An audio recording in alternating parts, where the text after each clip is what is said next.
The big moment here. We've had Rockbusters. Now we're going to have Carl's film quiz thing, isn't it? Yeah, it's a film quiz thing. I've done Planet of the Apes, right? Because one of the things we did in Lanzarote, went on this tour with sort of 3 northern blokes, and they didn't really know what they were talking about. Joking. You're joking. Northerners not knowing what they're talking about. You're having a laugh. No, they'd obviously sort of not had much luck here, right? And thought, let's go over to Lanzarote, buy some vans, right? Get people in it. We'll do a tour of the island. And whenever someone asked the question, like, what year did the volcano happen? They go, oh, we'll take you to the visitor centres. You can read about it there. So they never actually answered anything, right? So they were useless. But one of the things that they told us was that Planet of the Apes was filmed in Lanzarote. Right, okay. Right? That makes sense. A bit of it. Well, does it? Does it make sense? Well, what do you mean? Well, maybe it was, maybe it wasn't. Okay, anyway. No, I mean, if they wanted to show sort of an barren, sort of post-apocalyptic sort of subject, choose where you went on holiday. Yeah. Obviously. Yeah, but when we were there, he took us to this sort of beach, and I said, is this where they did it? And he was like, yeah. I said, what, right there, yeah. And I watched it, and I couldn't see where I was. Yeah, you know that if you watch a film from 1968 and you've been to the same place, you're not going to feature. You're not going to see you in the back walking along the beach. It's a new one, new Planet of the Apes. Oh, the recent Planet of the Apes. Yeah, that's what they said. Yeah. Right. So I thought I'd sort of. Now that sounds a little bit more far-fetched. I'd have thought that was probably a lot in Hollywood. Yeah. Well, anyway, is this the current Planet of the Apes or the old one you've done? Current Planet of the Apes. This is the recent one. All right. There'll be a question at the end of it, so. Listen on that. Is this entertaining to anyone, this? I mean, just take the last 4 minutes of conversation. But seriously, Rick, who cares? I don't. Do you? No. I don't. DVD's selling well. Exactly, what do I care? All right, come on then. All right, so Planet of the Apes, question at the end of it, listen and win some stuff, all right? Hey, where am I? What is this place? Hang on a minute, I'll have a look. According to the Lanzarote guide, we've been dropped off at the volcano bit. Apparently there's 36 volcanoes here to be seen. I hope you don't mind my saying, but this is a waste of time. I know what you mean. Don't know why they need 36 volcanoes. Just keep one. Fill the rest in. Like a car park or something. Excuse me, guide. Why's the bus drops us off here? What's so special about this place? Well, according to our holy writings, that is where creation began, where the Almighty breathed life in the time before time. Wow, it's amazing, that, isn't it? All this has been stood here for years and years. What about the coffee shop there? Is that old, is it? Well, nothing. You're out to rip us off. I raised about £4 for a coffee there. Always ripping people off. That's what annoys me with these trips. You get us in the middle of nowhere, we die in a thirst. Well, I'm not able to do without. The reason I've come here, I believe this is where they did Planet of the Apes, innit? Love monkeys.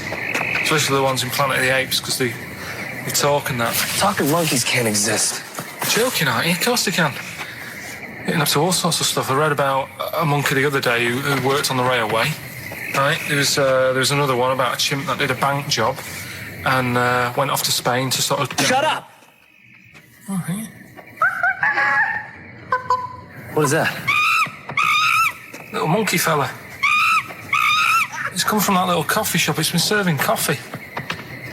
Now that is worth paying £4 for.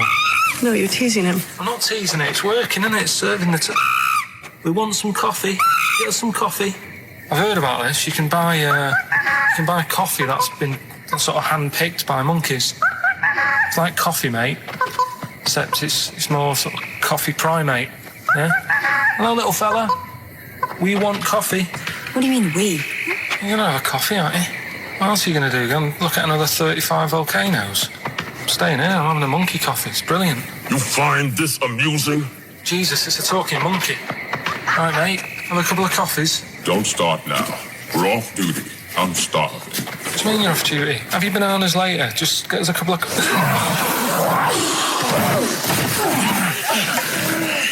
Right, I understand that you're tired and you've probably been on your hands all day. Just forget the coffee. You go and get some lunch. after you've got some coach, you lazy ass. You damn human!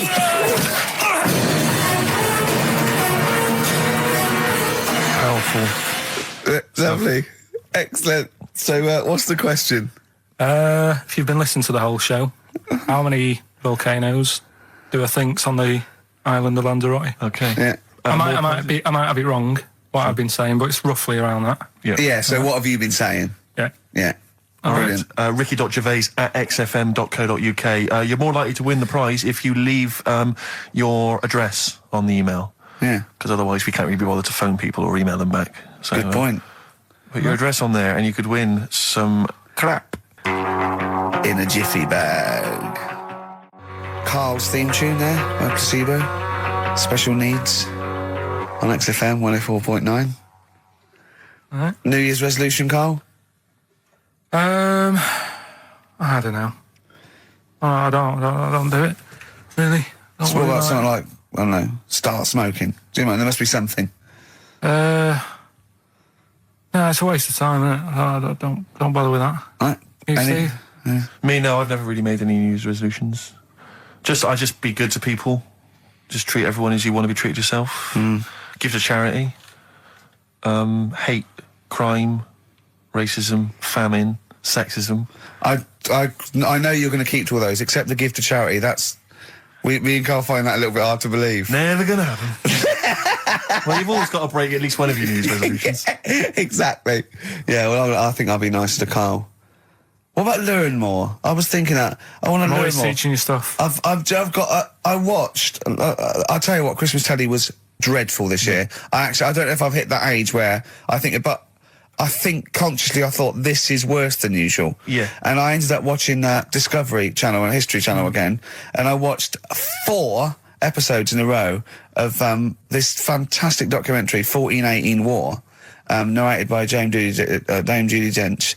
And it's brilliant. I just can't get enough of it. I hated history at school, and now I want to know everything. Yeah. And I think that's mine. Learn all the stuff about stuff. I like learning though. I Yeah. always say that to you. I'm always looking up stuff. When I was on holiday, even though it was sunny outside and they had big holes to look at if I wanted to, I stayed in and watched Discovery there and was watching stuff about scorpions and that. Yeah. What did you learn? Well, nothing, because it was all in Spanish. But I just watched it. What I found out, right? What I found... Scorpions, have you get it? It's only about poison. You get it with... What I don't understand is with scorpions, right? They have like this sort of weapons, don't they? They have the poison and stuff, right? Yeah. Which can kill a man. Yeah. But there was a couple of little animals and that were its sort of enemy, Yeah. and it stung them, and it didn't kill them. So what's the point? Well, firstly, not all scorpions kill a man. Some of them, This one did, they said. Yeah, well, they range from like bee stings to so much venom it can take down a horse on things like spiders and snakes and scorpions. So it depends. But a scorpion that will kill a man would kill a rabbit. So I don't know what you're talking about. No, there was a snake that it stuck its thing into, and some sort of beaver, and they were just like running about. There's nothing funny about that, so why are we laughing? Well, the snake wasn't running about, was it? Well, it was slithering about a bit. Yeah. What was the beaver doing when the snake... Just sort of, I think it ate it in the end. What? Ate what? Ate the scorpion. Just wandered off. Well, it wasn't a beaver. There you go, There's you've no learned that. way it was a beaver. All right, an otter. It was This is what you've pieced together from a show in Spanish. I'm just saying though, how come it can't kill something that small, yet there's someone on holiday that's no sort of danger to that scorpion. We're not going to harm it, right? And yet it can kill a man. So you Shut say, up, but I Carl. don't believe it. Shut up, mate. Seriously, this is gobbledygook. Taught you something again though. That's what I'm No, saying. what have I'm you always- taught us though? What is that? What is the fact that's come out of that? A scorpion can kill a man, but the beaver was dancing with a snake. Then it ate it. You do that That's all the not time, a fact. though. You That's put not a everything fact. down. New Year's Eve I taught him something, right, about dead people. No, you know, the things that taught me. I was saying you're talking shite. He says they found out your soul weighs an ounce. Your soul. Yeah, your soul weighs an ounce. Right, who found this out? I read it. Your arsehole weighs an ounce. Yeah. There's no such thing. A soul weighs an ounce. You're talking drivel. All right. Have you got any right. monkey news?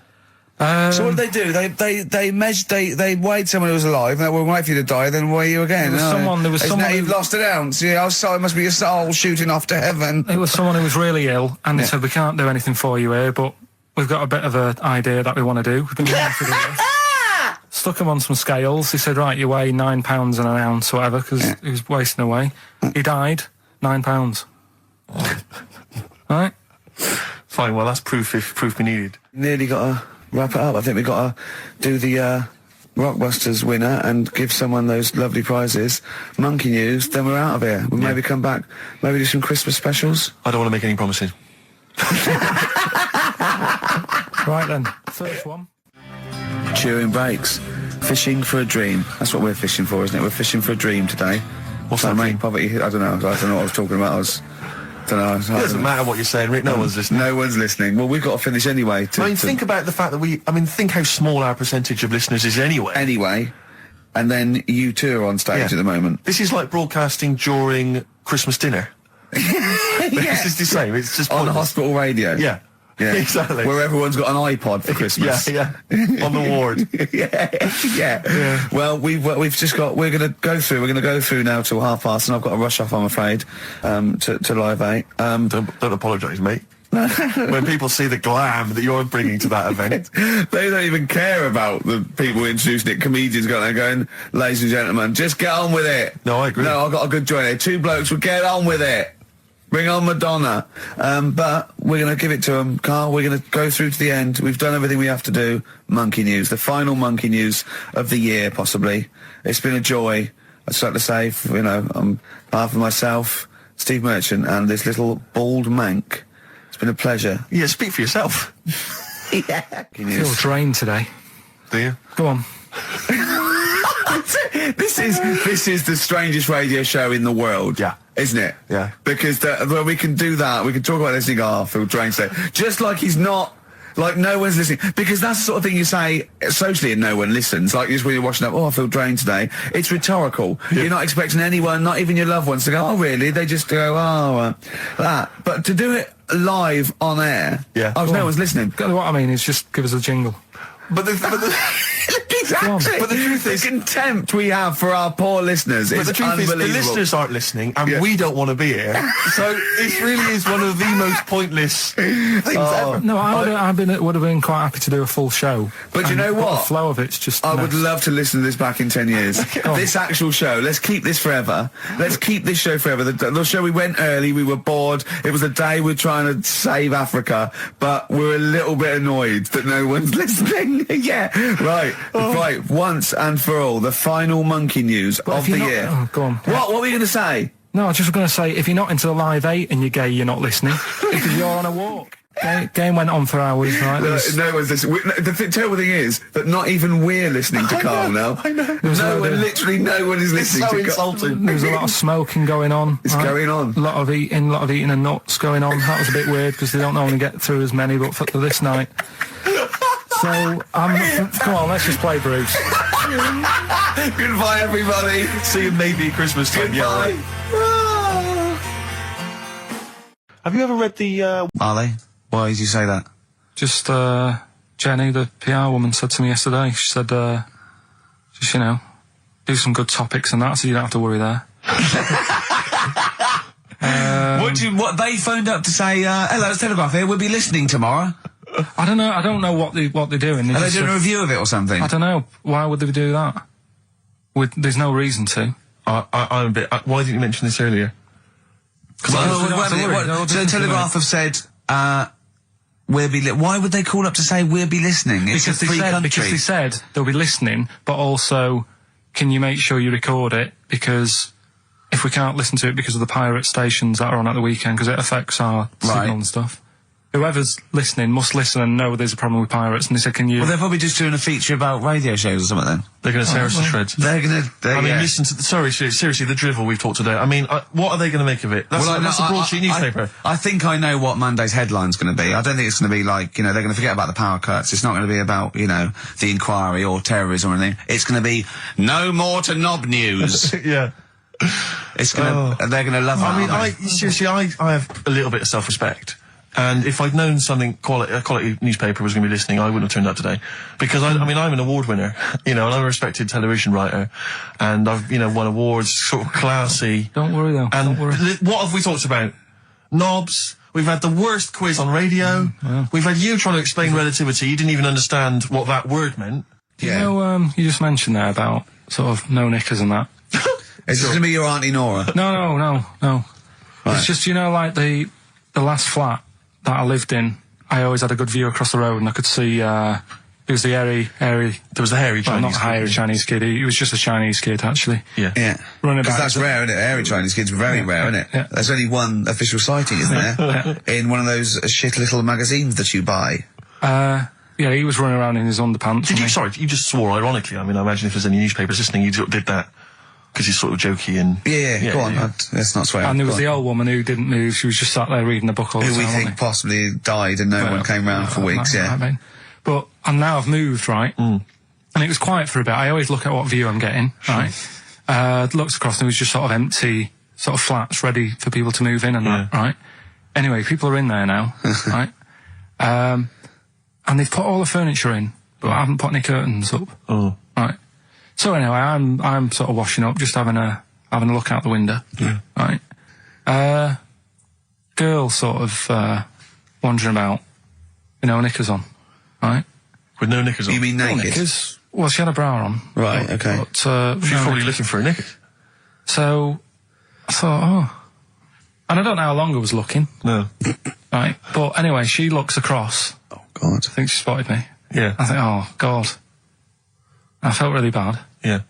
I said to Suzanne... Sorry, is this some sort of Peeping Tom confession while the Telegraph are listening? I've no idea. Well, it's not... That's the thing, though. Peepington. If I was peeping, she was peeping as well, because she was looking over. Works both ways, doesn't it? Yeah, but yeah, all she could see of you was your bald head. Yeah. No. But And your this hands is it. moving as you were washing up. And some white-looking substance rotting up. Particularly stubborn stain on this glass. Yeah. Oh, God. Imagine that. Imagine if she looked across. I'm assuming your sink is lower than the window. But didn't she just, like, just cover up or something? Or she looked back and go, oh, you're looking at honey? Well, the thing I did... What? I thought, just sort of drop me boxer shorts. Because I thought... Well, Suzanne said, what are you doing? What are you talking about? What are you talking about? No, just so they can see me cheeks of me. What are you talking about? No, because I thought, if she thinks I'm walking about in the nude as well, then we've both got something out of it. Carl! This sounds like a bad excuse in court. I know. This is Or the plot of a film on Channel 5. I mean, this is like the doctor who got done, right, for exposing himself to a patient and then painted that little thing that you look down their throat pink. Yeah. And go, this is what they saw. Yeah. No, so sorry, you were looking at a woman dancing around naked, right? So the only thing you could do was immediately drop your boxer shorts. So she looked across, saw you fully clothed, saw you took your boxer No, she wouldn't have done, because it's sort of just the top half and the sink's at a side angle, so I was sort of looking out. So This she is wouldn't have genius. so she wouldn't have seen your trousers then anyway. No, she did. I moved in front of the window more. So you then made you actually climbed in front of the Oh, this is amazing! So you climbed in front of the window to show off No, your it wasn't your naked obvious. lower half. Suzanne said, what are you doing? And I I said, bet she did. What are you looking at? I sent you in here to What clean up. are you doing? I'm just taking my trousers down and standing over the window. Why? Because there's a naked woman across the road. What do you think I'm doing, Suzanne? I'm exposing myself while looking at some free fame. leave it. What's up with you, Suzanne? leave it then, leave it. Christ. Are we doing Rockbusters or what? Yeah. Oh, she sent you in there to read up on Einstein. She comes in and finds that. Oh, brilliant! Wait a minute, can I just check? A final question. What did the woman across the way... What happened? What was her I didn't reaction? look again. I just thought you've seen a bit of action as well. We're both happy. Let's leave it. Brilliant. So were you waddling around like a penguin with your trousers around your ankles? I just was walking about, and Suzanne said, "What are you doing?" I said, "I'll explain to you in a bit, but don't look out the window because then it's Excellent. obvious." Then he sees, she calls her husband to look at Carl walking around naked. He goes, oh, she's got a... Quick, Suzanne, get him out. There's only one we can do. Get some more friends. They've gone one more. Anyway, Brilliant. Right, play a record and come back to Rockbusters. And Monkey News. We haven't got enough time to do Rockbusters. Oh, God almighty. I make it clear now, I do not condone in any way, shape or form what Cheryl Tweedy did. But I have to say, they wind me up. By they, you mean toilet attendants? Yes, No. yes. Right, Yeah, yeah, not not- Pop Idol winners. That's what I thought you meant, Yeah. So, go on. But, because I'll tell you what it is, you go into a club or pubs or big trendy pubs, you go in there, and there's the toilet attendant in there. He's got his little display of aftershaves, sprays, some sweets maybe, Blue straw whatever it might. Yeah, maybe a lollipop. Maybe a lollipop. And. All right, I don't know if I assume they're not employed by the club. I'm assuming the club's got, we've got the DJ, we've got the bar staff. Wait a minute, we need a guy to irritate you. When the manager walks in, do they hide? Well, this is it. I don't know if it's a guy who's just like... Is it like busking? Yeah, he snuck in. Like, He came in when it was free during happy hour. He's got a little carrier bag. He snuck in the toilet. But the thing is, it's the fact that toilet attendants, fair enough. I mean, I'm happy if a toilet attendant sneaks in under cover of darkness, cleans it for me, and then shoots off. But it's when I have to see them there. I feel guilty because it's like, maybe wash my hands, I'll forget he's there. He'll hand me a paper towel. Suddenly I've got to tip him like a quid or something. It annoys me because I wash my hands at all. I don't usually wash my hands. I sometimes don't even bother getting my knob out. I do it while I stand and change my trousers when I get home. Exactly. So it annoys me I have to go through this charade of getting it out, slushing out of it, shaking it dry, and then washing my hands. See, if he did any of those elements, I'd tip him a quid, yeah. Pop it out. But not to hand me a paper towel and get it myself. And it's just guilt. And sometimes I'll hold it in because I'm nervous I don't want to go back in there. What annoys me is like a posh award ceremony, it's a pound a piss. It is a pound a piss. Do you know what I mean? So, or in a top hotel or something. Yeah. It's absurd. And I'll tell you what's worse than that. I know that he's doing it because he's got to feed his kids. But it's the fact that I've got to look him in the eye. You know, it's like he's humanised. You know, if he was only dehumanised, Rick. Yeah. If I could see him and I didn't think he was a human being, I wouldn't feel guilty. If he could sort of hide under the urinal, perhaps, or if he could hide underneath the sink. Like thing from the Adams Family. He just puts out, you know. Just pop a hand out. Doesn't say anything, just hands me the paper towel. So you don't even see, like, you know, hand go, and then I'd put a pound in, I'd take the thing, put a pound in, nick a lollipop and run away. No aggro. Exactly. It's the fact I got to see them and I feel guilty because, you know, I'm on the radio, I've got a cushy life. I know. Here's a guy who's just trying to make ends meet. It makes me feel bad, it ruins my evening. Yeah. I'm just pleading for them. Can they not do it anymore? Can they maybe get a job? Illegal mini cabin or something? Please. It's 10 past, isn't it? We haven't done a little bit of knob news. No, right? We haven't done knob news, no. But it's been 3 months. It's been 3 months coming. There's this thing. I don't know the full story. I don't know how it happened, right? But little Russian fella. Yeah. He was sort of having sort of emptying his bladder, right? And somehow electrocuted himself. Right. And sort of did a bit of damage. How did he smashed onto some live wires or something like that. So did anyway, it damage to himself or to an electric fire or something? No, to himself. To himself. Yeah. And so the doctor didn't slip and curling tongs went up his arse when he was pissed because that's happened a lot. Yeah, we've all been there. We've all shoved the old curling tongs up the arse when having a piss. Right. So I can't even be bothered. No, come on, we're interested. We're interested. Come on, we're interested. Don't you can't be bothered. You get Mondays off. Do some work. Right, so anyway, the doctor says, it's not looking good, we'll have to take that off. What? He's like, Novectomy? Yeah. Really? But the funny thing is, right? Nothing funny about that. They've done, you're doing me head in. Just tell the story. He's doing me head in. Or you can chill out on Monday. He's back on Blue Peter, like sending, sort of, you know, I remember, they made a chest of drawers out of 3 matchboxes. Yeah. For Barbie doll or something, or Action Man. Roll Over DJ by Jet on XFM 104.9. I'm Ricky Gervais, with me Steve Merchant and Karl Pilkington. All right, Karl? Yeah. Bit miserable today, Karl. Let me explain why. Go on. Steve, and to you, the listeners. Well, we came in to a big bunch of stuff. Dropped off was it Becky from Marks and Spencer? Just like lovely stuff. Food, presents for the cat, books, just, you know, to Ricky and Steve who do the show, right? Ricky Gervais and Steve Merchant. GQ presenters of the year. Creators of The Office, right? Award winning. Carl's looking over, I go, well, maybe, it's not for you, no. And then he told me why he's grumpy anyway. Go on. Do you know what XFM are giving everyone? How long have you been here? About 6 years. What are you getting for Christmas from XFM? 2 CDs. Is that of your choice, or do they choose them? There's a list of about 30. Right. Tell them what you chose. 30 CDs. I've gone for Kings of Leon album. Yeah. And the best of Bob Marley. Haven't we, given them away in the past or something? Or you could have burnt them off, couldn't you? You could have done copies. Illegal, but you could have done that. anytime you wanted. I don't think Bob Marley minds if you bootleg his CDs. It's out of order, though, isn't it? It is bad. Although you Is do that get, always the case? Has it always been the truth of all the time you've been here? No, it has been better than this. yeah, although you do get paid quite well and you do have an easier time. Yeah, but don't give me the CDs then. If it was a milkman, you don't go, I have 2 bottles of semi-skimmed. Happy Christmas. Yeah. That is a valid point. Do you know what I mean? Have you complained? Who is it who made this decision? There's no point. No point, is there? Why? Just no point. I don't like moaning anyway, just... Ah! Has it come from up top? Is it like from the capital people? Just everyone. That's what everyone gets. Yeah. Yeah, but will Christian get 2 CDs for getting up at 4:30 every day for about 5 years? And keeping this station afloat. Probably. Yeah. So that's why I'm a bit fed up. What you listen to first, Marley or Leon? Well, you have a bit of Marley. I'll tell you what Marley's good for as well. You'll go have a little beach holiday, aren't you, over Christmas, going to Lanzarote? Listening to that on the beach, you'll realise how wise XFM are in the long run.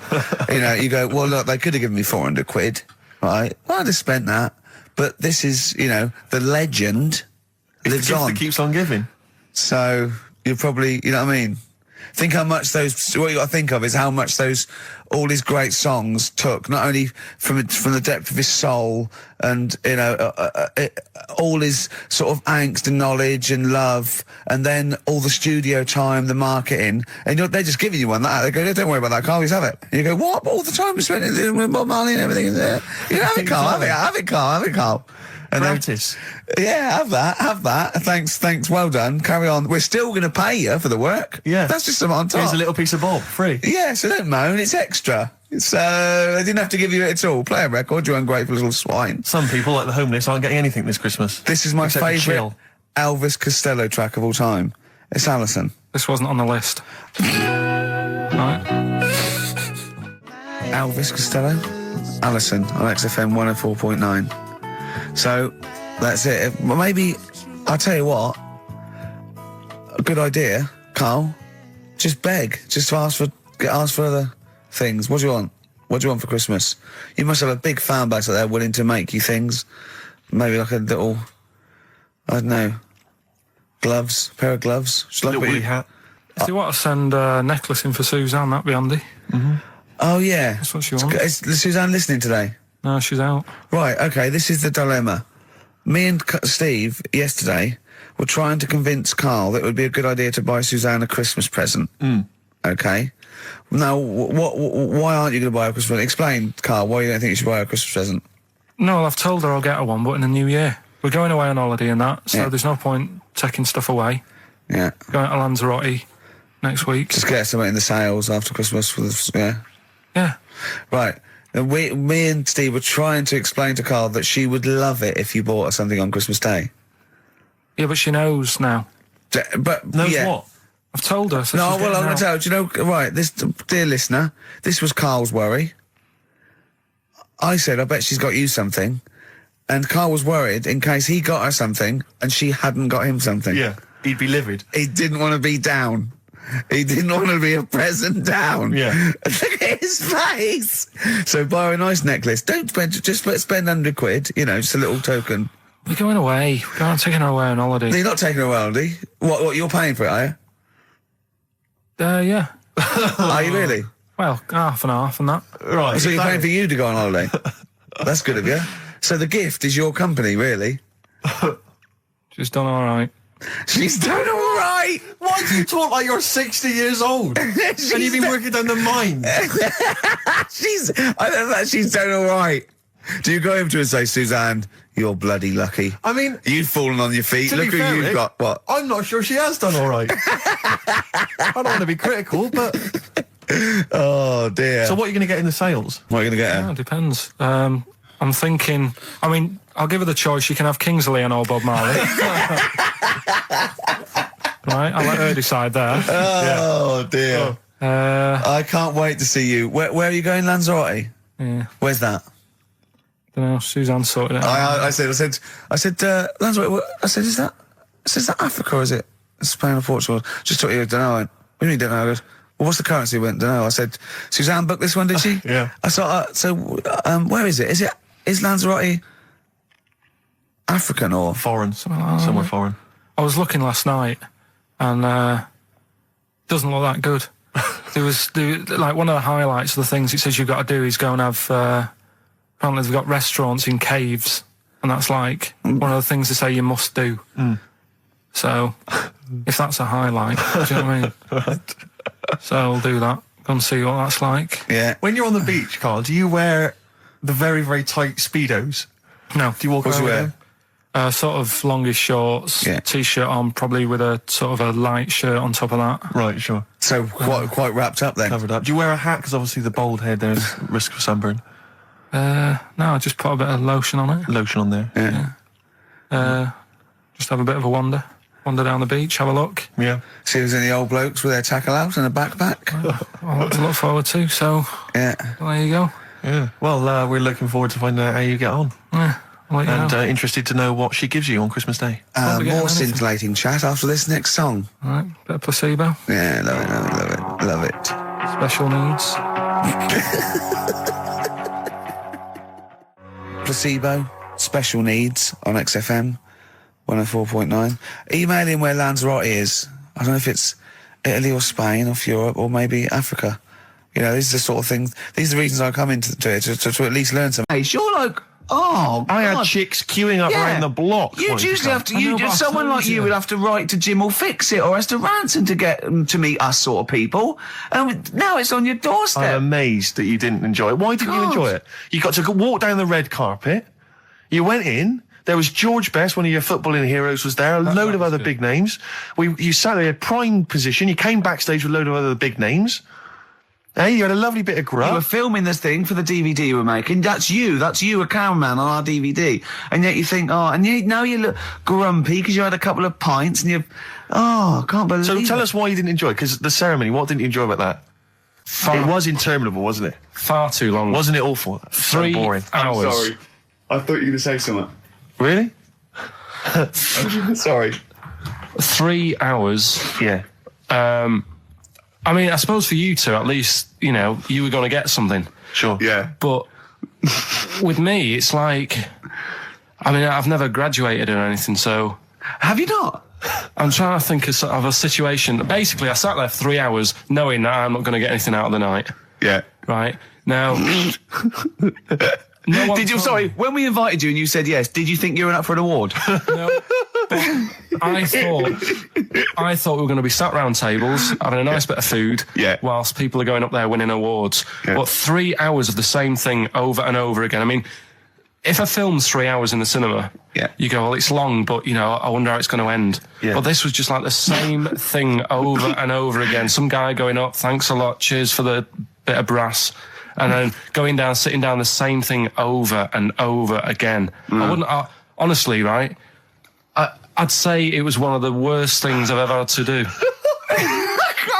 No, I enjoyed the night afterwards when we did have a bit of lamb and a nice bit of veg and that. That was Yeah. all right, and I went home and I was happy, and I got the little freebie bag that you're talking about that we're giving away, which wasn't much good stuff in it. All right. Right. No, 'cause What would Suzanne- you have done on that Saturday night? Suzanne What said- would you have done or the Sunday night rather? What would you have done had you been at home?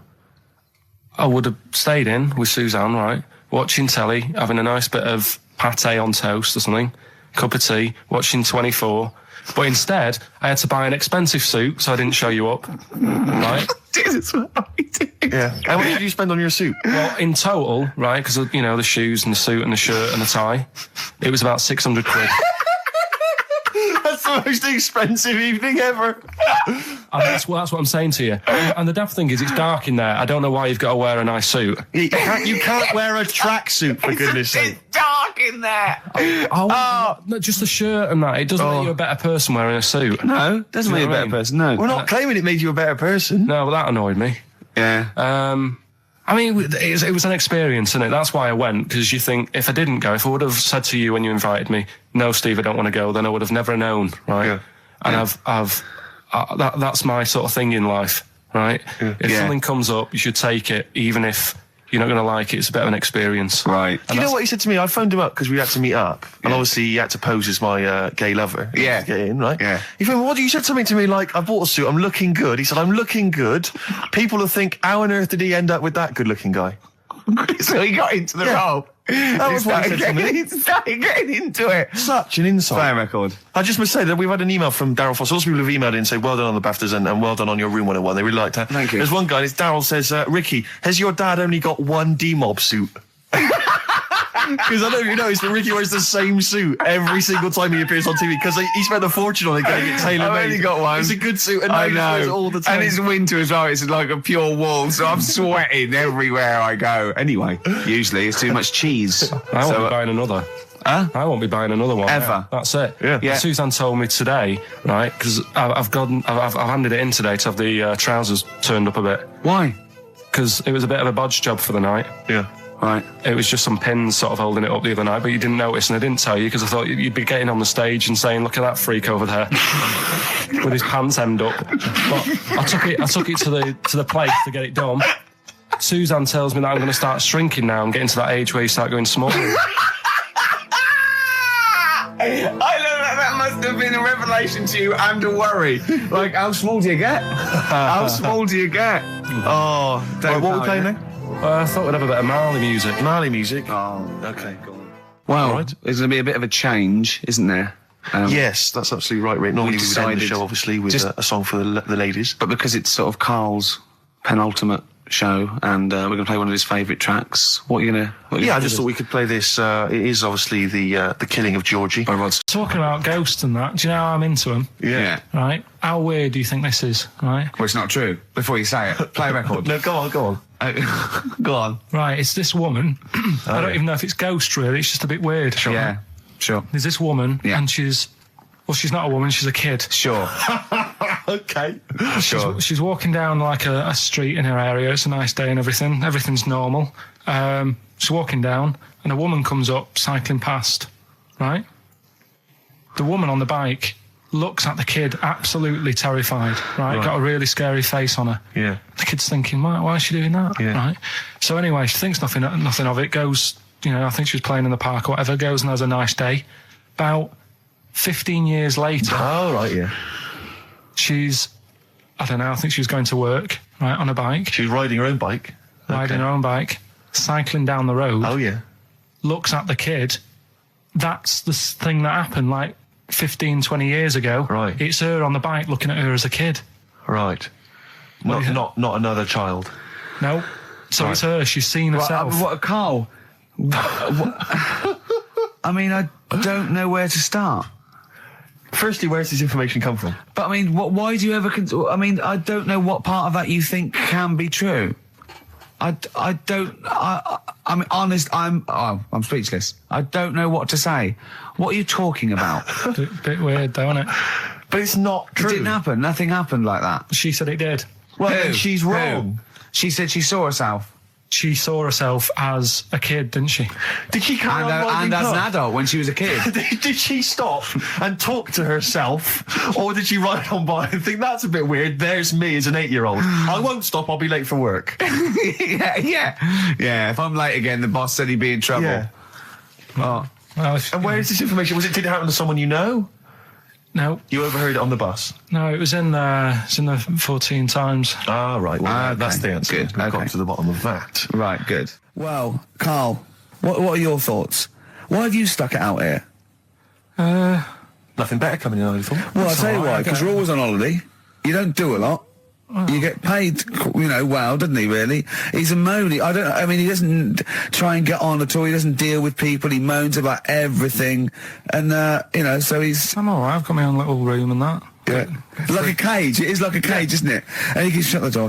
If people walk past, he goes, shut the door. He doesn't want them looking in. He's like a miserable old chimp.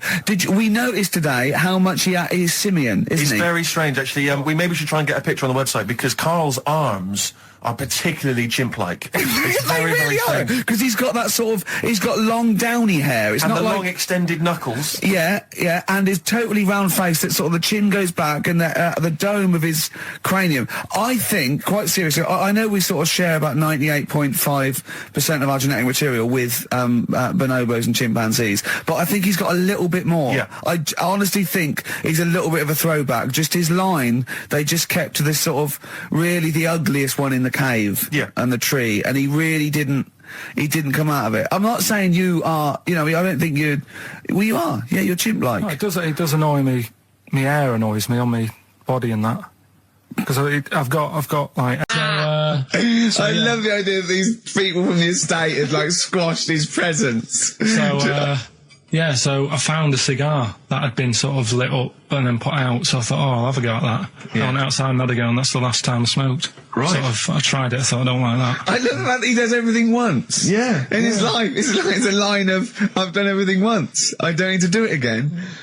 Teenage Fan Club from the XFM Christmas album, and that's Christmas Eve. Their guitar sounds are just brilliant. They're just always so nice. All right, Carl, do you like that? Do you like Teenage Fan Club? Yeah, they're good. Carl, I feel like you've never kind of enjoyed the wonder of Christmas. I can't ever get the sense, maybe except when you were very, very young, you know, that kind of bright-eyed, you know, thinking of Santa, you know, kind of landing on the roof and coming down the chimney and drinking the sherry or whatever. So I like the idea of it, right? Sure. The sort of, you know, I used to get a couple of annuals every year, you know. Yeah, so do I, yeah. And I was allowed to open one on Christmas Eve. Oh, that's brilliant. So they could throw it on the fire. I think it is so Have a quick skim through, do the work so right. Yeah. I think that's a light of a cigar off the cooker. Oh. Well, anyway, listen, a good friend of ours, Ross Noble, the comedian, brilliant, he gave me this picture, Carl, which he's got from a magazine. He loves you. He and thinks I think this... I just looked at it then. Obviously, it's not going to mean much to the listener. Oh, this is but it is self-indulgent. currently available. I think it's in the current edition of Bizarre magazine, so you might want to buy that. It's not horrible, though, is it? There's a certain grotesqueness about it. Oh, it's a deformed person, isn't it? Well, to a degree, but I think what it's going to do for Carl is give him, I think for you and I, Rick, we're going to see his face. Light up. Brighten up, like opening a wonderful Christmas gift. Oh, you know what? I think I've seen this. Is this the one with the kid with the big head? I'll be honest with you, Carl, it is. Have you seen it already? Yeah. Let me just show it to you again so you can it again. Like I haven't seen it. It's like... yeah. We shouldn't be laughing at that. No, but that is like the kid who I went to school with. That is the same. That can't be the So same. do you recognise him? Seriously, that is the same thing he had. I mean, I have to say, it does not look like sure. it's been computer generated. It's so odd. Yeah. But look at the child's face. I Look know. at his reaction. Don't take another photo of me. I'm not sure this is right. It's not right. It's not right. But I was hoping that would give you, Carl, just a little glimpse of. We've had a request as well on the best bits. So someone wants to hear you talking about your mates with the big heads. I can't believe it, because every time we go there, we get some sort of complaint about something. About what? Just leave it. Well, that for some reason that always goes from the story with my dad going to Blackpool for taking those kids there. And what kids? And, leave it. No, what? No, I don't know. There's people that know what you're talking I'll about. tell you when we put a song on. No, well, I know what it is, Well, but you if can't you just say wanna that. know, Is it when? email Is it in. okay? Is it when your dad put a kid in the wheelie bin because he was getting out of hand? Yeah. So we're going to we can't go through it again. It's too controversial. We're going to... What's the name? No, well, the thing is, right, you were just saying about what are you, about Christmas. That's the funny thing, right? Because in our house, there's no one who's religious, right? No. My dad got annoyed when I went to church that day. He was like, what are you doing that for? Of course. I went to see a gig in Liverpool. Remember the band The Christians? Yeah. He thought I'd join some club. Yeah. I said, I've been to see The Christians. He was saying to me, man, what's he doing going out with them? Yeah. And then the other thing is, because I'm not christened or anything, my mum used to say to me, don't tell anyone that, because there's witches and stuff. I want to go back and see his upbringing. Yeah. I just want to go back and see him at 7. One day in the life of Carl, age 7. Just to have 3 ghosts visiting tonight. And take him back through time. But we could go with him. We can be some of the ghosts. Yeah, the ghosts of Christmas past. Remember this? That's incredible. Because there's witches. Don't tell what. Just tell you thought. So she wasn't Christian, but she thought maybe someone could take your soul because you weren't Christian. It's like there's cults and that, isn't they? And if they find out you're not christened, then Right. I don't think they care. I don't think a lot of cults care. Well, what can they do if you're not Christian? I don't know. I just said all right, because then through that time there must have been a time when. But hold on, now they know. Yeah, but I'm older now, so I'm all right. She used to worry about me playing out on the street. Oh, she was worried about when you were naive and stupid and easily led. Well, yeah. No. Good point. No, you're right now. Yeah. So yeah. Good. yeah. I just have to show you something, Rick, before we move on. I know we've got another Educating Ricky, but someone just sent this in. Yeah. They've been looking on eBay for Victoria Plum. You're joking? Come here and see the photograph. Oh, God, that's fantastic. Show that. That's it. Oh, God, he got that for his mum. It's the worst piece of tat I've ever seen. Carl!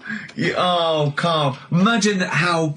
Oh, Gutted. Carl, imagine how... Look, think of him now, right? There it is. That's the worst thing I've ever seen.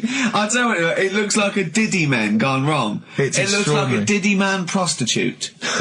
That is... Is that the one, Carl? Is that... Well, it was a different colour. I had a yellow at mine. No, but look, how do they get... Tell them they Okay, go into eBay. So you need to log on to ebay.co.uk. I'm sure you've used it before. It's the online marketplace, ebay.co.uk. And if you type in Victoria Plum, I'm assuming that you can track this down. That's amazing. It's the worst piece of rubbish just I've ever think seen. how cute he was as a kid, though, doing that. Just think of him, just going... just seeing that and thinking, oh, she likes gnomes! It's the worst thing I've ever seen! I mean, to be fair, I don't know what her prize collection of gnomes looks like, but I can't imagine they're much better than that. I mean, gnomes are a fairly grotesque thing. But certainly your mum's taste and discretion is... Did you ever, those houses on your estate, you'd go in there and it was just loads of those dolls still in their packaging all around the room? And sort of like, one of those homes that keeps the, sort of packaging on the three-piece suite. Why don't you buy another one for her for Christmas? Yeah. It's $3.99. It looks, but that's £2.49 because that was $3.99. Well, Oh, buy it, Carl. because I've sorted out her passport this year anyway. I'll get her that next year. I've had an email from Andrew Forrest who has just simply entitled it Karl Pilkington. I woke up this morning, yeah. Feeling fine. It's not a blues song. And I turned my phone on, and it was from Carl, and it went, "Forget it, I've made my mind up." And I thought, Wow. what is that? And I Forget phoned him. it, I've made my Yeah, I mind. went, "Carl, what is it?" He went, "Oh no, it's about the text I sent you last night." I went, "Well, what was it? I just got this text." He went, I was just wondering, I was thinking last night. He said, supposing you had to have your hands removed, Sure. right? And the doctor said, well, you can either have them stay like that with stumps, or I can sew feet there. What would you have? And I was bleary-eyed, and I went, the stumps? He went, yeah. I went, all right? He went, yeah. And then what that- was his follow-up text to that? And then I got the text, it was obviously before it, and it went, and it was like quite serious. What would you do if surgery not doing your hands? Would you have stumps or the feet, right? Now the way, when I said he's made his mind up, and I went the stumps, he went, yeah. I think secretly he decided on the feet, but was too embarrassed to tell me. There's a little bit of what would you do? Because But why did you think of this? Why did you think of this? Girlfriend's How did this come away, about? right? Yeah, no, that's not why you start thinking bizarre I'll tell surgery you now, devices. right? I'll let you into my little mind, right? Last night, I had some beans on toast, right? She was away, It's good already. She was away, she had some beans on toast, she went wild. Yeah. right? Now, I was stood up. I live on on a high street, right? So I'm washing up. I'm looking out the window. First thing that had my attention is I can look into other people's flats, right? Yeah. And it was weird how all these different lives were going on. I was watching them, and everybody had the telly on and was watching Volcano, right? Which was on last night. Right. And I thought, oh, that's weird, right? I can see them all watching it. And it was like a little Chinese lad who was dancing around in some underpants. Yeah. And then there's a little old woman who lives downstairs who was reading a book, and she's always reading a book every night. And it's like, I have a better life than her. And then there's like some sort of bouncer who's always getting ready to go out late at night with all the black on. He looks like a bouncer. So I was watching all this life going on. I thought, Did you witness a murder while you were doing this? Yeah. it was like that sort of Sliver film where that bloke had loads of tellies watching people's lives. So that was going on in my mind. And then I was washing up, and I picked up the plate, and I thought, oh, it's amazing, isn't it? The human body, the way you can just sort of, I want to pick that up, and you do. Yeah. And the way your hands work, right? You've got 5 little digits, but it's just the right amount to do what you've got to do, right? So I'm cleaning the plate. Sorry, Carl. Stop. It's just the right amount. Might be one of the most genius things I've ever heard said. I would love David Attenborough to phone you up and say, Carl, how do I word this about the evolution of the mammalian front limb? Just go, we'll just say it's the right amount. But it is. One Of course extra it would is. get in the way. Yeah. And one less would just make it that little bit more tricky when picking up a bit of a slippery dish. Sure, or buying gloves. Yeah. You said you had some stuff. Yeah. What have we got? I love the fact that, whereas I was a little bit slow, Carl there leapt into action to keep this show afloat, keep the pace up. Go on. Right, well, Carl, are you hungover as well, or? I'm just a bit annoyed because I'm with you. Do you know what I mean? He hasn't got much to do all week. You're having a laugh. What? What angers me is I kind of hope that maybe I could have quite a long career in radio, and I sort of feel like I'm, I don't know, the word sinking ship. Those words spring to mind. But because it feels like, I mean, Carl, you're just a chancer anyway. You weren't even supposed to be on air, and we've made you into something of a household name, and that's cool. Household name. And Ricky's already a celebrity. He's got it stitched up. He's got corporates. He's got voiceover work. But I've got nothing. I'm running on empty. I'm not nothing. I've got nothing. I'm sort of dependent a bit on this. Financially. And, go on then. What and you two are sort of bringing it down, really. Right. Do you reckon I can get my own show, Carl? Carl. Tell them what I did out there with a bit. No, Carl, tell them how funny I was out there with a bit in that a minute ago. So anyway, come on, I'm right? bored of this. I'll tell you what. will we tease them with what we've got coming up next? Yeah, Carl, tease us after the next Because record. I think we've already got them for 2 hours. Yeah, we've hooked them, Carl. Don't worry, this is textbook radio. What's this? Baby on board. Yeah. Doves. Caught by the River on XFM 104.9. I'm Ricky Gervais, with me Steve Merchant and Karl Pilkington, doing the button stuff. Actually becoming a little bit of a producer. Carl, he's put a bit of work in, hasn't he? He's come up with a few games, and we made him. He's getting a bit stressed when we shout at him because the mics don't work or it's hanging off. It was too hot in here. He couldn't get the thing working last week. I mean, I really would throw this studio away and get a real one. Yeah. Well, I'd get one of those ones you can buy for like tenner from Argos. Argos, yeah, like Bon Tempe. My first studio. my first with a little broadcasting picture studio. of Carl on it. Yeah. Exactly. That'd be great product placement. What have you got this week for us, Carl? Because again, we've put very little. I said I would put. I'm not hungover, but I've put nothing into Rick, have you done any work for this week's show? No. None whatsoever? No. Okay, Carl, what have you got? What have you got? Quick. Keep them. It's 5 past. They're turning over already. They're finding other things. Carl, what have you got with? There's melon stew. There's everything. Well, go on. We've got after the success of last week, Rockbusters. Okay. We're doing that again.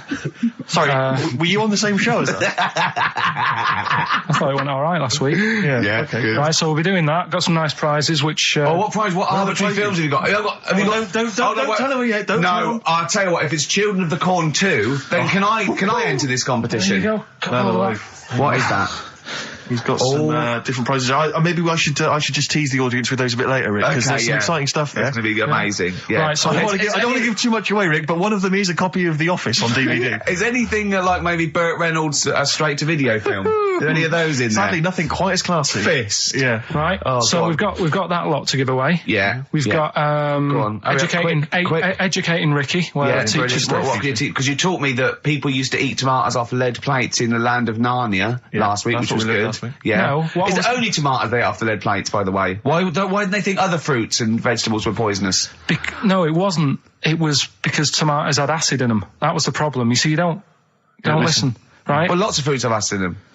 Yeah, but they didn't eat them back then. they didn't have bloody kiwi fruit and stuff. Don't did say back then. bloody.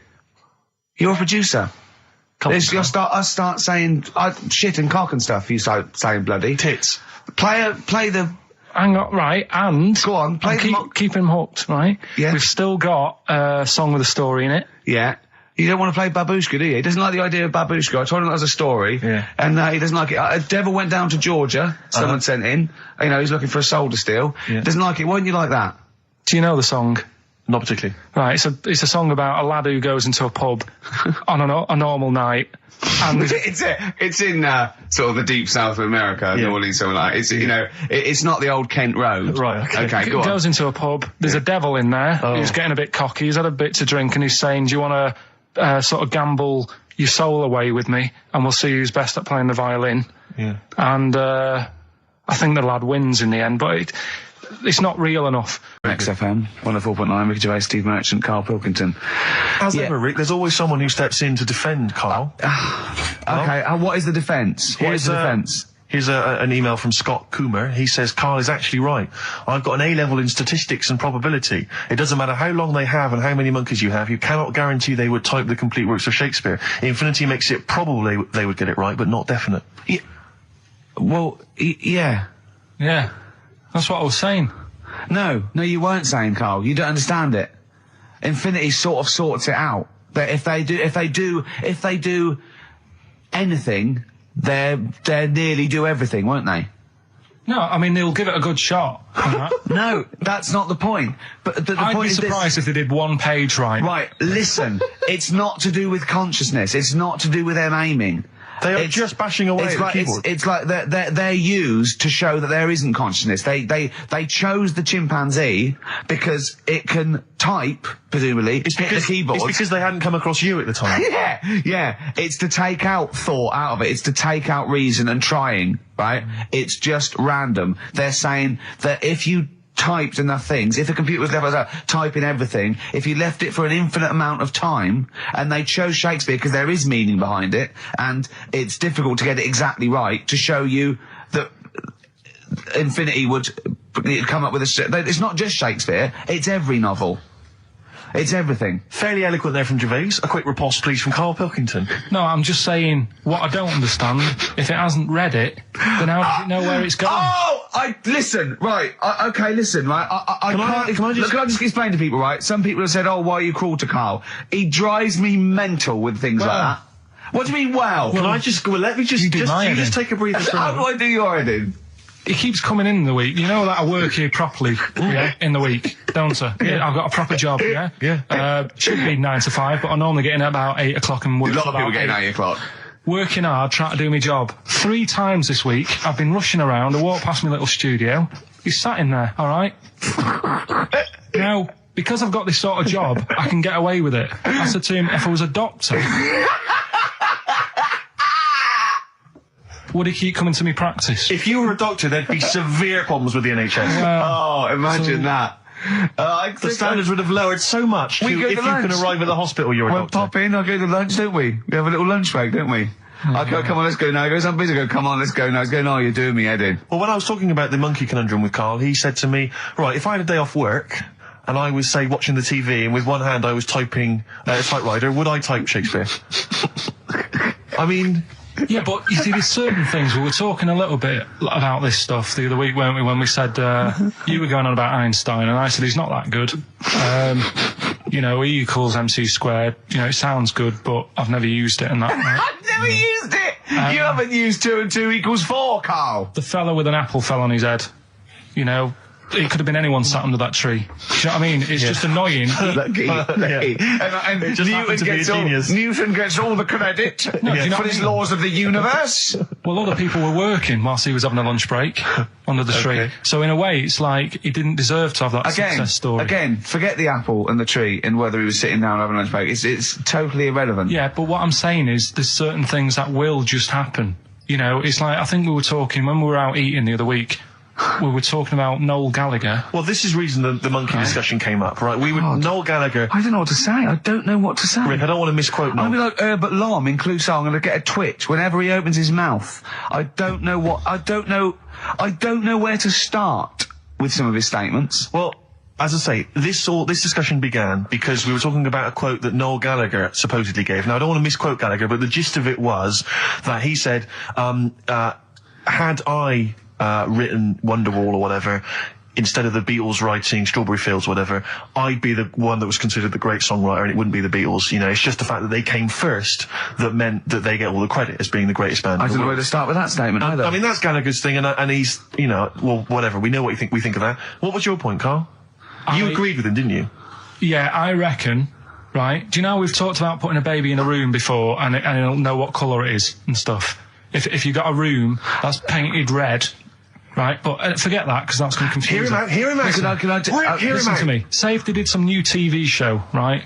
Like, what's that film with Jim Carrey in where the Truman Show? The Truman Show, right? So they make up a little room and some woman has some kids and you say, right, let's put the kids in this room, and they don't know what's going on outside. They don't know anything about, like, EastEnders and that. It's like their little world, right?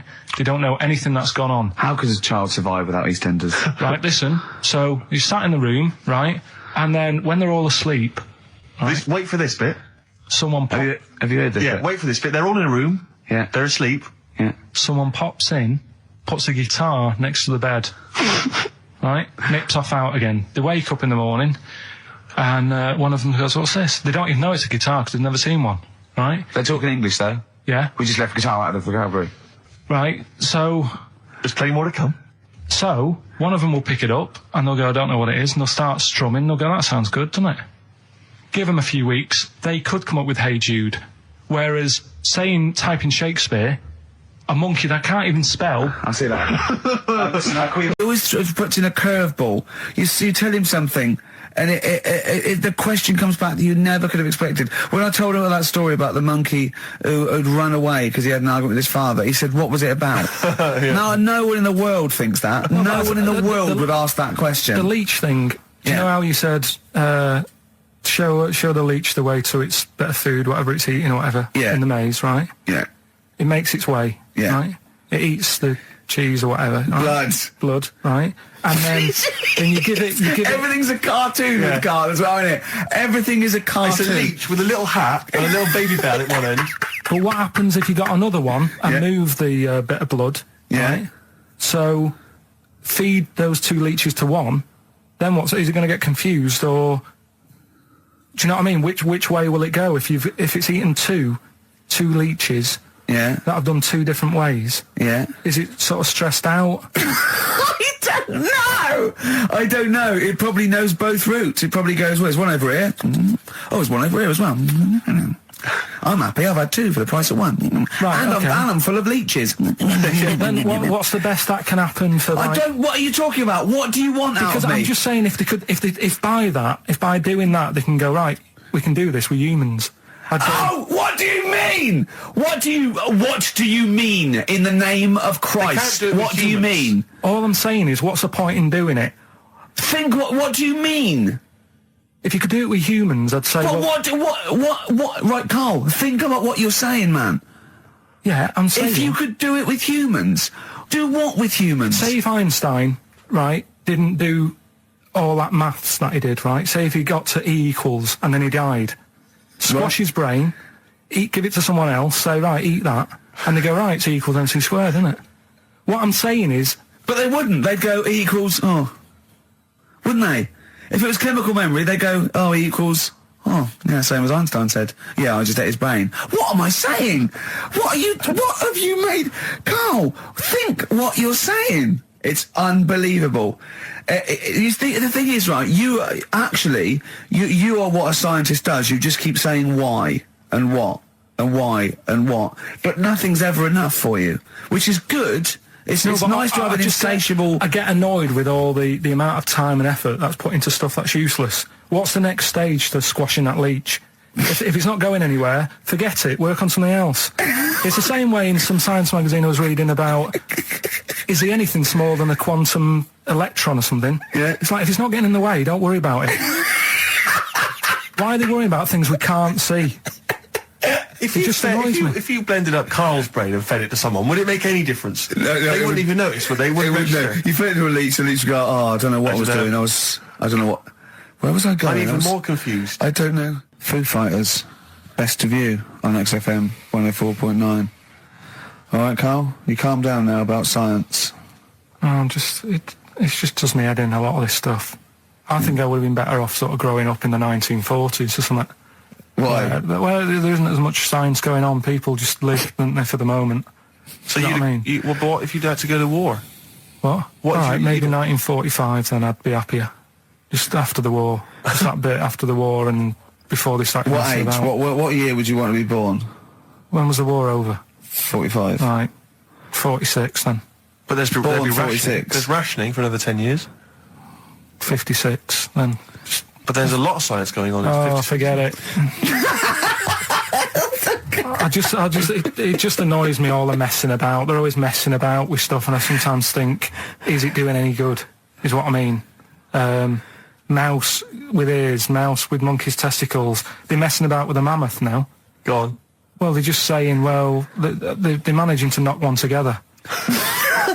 Who and you just think, some scientist somewhere. Andy. No, but it's just, do you know, I mean, we've done it before about the do we need them thing. The amount of creatures and insects and that are knocking about. You've got that caterpillar that I mentioned walking about, it doesn't know where it's going. Get rid of them. The mammoth.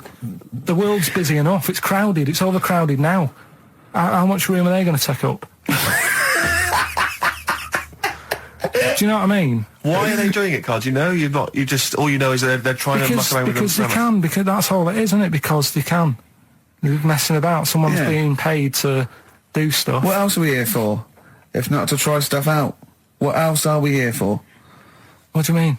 Well, what are we here for? Just to enjoy life, isn't it? Well, some scientists enjoy knocking a mammoth together. No, but don't worry about the mammoth. It died out. Maybe it died out for a reason. Why didn't Noah save it if it was important? Because Noah, what do you mean? Noah's not true, is it? Well, I don't know. There might have been some truth in it. What truth in it? That he put 2 of every animal that existed into an ark. How big was this then? Why didn't they eat each other? Yeah, I know. I'm not saying. Imagine the noise, Carl. Yeah. No, trying to get a bit of kit there. There's points to that where I go, that didn't happen, because where could he have been where there was a hamster and an elephant and a crocodile? Where was he? Do you know what I mean? But none of it's true. What bit do you believe? What do you mean? It got a bit wet. What are we talking about? The mammoth or the... No. What is up with you? No, it's just that we had a lot... seriously, have you got brain damage? No, it's just that we had a lot of topics going on there. I just don't know which... We were talking about Noah. And then you suddenly go, I know where did we... What? The mammoth or Noah? What? What you did, none of it's true. What? Think of it. Oh, God. Think of the first thing. Build an ark. All right. Could I just clarify, what's an ark? It's a big boat thing. Right. I've never had any experience of carpentry. Just build a big boat thing. But I don't make... Just have a go. Don't worry, you'll be all right. I'll make sure it's all right. But once I've built that, I mean, how big should I build it? What am I... Very big. It needs every animal. 2 of every animal. Go on. Every animal. The boat building, fair enough. I told you to make it big. Right. Don't worry about the fish. They can swim. Okay, but so all the birds. Get the flightless ones though. They're drowned. Get the flightless ones. They would not the penguins. They're flightless, but they can swim. But all other animals. I should be writing this down.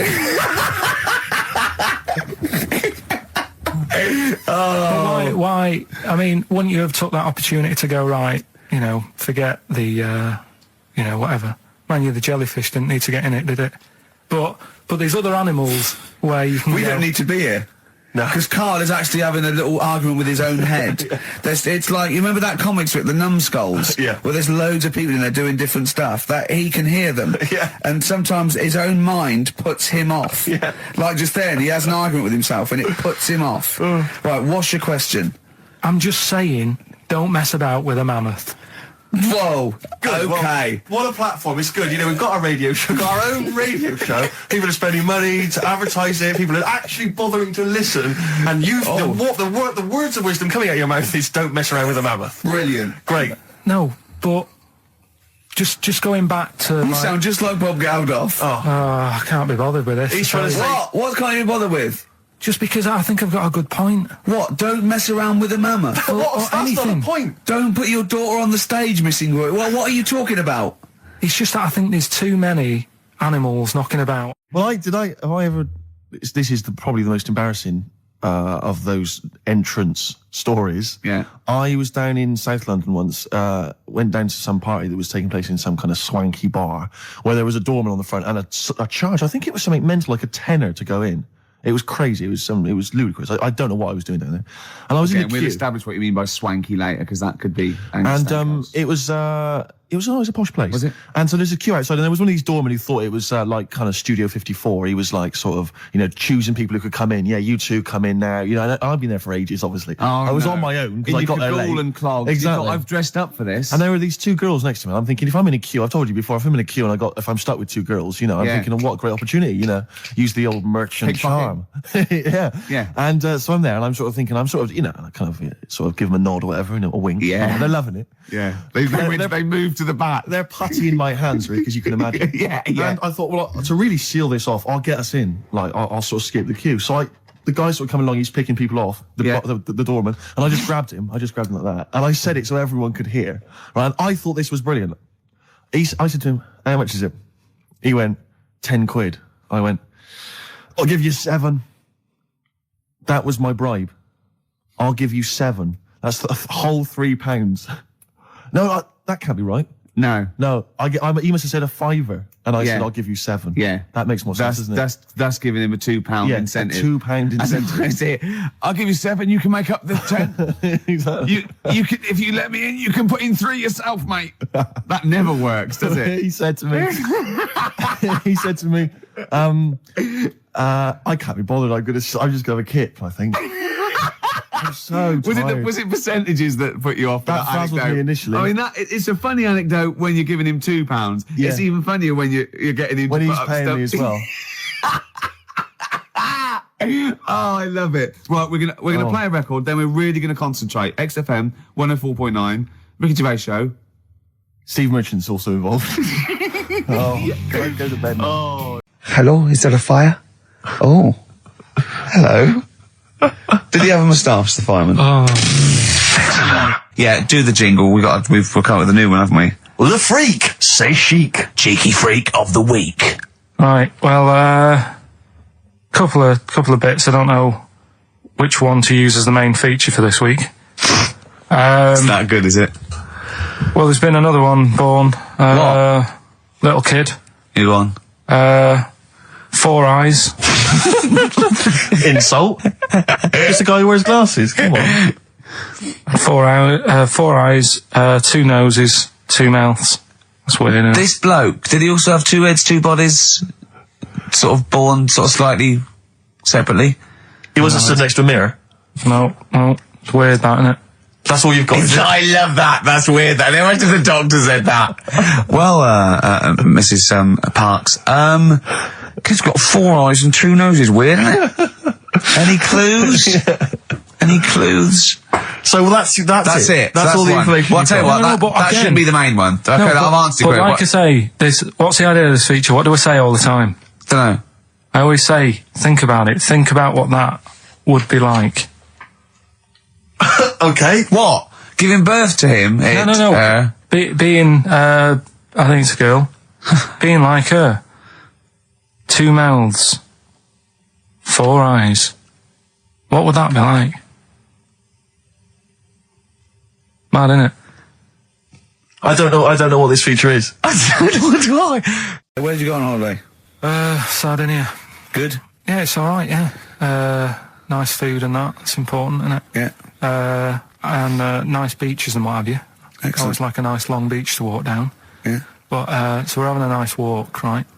You know how, nudists do me head in. Sure. Right? Not a problem though, is it? It's not like being scared of spiders where they might jump out under the kitchen sink at you. You know what I mean? It's not a big problem having your head done in by nudists.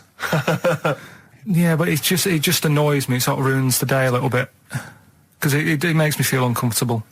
Right. Take your clothes off if you feel uncomfortable. That's much more relaxing. Yeah, but... Well, anyway, right, so I'm walking along the beach, right? Lovely long beach, might be here, you know, watching the sea, picking up shells and that. And what are you wearing? What's your natural beach club? When he says picking up shells, I imagine he's on all fours going, like that, you know what I mean, looking at things. Just like washing his nuts in the sea to get them tasty. Yeah, going into the sea and then kind of shaking himself and all the water flies off. Yeah. I've just got, you know, flip-flops on, pair of shorts, Some and noisy like a little light shirt. Sure. Mm. So anyway, walking along, and Suzanne goes, "Oh, look," right? And there's this woman, German, I think, coming out of the... How can you tell she was German? Underarm hair? I'll get to it. Forget Okay. the underarm hair. She came out, it looked like she was smuggling seaweed. I'm gonna burst! I'm going to burst! Oh, God! And the funny thing is, right, she... Smuggling seaweed! Oh, God! She was a bit hairy down there, was she? mental. I felt bad because I hadn't had a shave for 2 days, right? Looked at her, it was ridiculous. She might as well have kept her trunks on. It was just like she was wearing furry trunks, right? So anyway, so I'm walking along. So... Yeah, go on then. So Suzanne's like, "Oh, look," and I'm like, "Oh, not again," you know, because every time we go away, there always seems to be one of these. Is she by herself, this woman? Well, the weird thing was, she was with her husband, right, Yeah. but he had shorts on, he was Yeah. happy, right, but every time, like, because I walked past her and he sort of ran off because he's embarrassed. Do you know what I mean? There's nothing normal about it. What can he do? He can't go, all right, mate, because he knows it's odd, right? How old was he? Sorry, how old was she? It's hard to tell when someone hasn't got clothes on. Do you know what I mean?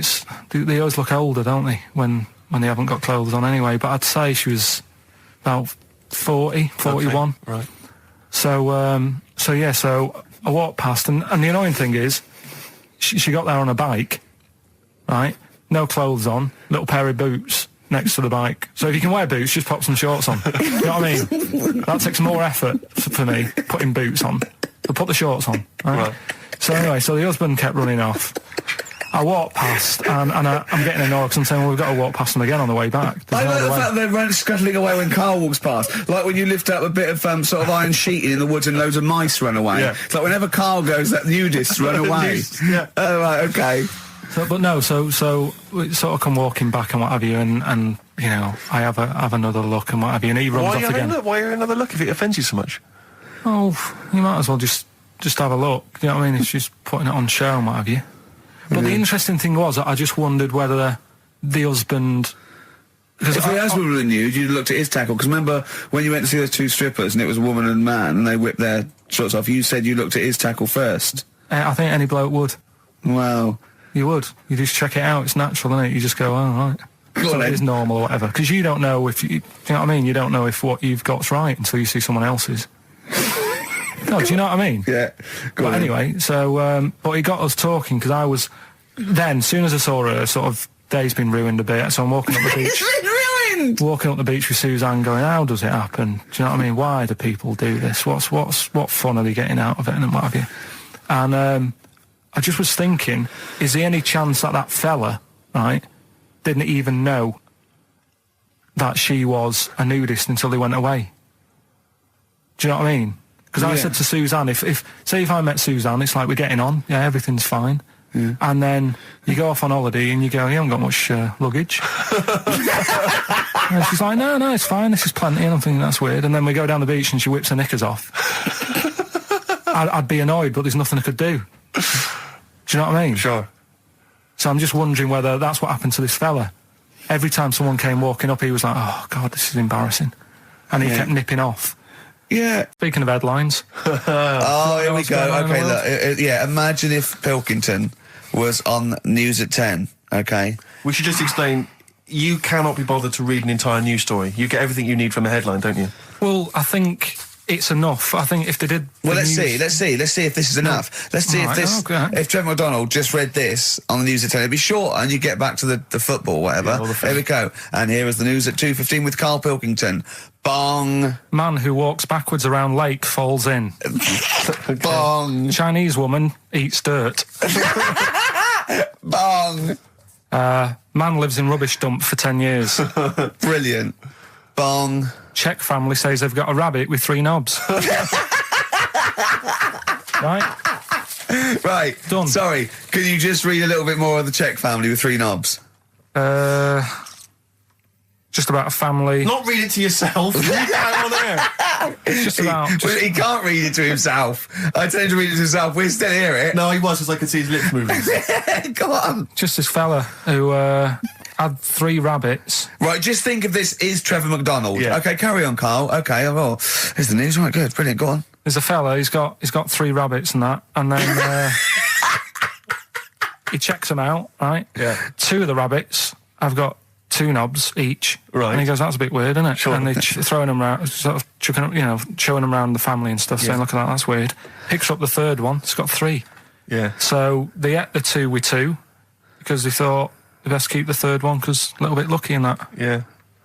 It is lucky, 3 knobs there, yeah. Now here's the sports news, and that's how it would work. Yeah, okay, brilliant. Well, read about the Chinese woman who eats dirt. I'm interested in that. That's it. That is the story, isn't it? What more do you need to know? It's well, I want to know a little bit more. Can you just embellish it? 78-year-old Chinese woman. She says she's 78. Makes you wonder. Yeah. With my theory. Carl's theory is that Chinese people don't age well. And so those Chinese people that are saying they're 112 are really only 33. That's why he doesn't want to be recognised, because he doesn't want to walk out from here into Chinatown. Yeah. Go on. It just says she's been eating soil for 70 years. She's ate about 10 tons of the stuff. And it's done her no harm. Kept her grounded. It's probably all right for you, isn't it? Because it passes through, doesn't it? Yeah. Well, they say, don't they, if you're having a kid, let it play in soil and that, because... Well, that's to get it immune, to get yeah. But lots of like things with sort of birds and reptiles sometimes swallow soil and stones because it grinds up stuff, breaks down cellulose for them. Doesn't do you any harm. All right, then. One more fact from this book for you, Carl. Apparently, officially, the Second World War is not over. It's not actually over because there's never been an official treaty signed between Germany and Russia. So it's still going on. Interesting or not? Not as good as the monkey one and the woman who eats dirt. and the Pete the Great and that. Sure. But yeah, it is over, isn't it? Isn't it though? That's what I mean about you annoying me with stuff that you go, oh, that's interesting. I don't think that is interesting. Okay. There was what was it I learnt? What was it I learned? Think of that as a question. Well, we're all trying to figure that out. Yeah, go on. Leonardo DiCaprio? the painter, Da Vinci. he could write with one hand, draw with the other at the same time. Right. Yeah, that's good. It's all right. That's interesting, isn't it? Yeah, it's all right. Well, if you have an interesting fact for Karl Pilkington that you think he might be intrigued by, email ricky.gervais@xfm.co.uk. What have we got coming up? What have we got coming up? More education stuff, some good tunes and that, Yeah. and a bit of Outcast. Yeah. Outcast. Hey Ya on XFM 104.9. I'm Ricky Gervais. With me, Steve Merchant. And over there, Karl Pilkington.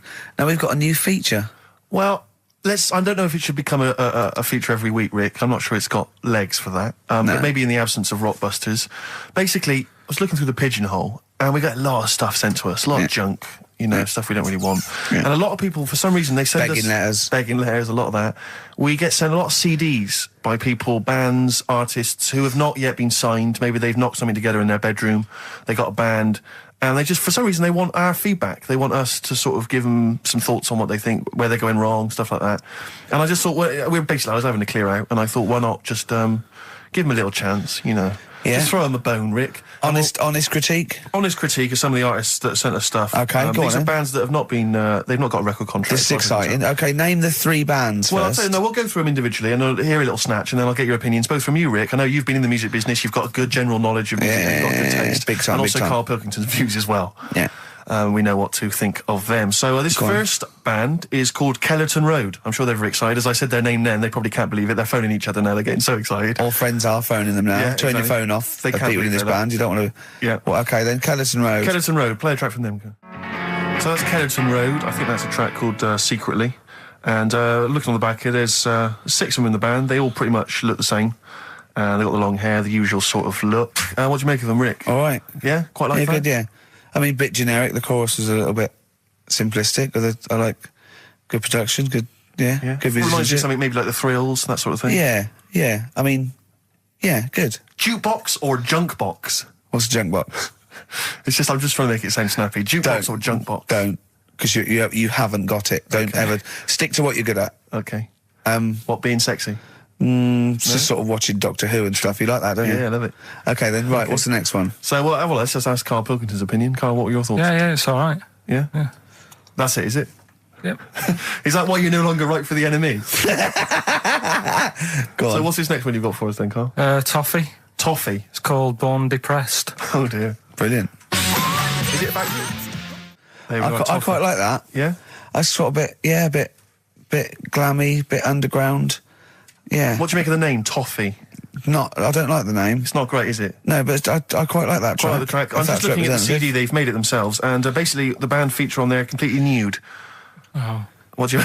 Well, we know what we think of that. What do you think of that, Carl? I'm not happy with that. Let's have a look, though. Have a look there. That's no point, is it? There's quite a lot of blokes and there's one naked lady. Oh, just having a look, though. Just... Yeah. What are you looking at the blokes? What are you looking at? Why are you looking at the blokes? That's Knob. Just having a look. But you look at their knob. I can see by the way your eyes are I'm looking. looking at the woman's knob, though. Well, she won't be happy with that. No, that's a bloke, Carl. Yeah, that's where you've been going wrong. Yeah, that's the woman. Yeah, Yeah, that's what I was looking at, that one. The woman's knob, so that's all right. yeah, good. So Rick, hit parade or shit parade? I don't know if it's going to be. I don't think it's going to be a hit yet because I haven't got backup. But I think we're looking more about whether they get A you know, record deal. Do you think they deserve one? Yeah, thumbs up for both of them. Okay, excellent. Well done. All right, well done. And Carl, play the last one then. What did you make of it? Sorry, we didn't ask your opinion. We weren't interested. Like to see him on CD UK. Just like that on the CD cover. Okay, okay. And this last act, I think, is this right? Picture Centre? Yeah. Picture Centre. Picture Centre. My favourite. You like that? Yeah, that's my favourite out of all of them. Good. There's a bit of Amy Mann in there. A little bit Cocteau Twins. Yeah, yeah. No, really good. I really stuff. like. Really good. Really intriguing that. Karl Yeah. Pilkington? Yeah, it's all right. If you didn't like it, what would you say? It's weird though, isn't it, music? No, do you know what I mean? It's like, it depends what you're doing. Do you know what I mean? That's all right. If you're just having a game of crib or whatever, it's just on in the background. That's the thing with music. I don't think you can sort of slag any of it off. It's times, and it's depends what mood you're in and stuff. Yeah. So So this it's is a pointless pointless. feature. It's a pointless Points feature. for you. We'll do it well, I again didn't come up with it. No, I do. All right, don't slag it off. then. Okay, we'll do that again then. I was quite enjoying that, but okay. No, do you understand what I'm saying? Well, That it's not worth having an opinion about music. Well, I'm not that bothered.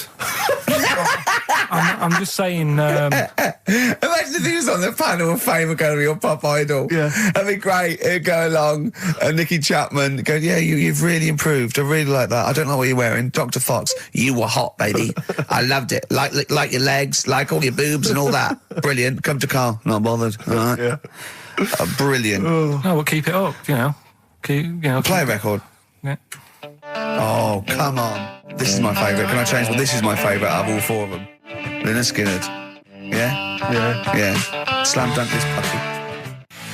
Jet and roll over DJ on XFM 104.9.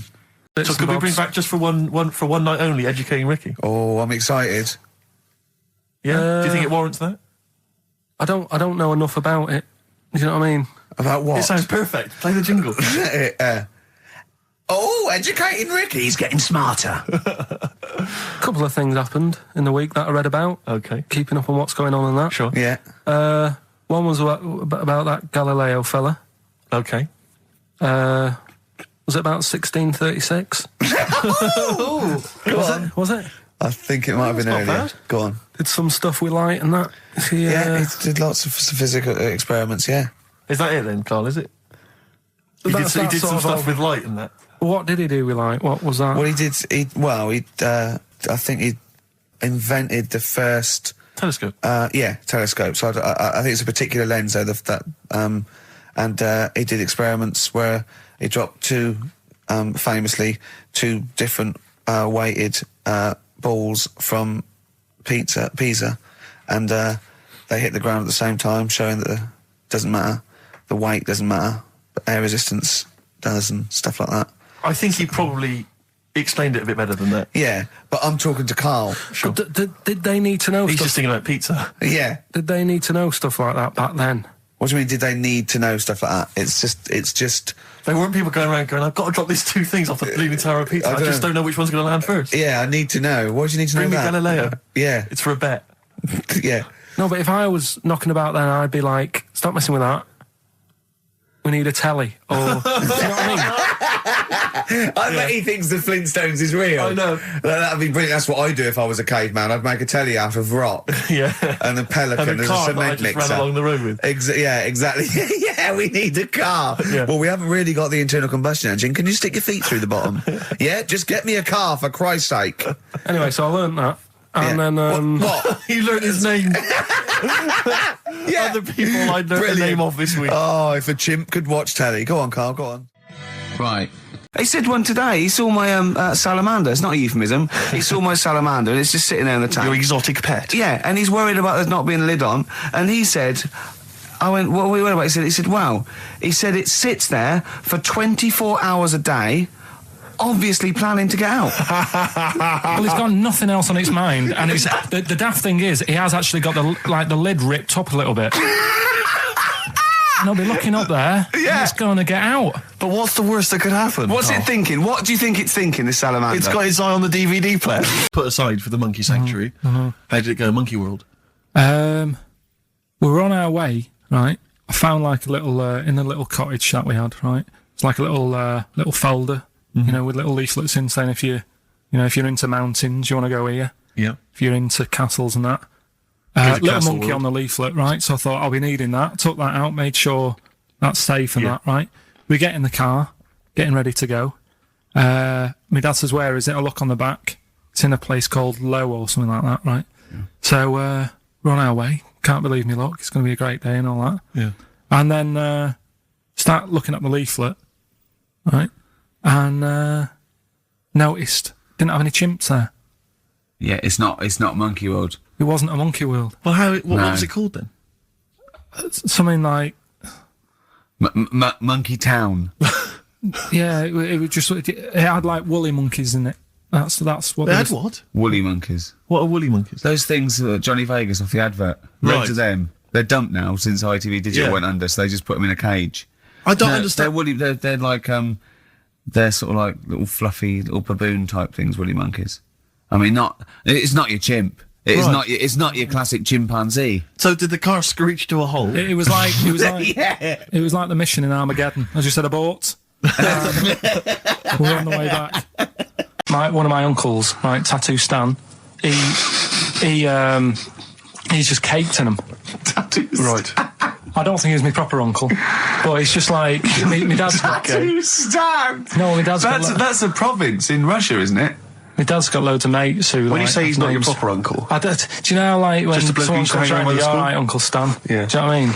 And there was my dad had loads of mates like that. There was John the Screw. right? So he either works in a prison or he likes to have sex. Cabbie.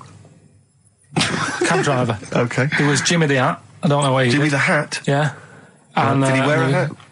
No. No. There was Fred the Veg. You sure he wasn't a relative?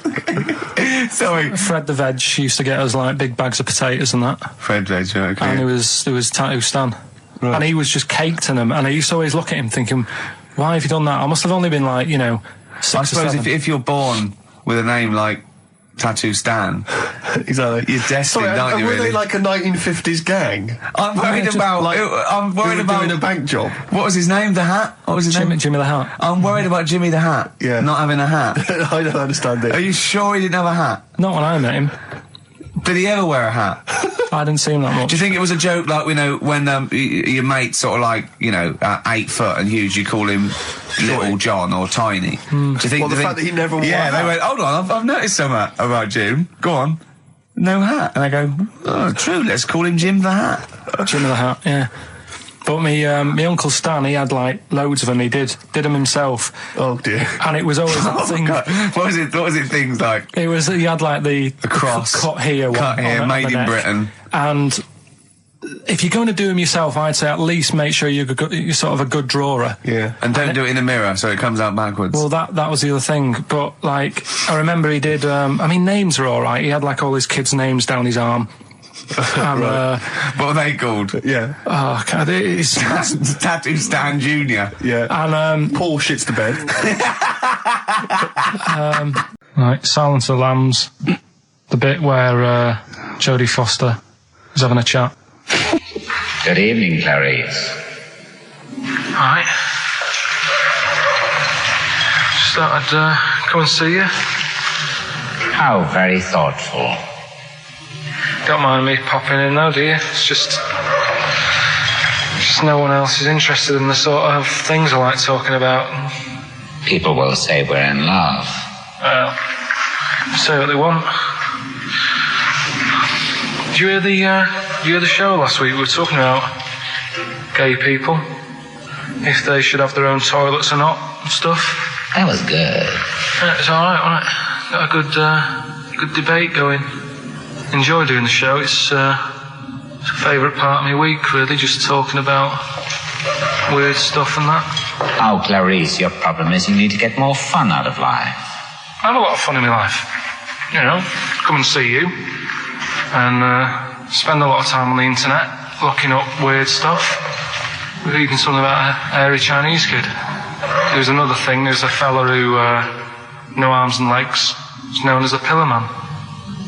Everything you need to find him is right there in those pages. Bizarre magazine. Yeah, I get this.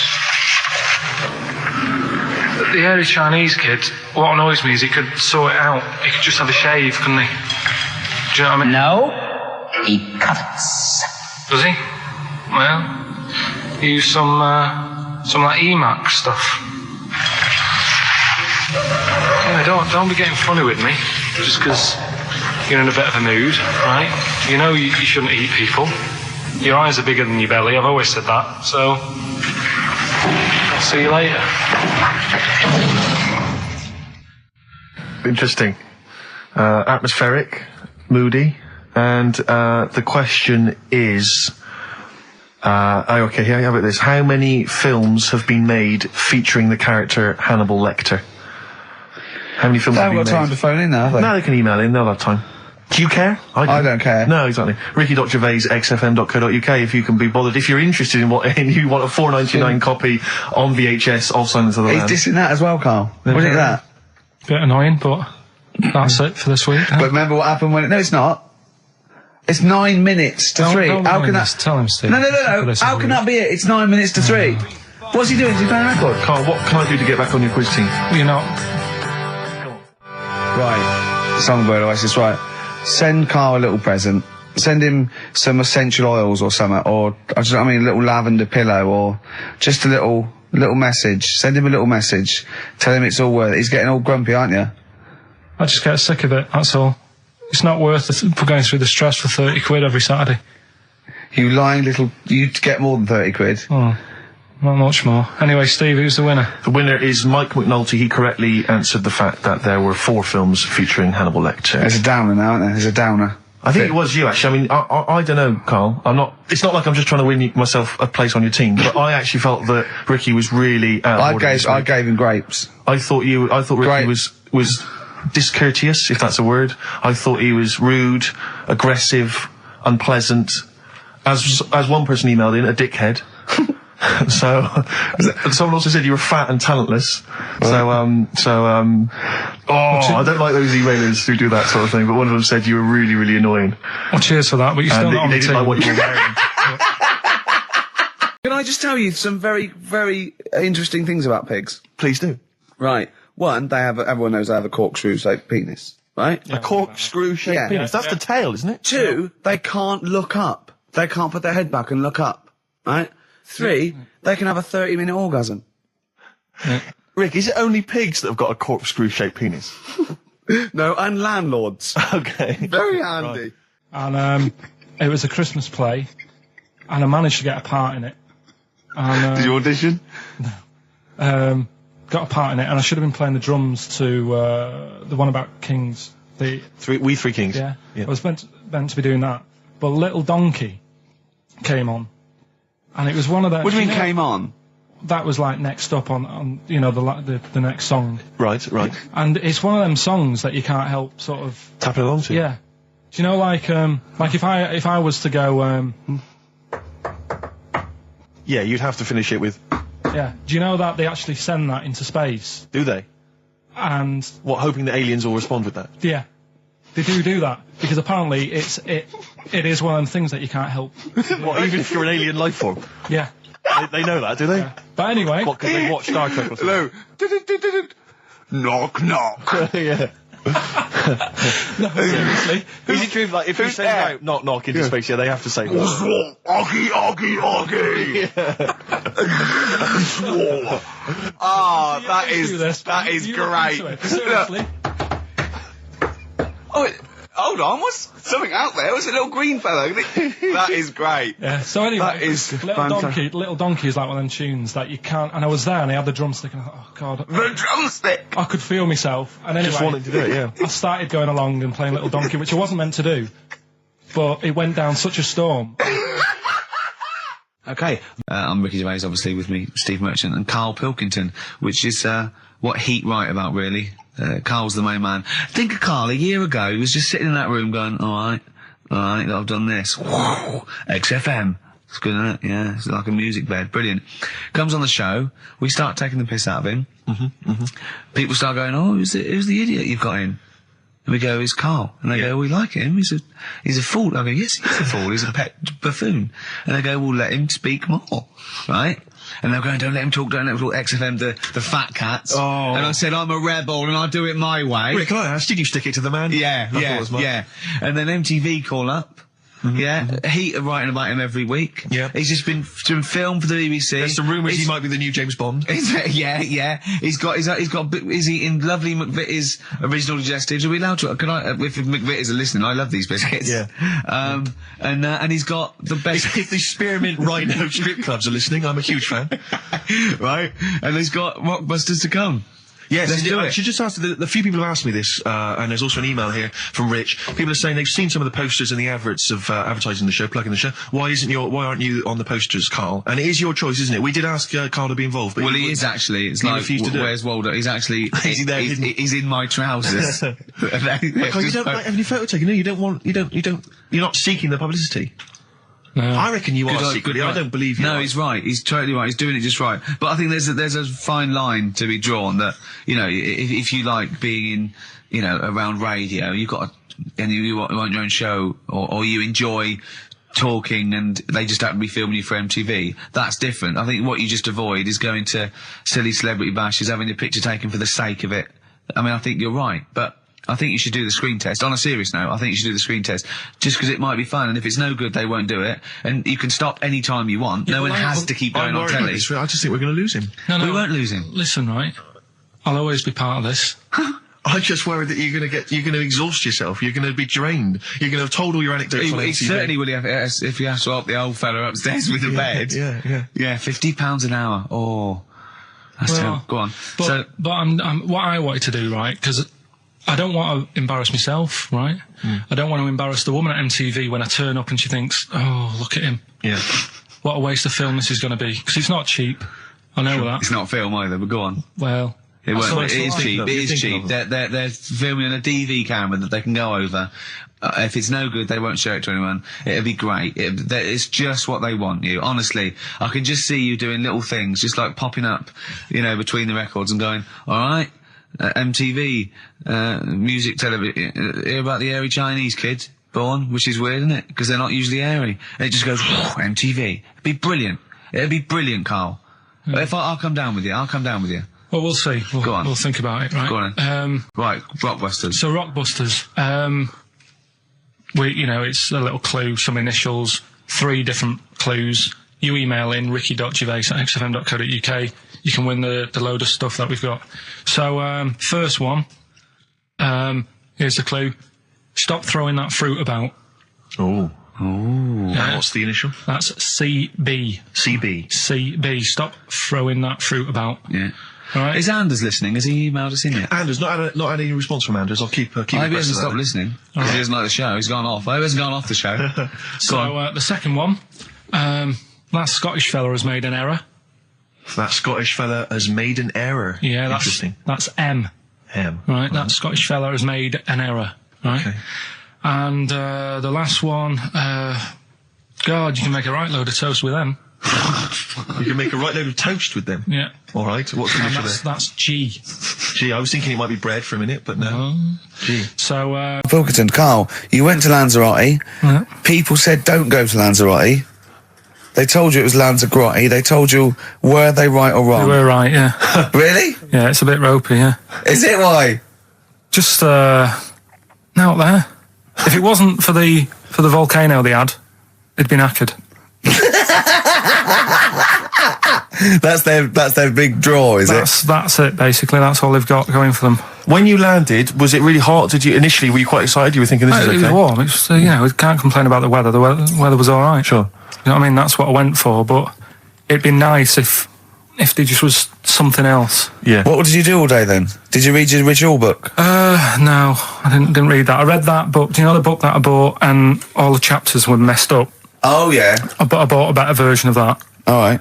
and I read that, Excellent. and then, Did it make more sense in order? yeah, a lot easier to follow. Yeah. And then we went and had a look at the volcanoes and that. They've got 36 of them to look at. How many did you look at before you realised that pretty much, you've seen one volcano, you've seen them all? Probably about 6 or 7. Really? Yeah. And then when you got to the 8th, you thought, now I know what this is going to be, Suzanne. This is going to be like a mountain with a hole in the top. Yeah. Really? But it happened years ago as well. It's like, just keep a couple, fill the rest in, tidy it up. Fill the rest in! Yeah, no, Well, getting some builders. No, seriously though. Okay, Or a 4 death million trap. tons of concrete, please. They're an absolute death trap. Yeah, what? Yeah. What do you mean fill them in? Do you know what a volcano is? It's just a hole, isn't it? That's happened. Well, it's more than the happened back hole. It's in- more a portal to the magma in the centre of the earth. Back in 1730 it happened, and they still haven't sorted it out. Well, when you say it happened, volcanoes were made a lot longer ago than 1730. No, but the one that did Lanzarote in. Right. Sort it out. What would you suggest? Well, How tidy can they up. fill it in? It's joined. It's all joined. No, but what I'm And saying is, it was the a- big it was- plates of the earth are all joined. It All was the a disaster, magma's wasn't it? joined. With the trade centre thing, that happened. They cleaned it up, sorted it out, they've moved on. That's what I'm saying. Whereas Lanzarote have just gone, leave it. It happened back in 1730. You misunderstand me. How, in the name of God, can you fill in a volcano? You ignorant twit. No, but it's not just the holes. They've actually left the lava everywhere. That's what I mean. It's not just the big holes. There's lava everywhere. But it's molten rock. They can't just pick it up like they're like a carpet. Put it in the holes. The holes are there ready. Just push it all in. On this album as well is The Killing of George. Georgie Part 1 and 2, remember? About the gay bloke. Georgie Boy was gay, I guess. His favourite song. Carl's favourite song, right? And I was going, oh yeah, I remember that, yeah. I said about, and I said, did not intend to take his life. He just pushed it when he gets mugged and killed. Do you know what he said? Go on. I was sitting outside, I was singing, he went, well, as I said, they go out too late. They go out too Yeah, late. he meant gay people go out too late. He went, no, they do. I went, what do you mean? He said, well, they're always out, they go out when people are coming home. He said, if he'd have been in bed by 10, he'd still be alive today. That's a sobering lesson. And he went, Carl. there's one that works here and he's shattered every Monday. Oh, if you're gay and you're listening, just be in bed earlier. Go Yeah. out when sensible people go out. Yeah. You're right, we're not on the continent, Carl. If you're gay and you're not in bed by 10, go home. Yeah. I don't get it. No, like, again, I spoke to you in the week, and I had much better things, like when I tell you about Brian Blessed climbing Everest, and for some reason it made him, it played havoc with his belly, and he followed through, and he had to clean up. Shut himself? Yeah, using ice and snow. Why are you telling me that Brian Blessed, in what way is telling me that Brian Blessed shit himself once in any way educational? Because I was saying how he was climbing Everest, right? Right. I give it to him, he's an actor and that, but he gave that a go. Yeah. Right? It played... What's the point of that, you'd say, wouldn't you? You'd say, God, he's you know... Oh, so he's alright. Me doing a boxing match for no reason is rubbish, but him climbing Everest and shitting himself Yeah, he did that. is commendable. Right, and he's only going to, like, go and do it again. He's going to climb it again. Yeah, but he might not shit himself this time. Yeah, what's the point in going? Nothing's changed up there. Yeah, good point. Yeah, Where's you been? Well, it has. They've probably cleared it up by now. Like, but it's slip on it. I can't even bother. Read about Brian Blessed. Is it actually true, or have you lied with No, someone else? it was an interview with him in it. And what did he say? Oh, come on! What did he say? He said, I climbed Everest and I played havoc with me belly. Let's talk about it next week. We've really run out now. Oh, you're a fool. Yeah, it's just like, you know, you had the girls in and that, and it reminded me, I was talking to Steve in a week. Yeah. I think it's, when people were talking about going to Stringfellas and that, Yeah. I was talking about seeing naked people. Yes, I asked him, I said, when he used to watch, say, he accidentally flipped onto BBC Two and some ballet was on, would his eye ever been drawn to maybe the gentleman's lower regions rather than the ladies? The gentleman's package. Yeah, would your eyes ever be accidentally drawn to that and you couldn't resist it? And you said yes. Yeah, because, right, and I don't think I'm, Oh dear. Well, go on, I mean, fair enough. no, right. I'm always looking at the beautiful ladies, but fair enough. Yeah, No, go on.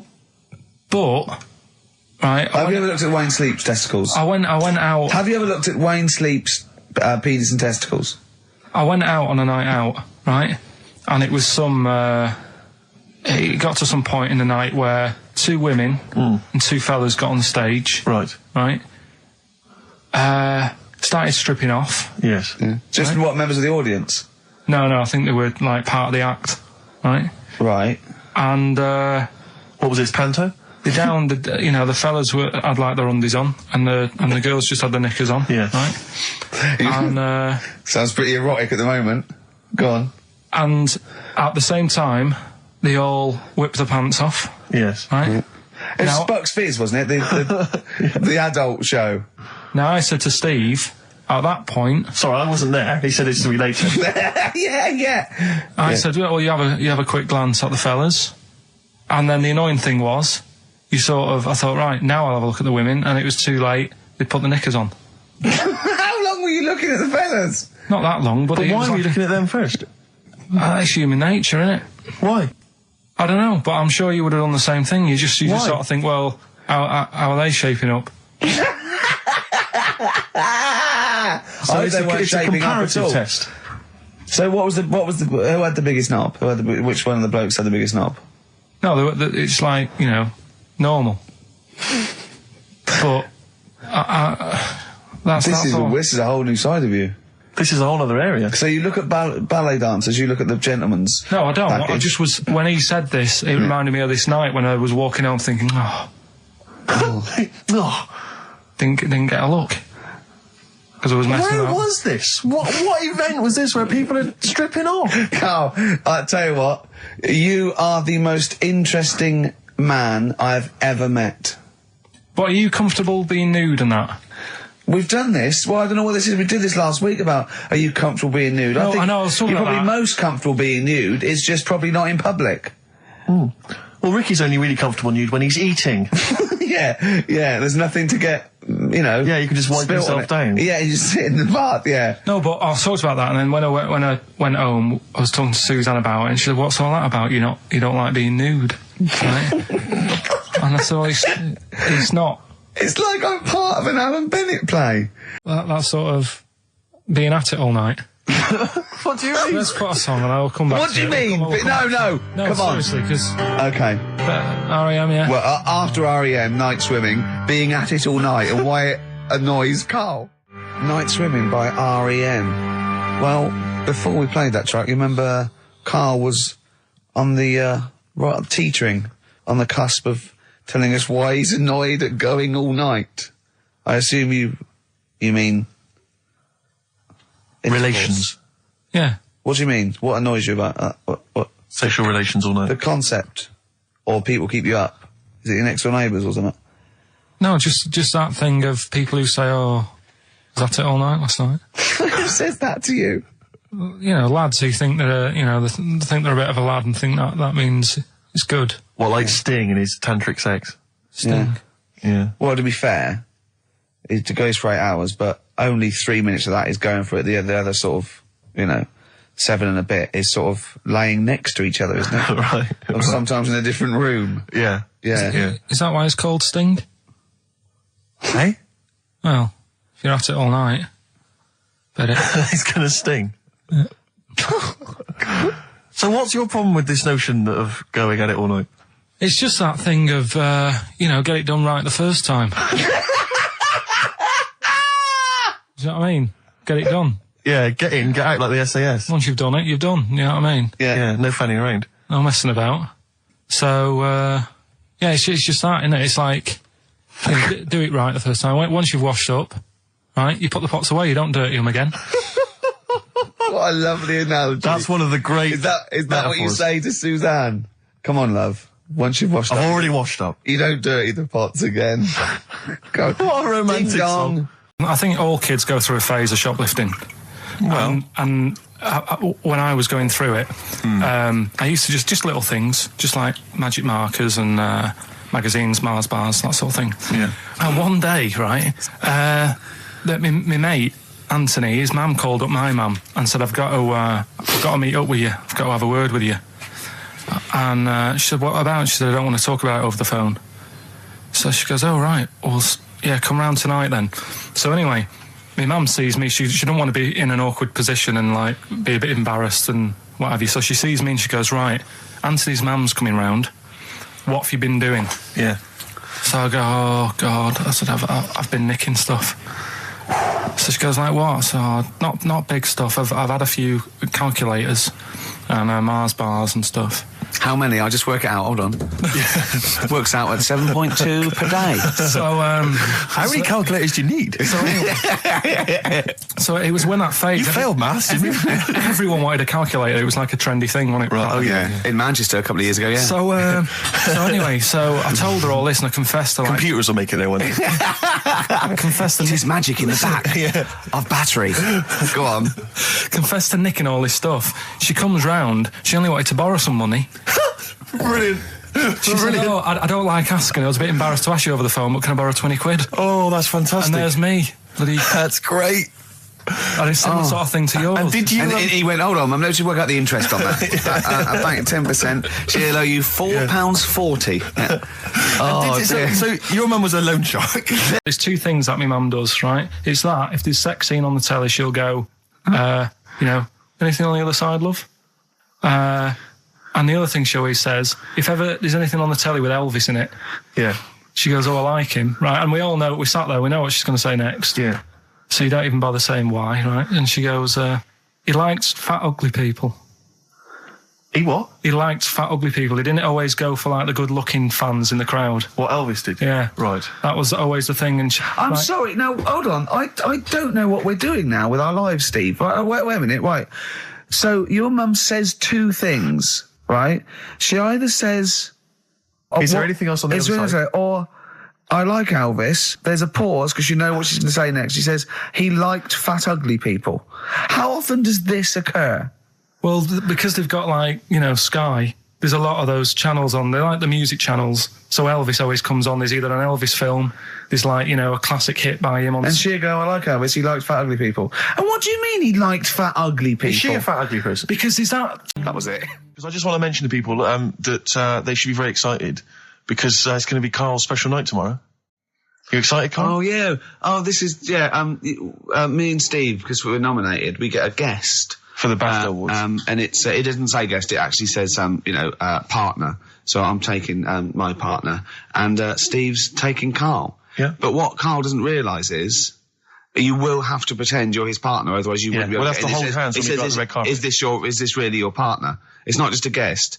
That's how it is. And either we go in like that or we can't get in. You just have to be with him when you go up there. I mean, does he have to... We should hold hands, but I think what we should do is just to make sure that there's nothing at all that, like, it's going to go wrong, we should just do a little kiss. Just like, or be seen sort of like cheek to cheek, just to show them that, you're not... He's like not Elton John and David He's not just Finnick. getting his mates in for a free meal. You are actually partners. No, I'm not up for that. Why not? Well, because we know we're not actually gay. No, but so it's not a problem. You've come out of it looking quite good because you've got a good-looking fella. But I'm meant to look like, I mean, I'm not gay, but if I was, I don't think I'd go for your thing. Oh, he's done you, Steve. It's turned on you again. I cannot believe we were trying to get him. Wait a minute. I have got the cream of London's totty phoning me up, trying to get an invite to the BAFTAs, right? We have very graciously asked you if you would like to come along. Well, that worries me even more, that you've got women calling you up. Carl, I can't choose between them. If I let one of them down, they're gonna destroy them. They'll be ruined. Their lives will be ruined. It's better for me to take you and not, ruin the lives of any of those poor women. When he told them he was taking you, it was like a scene from Graceland. There was just like there was weeping. They were crying. Like it was horrible. Hundreds of them, and really? He just went. I got upset. He just had to say, "Look, just chill out, bitches," didn't you? I did. I just said, you're all my hoes, but I can't choose between you. So I'm taking Karl. You know, he could get you a discount frocks. No, I had a letter from the people that there's an organisation. No, listen, Karl. There's an organisation that sponsors the BAFTA Awards in terms of clothes and fashion. They sent me a letter. They said your partner. They've not specified the sex. They've said your partner can come along and choose an outfit. Now I suspect by the look of it, it is a woman's outfitters. I'm thinking we could get you a lovely trouser suit. Well, yeah, it may look feminine, right? But I think people will be fooled. It'd just be a little bit roomy in the hip and probably narrow on the shoulders, but you're a bit skinny. Why didn't you take it? Because it's a lot of an insult. And maybe just some pearls as well. Be lovely. Wouldn't you? I haven't got anything sorted to wear yet. See, you're slagging me off. You're likely to end up going in a tracksuit. Yeah. You know, I'm going out today. I've never bought a suit since I was like 11, right? I went to my brother's wedding. That's the last time I wore a suit.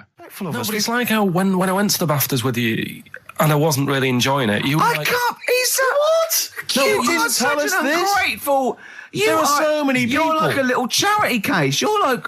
Oh, I God. had chicks queuing up around the block. You'd usually have to. Someone like you would have to write to Jim or Fix It or Esther Ranson to get them to meet us sort of people.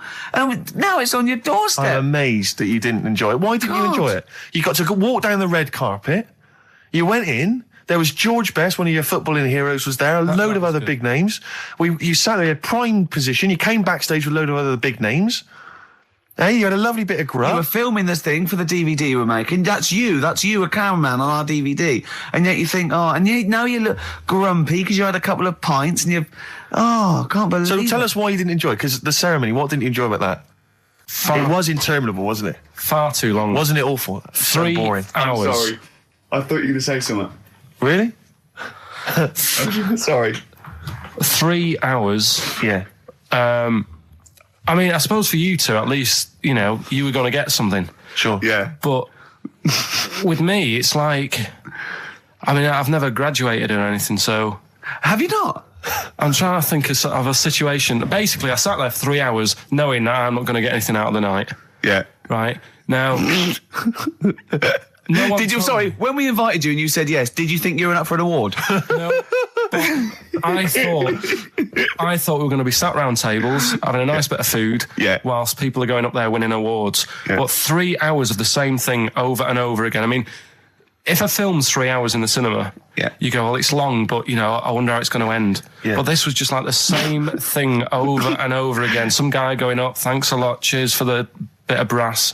And then going down, sitting down, the same thing over and over again. Honestly, right, I'd say it was one of the worst things I've ever had to do. I enjoyed the night afterwards when we did have a bit of lamb and a nice bit of veg and that. That was all right, and I went home and I was happy, and I got the little freebie bag that you're talking about that we're giving away.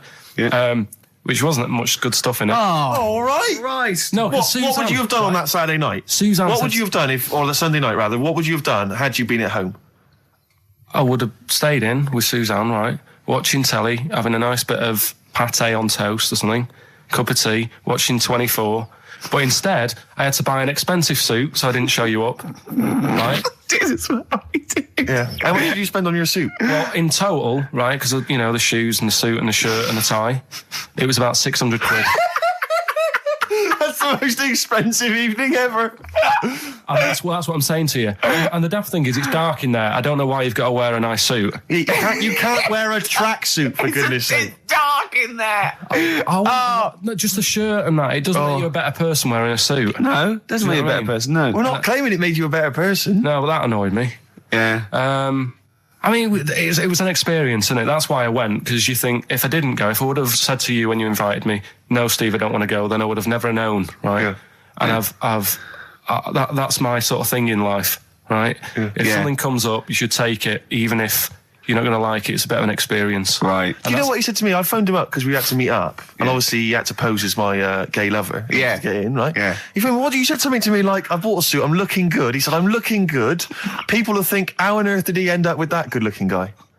So he got into the role. That was what he said to me. He started getting into it. Such an insight. Play a record. I just must say that we've had an email from Daryl Foss. Lots of people have emailed in and said, well done on the BAFTAs and well done on your Room 101. They really liked that. Thank you. There's one guy, it's Daryl, says, Ricky, has your dad only got one D-Mob suit?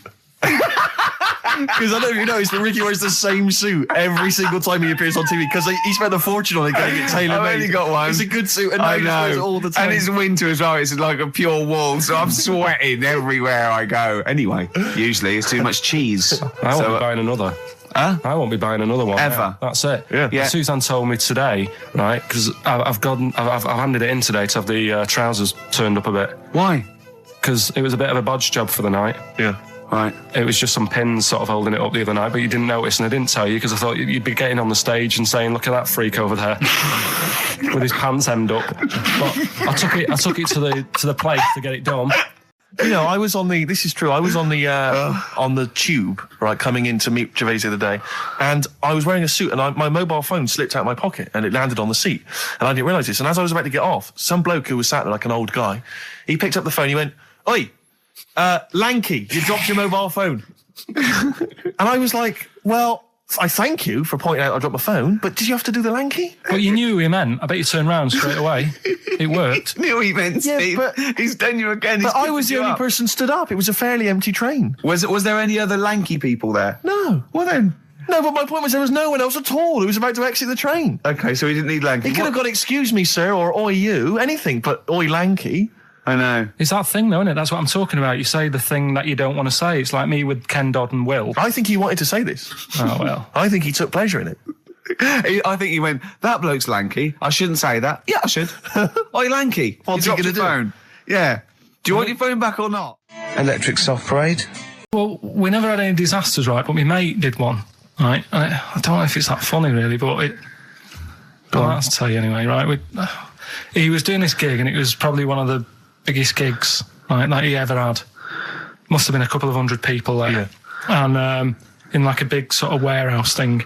Anyway, for some reason, there was some problem with a big speaker that fell, right? So the police turn up and stuff. Right. And they try to control the night, and they're going, "Can everyone sit down? We try to control it. Can you sit down?" So anyway, you get a few like little groups of people sitting down on the floor, and people were still stood up, and the police were saying, "Look, you know, we're going to cancel this whole night if you don't all sit down." And more and more people are sort of sitting down. It's going on for about 20 odd minutes, right? "Will you please sit down?" And it gets to this point when there's just one lad stood up in the middle. And he's going, "Look, you're ruining it for everyone. Will you sit down?" And it goes quiet for a bit, and someone's muttering something. And he goes, "The lad standing up has got calipers on his legs. Can we have a round of applause for the kid?" Who said that? It was this lad who was doing the DJ. He was the DJ. So, like, the police and everything were saying, "Well, you sit down, you're ruining it for everyone else." Dear. You know, the quick way to sort that out would have been to play upside your head. Yeah. Are you sure? We haven't done Cheeky Freak of the Week. That's a new feature, isn't it? That's a new feature. Cheeky Freak of the Week. Let's do Cheeky Freak of the Week. What is the cheekiest freak of the week? I'm just going to apologise now. I've just had freaks, sorry to freaks. Okay, right, go ahead. Well, I say it's a new feature, but we've sort of touched on it in the past with... We always talk about freaks. Hairy Chinese Kid. Yeah. We've had the Pillow Man. Yeah. Oh, you called a draft excluder? Just make a note of that, would you, Rick, on the list? People without arms and legs. Hmm. But at least, you see, the Pillow Man, what do you picture? Because I was saying to Ricky in the week, right, I'm a great fan of the Elephant Man.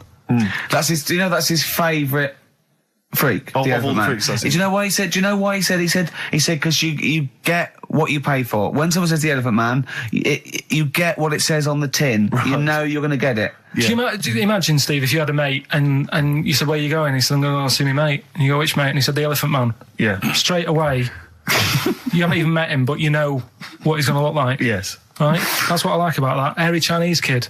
Yeah, you know what you get. Pillow Man. Yeah. Not so good. What does that mean? It could be one of those big fat things on that show, couldn't it? A big pillow, like a... Yeah. You know, they had that big thing about the fat people and feeders. They were getting up to like 60 stone and that big one. And there's a thing called fat admirers that just fancy fat women, right? And you writing that down? Yeah, sorry. And they had blow up versions. It looked like a bouncy castle. Wow. Yeah. Really? Yeah. You'd be knackered when you blew that up. Yeah, You just wouldn't want to go forget it. Yeah. Oh, God. That's people being cruel as well, isn't it? Because after watching the programme on Channel 4 about the fat people and fellas who like them and stuff, there was a story on one of the news websites about some fella in Germany, right?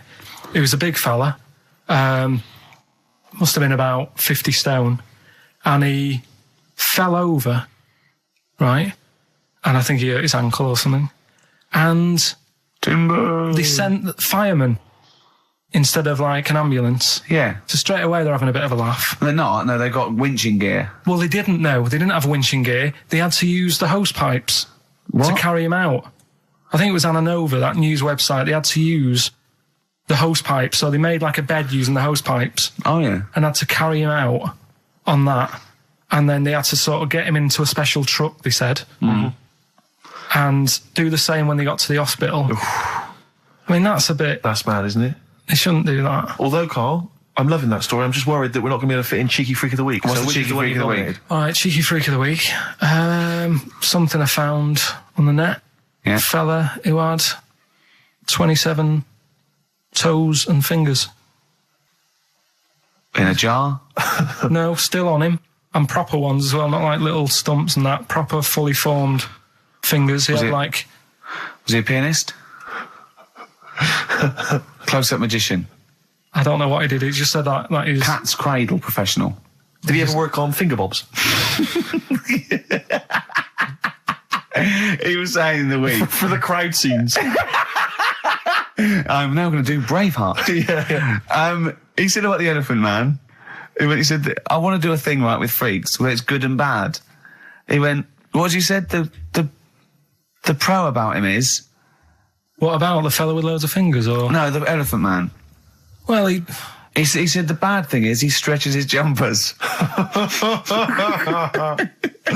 When he puts them on. Yeah. And what's the good thing? Sort of, he never gets up and goes, oh, my hair's a bit of a mess today. No. He's always having another bad face day. I don't to complain about this head and shoulders. You're taking the piss. Yeah.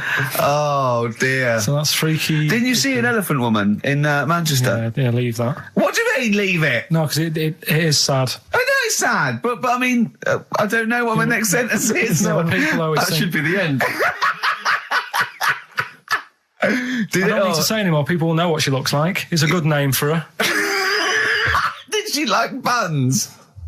Oh dear. It was when my dad was a taxi driver and he used to sit in the front. Yeah. And she used to get a lot of taxis.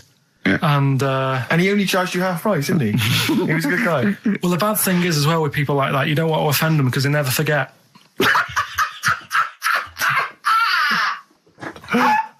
Oh, go! But, Karl Pilkington. I was sat in the front of the cab and my dad goes, right, we're going to go and pick the I can't even tell you the name. He goes, oh, it's just evil. Right? What do you mean? No, leave it. So she's got...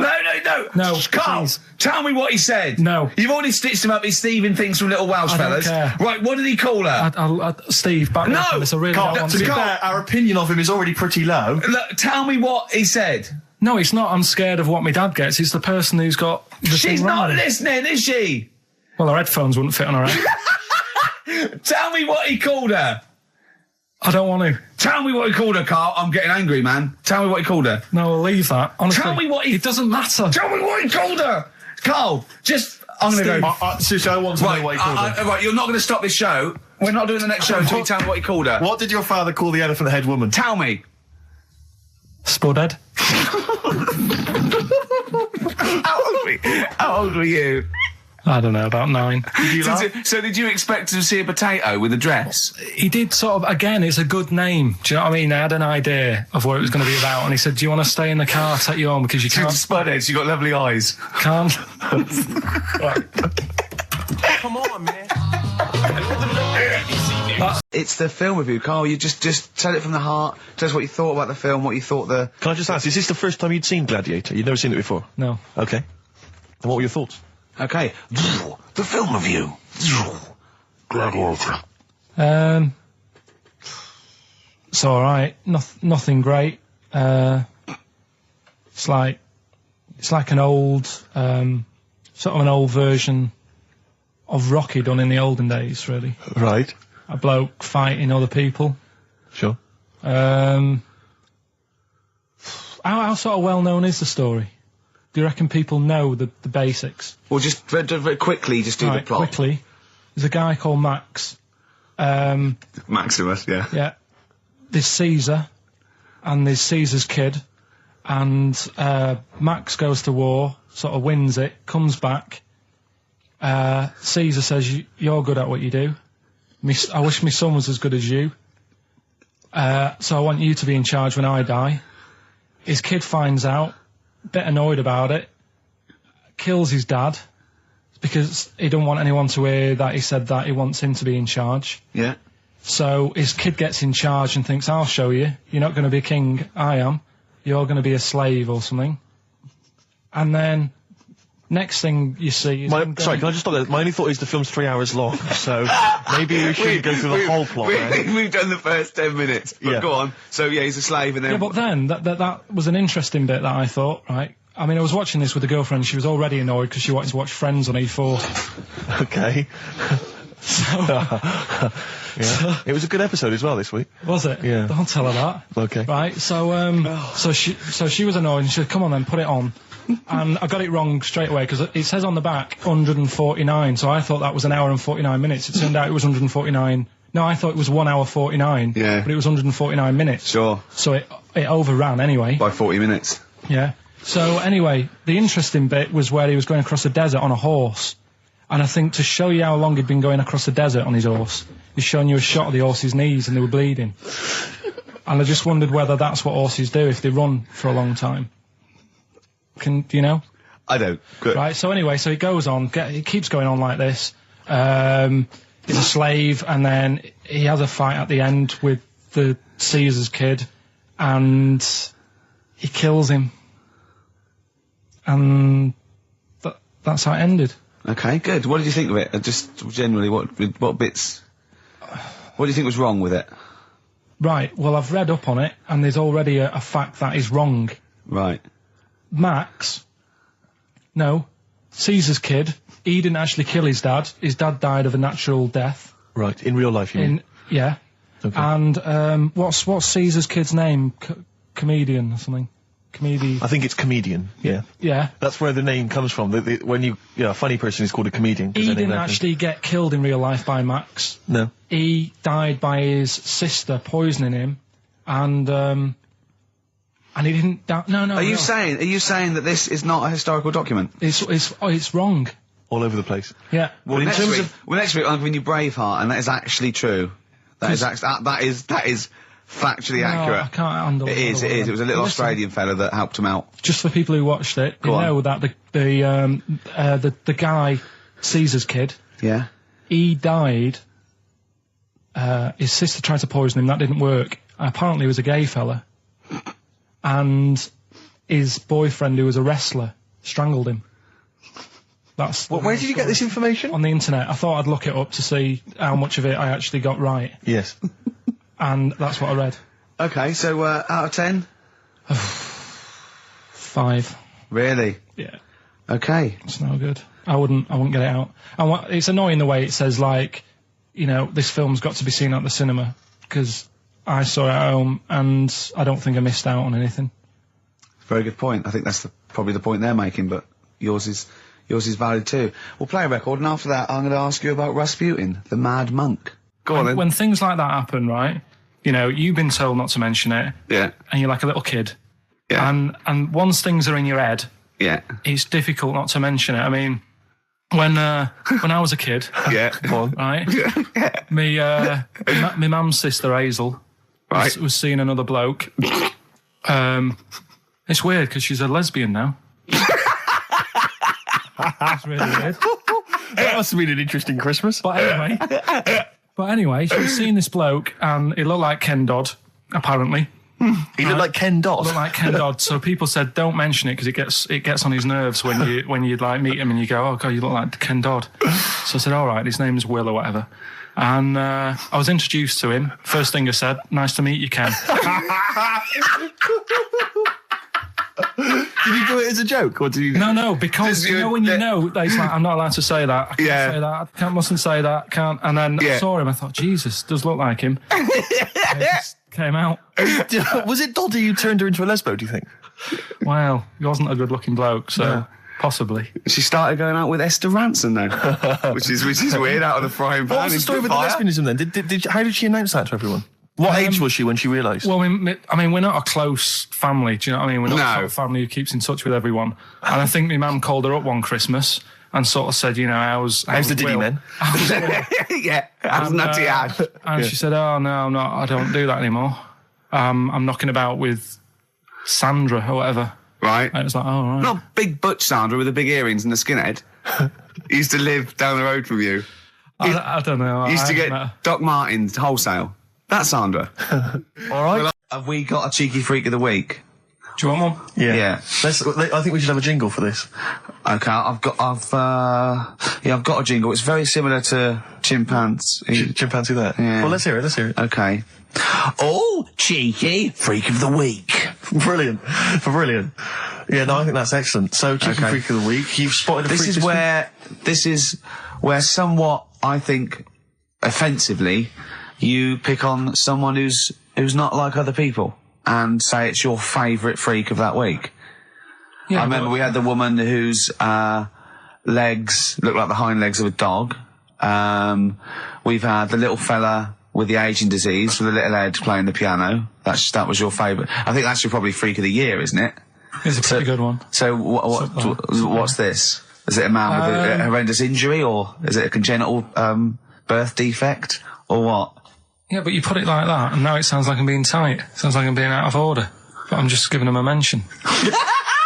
Just giving him a big shout out. Right.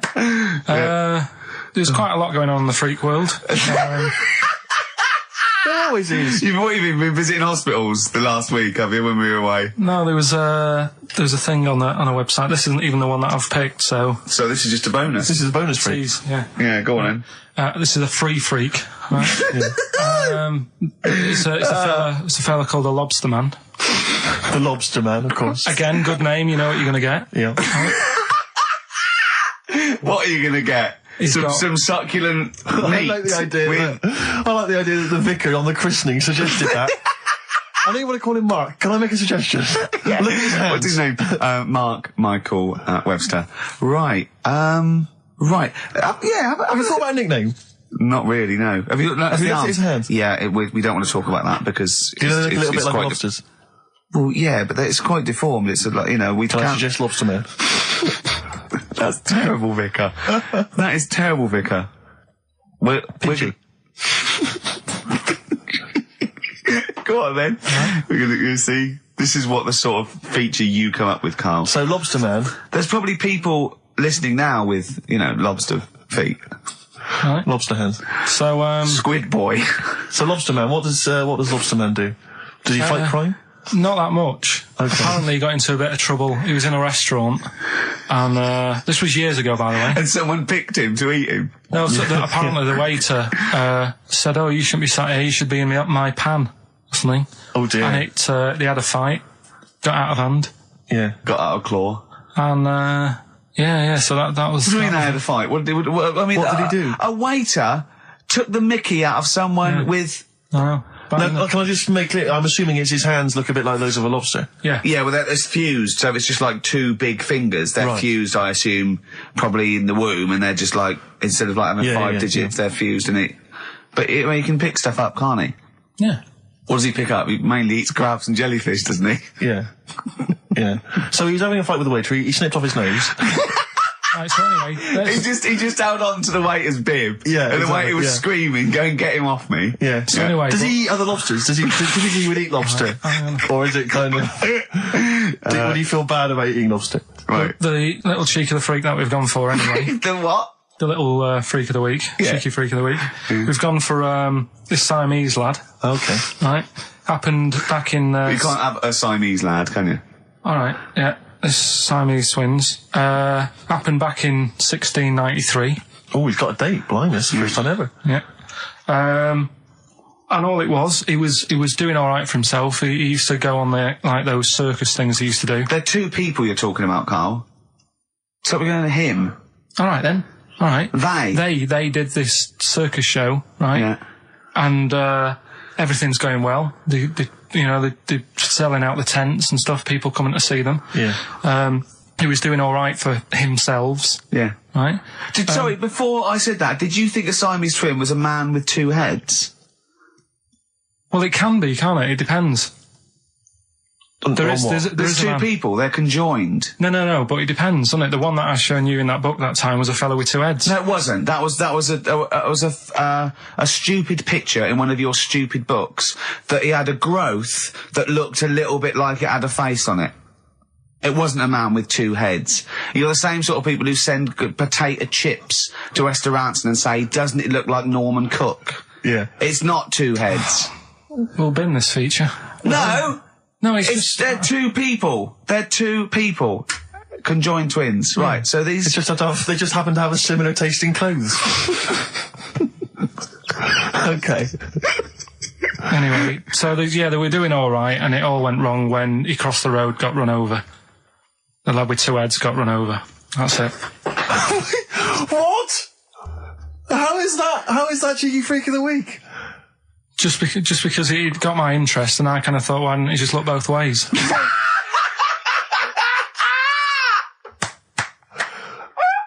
I'm intrigued to know Why wasn't he looking both ways? I'm intrigued to know how you get run over. What was it, 1629? Yeah. Well, it's horses and that, wasn't it? Yeah. Oh, why wasn't he looking both ways? Karl Pilkington, you are a genius. Play a record, you fool. Cheeky Freak of the Week, do you want to... Oh, definitely. Should we do Cheeky Freak of the Week? Cheeky Freak of the Week? I can't wait. I'll always do these. I'd start off with these. All right, well, let's have the jingle for Cheeky Freak of the Week. Oh, no. Do you remember it? No. I remember it. Oh, Cheeky Freak of the Week. Brilliant. Something like that? I want some more, though, because that was slightly half-high. Oh, Cheeky Freak of the Week. Excellent. Right. This, we're going back again. Yeah, 17th century? Well, it was 1829, right? Oh, I'm impressed. Now, the problem is with Cheeky Freak of the Week... Not so much the week, is it, if you're going back to 1829? Well... Not even of the century. You haven't even done Cheeky Freak of the century. There's... What's the problem with Cheeky Freak of the Week? Just because... Other than the sort of moral implications. Yeah. Well, last week, it was a fellow with two heads. Yeah. We've done Siamese twins. It's Siamese twins again. Oh, No, it was Siamese again. twins. It wasn't a fellow with two heads last week. It was Siamese twins. Conjoined twins, sorry. They're two different people. This is what I'm telling you. But this is the problem. They're going to crop up quite a lot just because they've got double a chance. All right? Oh, please don't write in and complain. He knows not what he does. You understand, don't you? Karl will actually feature one day in this section. Yeah. So, right, go on, Karl. We're going back to 1829. Yeah.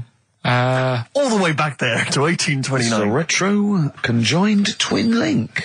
A couple of guys set up a business. They were called Chang and Ang. Oh, they're the first. That's why they were called Siamese twins, because they wasn't that what it was based on? Those two, Chang and Ang. Was it? The original, yeah. That's why they're called Siamese twins, because I think they were Siamese. So these are the first ones. Well, not the first ones, but they're the ones that got to fame, I think, and why people started calling them. People started calling them conjoined twins, Siamese twins. I think I'm right there. Anyway. Good. Well, the sort of set up business, sort of going around the US. Well, both of them. And Europe, yeah. Yeah.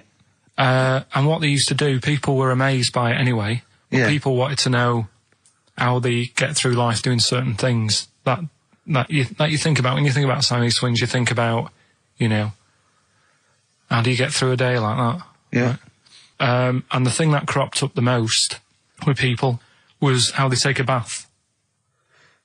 So they used to go on tour around the US and Europe and sit in a bath, have a wash and that. And did they ever wash each other by mistake? They go, oh, that ends there. That ends there. Like those things in supermarkets. They put one of those down. We go, oh. Now, as Chang and Ang, they're in the bath. They're washing their own bits. They got one of those dividers, right? They go, well, that's definitely yours. I marked mine. That's definitely mine. What? Don't wash that, Chang. I wouldn't, Ang. I wouldn't wash that. Right? So what are they doing? They're in the bath. Carry on with the story. that's about it, really. I mean, that's the fact that people... So, two little Oriental fellas joined in the hip, had a bath. No. That's your story. No, they didn't have a bath. They they must have done some sort of research, right? Who? Changarang, right? And they said, well, what do people want to see? Isn't that basically Roller's song? But it's an idea that people have queued up. They've paid their money. They're in a tent. They go, well, I hear they're going to have a bath. They're going to have a bath. Two Siamese people have a bath. How would they possibly do it? Well, I've heard they get into a bath. But that's I don't know what they what's wanted to see exciting. them nude and where the join was. No. More than how do you get in the bath? I don't know. That's what they picked. They said, what would be good to see? What do you want to see him do? Having a bath. How'd you get into trousers? Was there Exactly, this is all part of it, isn't it? That's why they picked having a bath. This is all part of it. Well, they want you to get dressed afterwards. Yeah. Who was the best out of Chang and Eng? Who was your favourite? They both look the same, to be honest. There's a surprise. One was a short ginger woman. Oh dear. Is there anything what would be better than having a bath for you when you'd seen them? What would sort of make you go, I wonder? One of them pulling and the other one going home alone. Yeah. I go, look, she's definitely up for it. I'm taking her home and go, what am I going to do? Can I watch? Definitely not. Definitely not. Look, you go to bed. Steve. Hello. Can you hear me? Yes, can you hear me? Yeah. Where are you? I'm in one of the capital's many burger joints. I'm just about to go up now and order some burgers. Where are you? What are you? Where are you in? I'm in McDonald's in Leicester Square. Oh, right, okay. Yeah. What are you getting? Just get. Yeah. Get Hello too there. many. I need to order 5 regular hamburgers, please. If that's all right. Sorry. 5 hamburgers. Yes. You're probably wondering why I'm ordering only 5 hamburgers, aren't you? And let me tell you why. My friend is going to try and break the world record for putting burgers into his fat, stupid face. What do you make of that? Exciting? Yeah. Do you wish him good luck? Yeah. What's your name? Tyre. Tyre? Yeah. Oh, thank you very much, Tyre. I'll try and get Tyre to wish you good luck in a minute, Carl. The coming shortly. 5 should be enough. The world record is what? 3? 3, yeah. Okay, good. I don't know what. Oh, here we go. How much is that? $3.45. $3.45 for 5 hamburgers. It's good, isn't it? It's good value. It is really, isn't it? Really, yeah. I mean, if there's anyone from from McDonald's listening, they probably want to give us some free stuff, I would have thought. I would have thought, right? Would you just wish my friend good luck before you're just on the end of the line there. Just say good luck, Carl. Good luck. All right, then. There you are. That's the people from McDonald's wishing you good luck. Carl, I'll be back shortly with the burgers. Brilliant. Okay. Do you want the pickles left in? Eminem. Sing for the moment. On XFM 104.9, I'm Ricky Gervais. With me, Steve Merchant, with 5 little hamburgers. Got 5 burgers here, yep.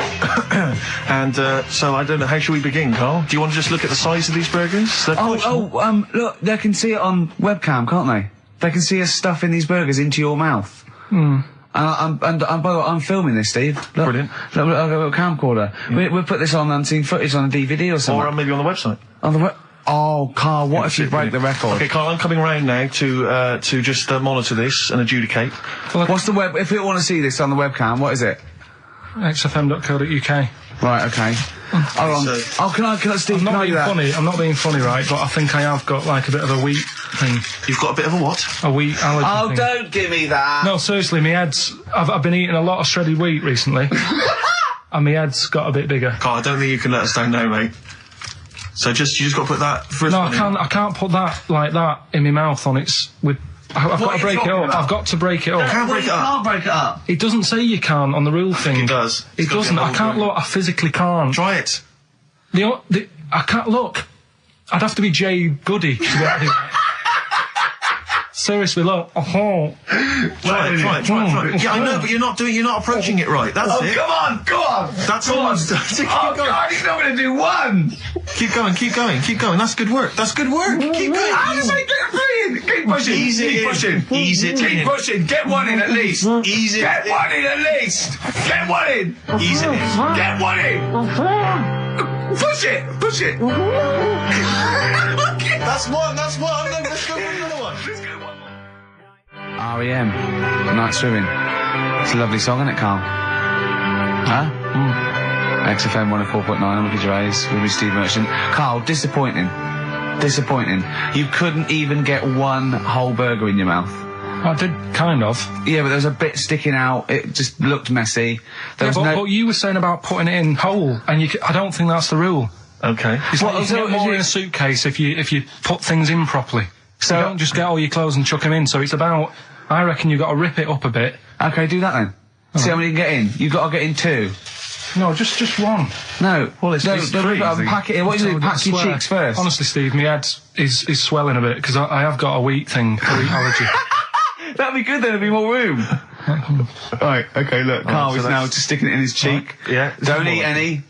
You can't swallow any. It's like a hamster. You got to work it like a hamster. Yeah, stick it in. Come on. He looks like Marlon Brando in The Godfather. Come on. Don't lose any yet. Right. Pack it in, then use your fingers to pack it in. Come on! Wedge it in. Like you're grating the bath. I can't do this either. Keep going, keep going! Keep going, don't give up so early. This is part of the problem. You just give up, Carl, too quickly. You failed again. Let's go. Let's do it. Yeah. Are these the prizes? Yeah, they're the prizes. Alright, let me have a look. We got the new album from Goldfrapp. What's this one here? Oh, I've no idea. The Yardbirds. A new album from the Yardbirds. On VHS, Coogan's Run, the show where different characters make an appearance each week, including, I think, Pauline and Paul Calf. Good stuff. Who the hell wants this? Meglos, a Tom Baker Doctor Who edition. And the only decent thing really in the collection, other than Coogan's Run, is the X-List, the double CD featuring lots of current indie favourites. So, not a bad little selection there, Carl. Yeah, well, if you are new, you haven't heard it before, I sort of give a cryptic clue and then some initials. I'd say it isn't cryptic. It's like, what am I thinking that might or might not be the initials that I'm going to say. That's how you got to think, really. Yeah. But go on. Do you want to remind them of any that spring to mind? Just as a...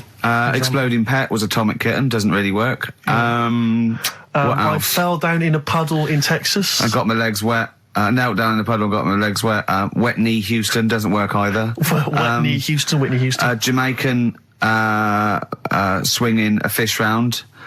D-trout spinners doesn't work in the slightest. Doesn't work in the slightest. That's how they work. So there's three of them. You email in.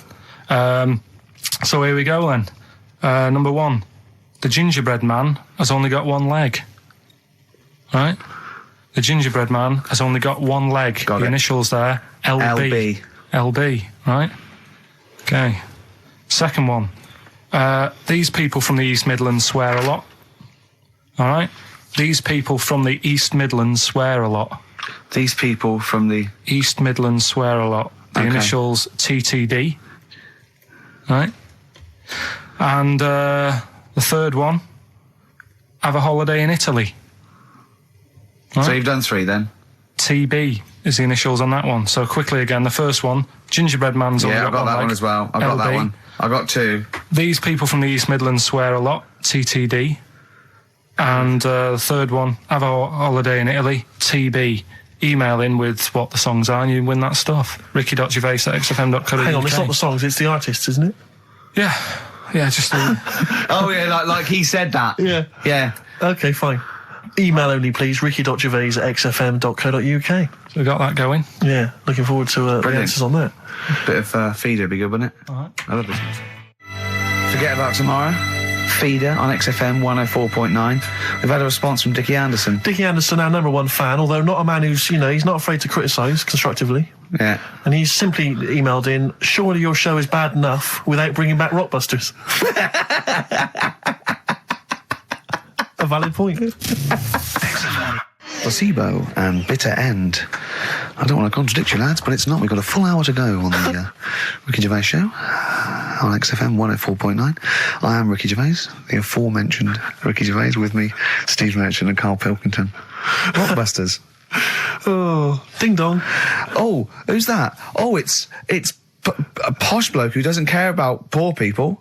Hello, posh bloke, what are you doing? I'm in my Rolls Royce and I don't like the homeless. Oh, posh bloke, don't be a... You want to do that? Satire. That is satire. Yeah. There's nothing like it. It's political as well. I'm getting in there's political so many. Don't things. even begin to show off. I was showing that some foreigners are funny. I got in the fact that, like, if you notice that Chinese people wear different hats to us. Yes. So that's political in a sense. Yeah. So, the weird thing is, Steve, right, that is like what I imagine Ricky's house being like when people are ringing the bell. Because they're all so different. It's got a little... He's obsessed with all my friends being slightly different to each other. I've never understood it. He goes, there's no thread. There's no thread to them. All my mates have got a thread running through them. I was literally after they walk out of the home. Yeah. But What do you mean my friends all different? Well, that could be... It wouldn't surprise me if I was round there and the bell went and I said, do you want me to get it? And you said, yeah, and I opened it and it's, what, holy fuck? Holy, yeah, he's at the door, right? And then I'd say he's busy, close the door, bell would go again, then you got the little gay fella. David Gray. Yeah. And then, do you know what I mean? Yeah. Not really, no. Because he's met some of my friends and he looks at them in a weird way. I mean, some of them are weird, but he's just... Oh, the other night, right, he's got a thing about Robin, my mate Robin, right, who's a lovely bloke, right? He's going, I can't be handling him, he talks too much, he talks... Robin sort of goes... And he talks really fast and he's sort of riffing all the time and that, and because it does me head in. Why is he talking like that? And I said... Carl going for a drink. I went, he went, Robin's not going to be there, is he? I went, no. And I was there with Johnny, and I'd set him up. I knew Robin was going to be there. Robin comes in, sits down and goes, hi. I go, all right. Carl goes, I'm going. And Robin sort of looks at him. I went, oh, don't be stupid. He went, no. And this is in front of Robin, who's confused. Carl goes, points at him, he goes, I said, was he going to be here? I don't like him. And Robin just... it was unbelievable. It was unbelievable. Appalling. It was unbelievable, Steve. And Robin sort of looked like really genuinely sort of upset. He goes, well, shall I go? I went, no, don't. And Johnny went, oh, Carl, he's a lovely bloke, right? And Carl went, well, no, I'm less annoyed at Robin now, who's done nothing. No, of course. Than you. And I went, look, just have a chat. He goes, no, it's not worth it. And Robin was going, right. I go, Robin, stay. He went, no. And I made him stay. And in the end, they were getting on, weren't you? Well, yeah, in the end... I can't believe... What were you thinking, Carl? What kind of a despicable man are you? That's why am I the bad one? Of all the things you've done, that is terrible. Why am I the bad one when it's Ricky's fault that we were both there anyway? We all understand. But it's a public place. You don't say to someone in front of them, I don't like this person, I'm shooting off. I don't think I said it like that. You said exactly like that. Yeah, and he was like genuinely confused, and he was sort of like sitting there thinking, "Oh, do I have to take this? What have I done?"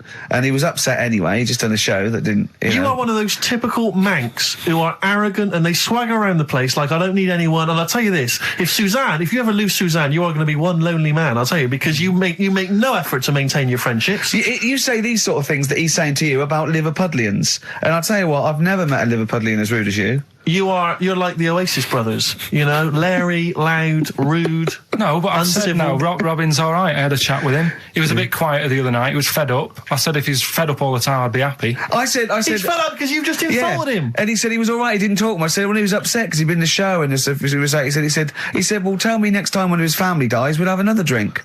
I don't know what you're like, Carl. I don't know what you're like, mate. You are I just think you're. The more I get to know you, you're not a good mate with him. You would like taking the fun out of his little thumbs that he's got. Yeah, but that's my squeezing his head to you, isn't it? I've got different mates with different parts of the body. Yeah. I like to squeeze your head. I like to look at his thumbs and that. It's weird, because I was thinking of doing a bit of educating Ricky. Yeah. Right. I'm always looking for stuff, learning stuff as well as doing the other job and that. Yeah. And when we went out with Robin, and what does this mean to anyone? Yeah. I'm just having a conversation about people they don't know. Go on. Well, it's enough, innit? His name's Robin. He's got really small thumbs, right? He looks a bit like Millhouse, doesn't he? That sums it up. He's like Elephant Man. You know what you get in there, right? Robin, he's got little thumbs, right? So I wonder if he's listening. I wanted to do some research, and I thought, I wonder if there's anything on small thumbs, right? I found something. Do you know the saying, rule of thumb? Oh, is it an inch? Well, do you know what the saying means? Oh, is it hitting your wife with a stick? Yeah, okay, apparently. Come on, explain. Well, rule of thumb, do you know what that saying means if someone says... kind of, yeah. Well, it just means... a rule of thumb, usually, a general rule. Yeah, exactly, yeah. Right. Well, where it actually came from is years ago, husbands weren't allowed to sort of clout the wife with anything. What was it like in the past? I know, yeah. You couldn't clout your missus. With anything wider than your thumb. The stick had to be the same, no bigger than your thumb. Oh, no, so a big Robin bloke could do no damage if he went out with anyone. Yeah. Although his is wide, he's got a little thumb like a little knob, isn't it? It's like it's truncated, because it starts off normal. It looks like he's had his big toes put on his hands. Does he have to drink a pint with two hands? Yeah, yeah. And he's dropping stuff all the time. Can I just go back to the rule of thumb thing, though?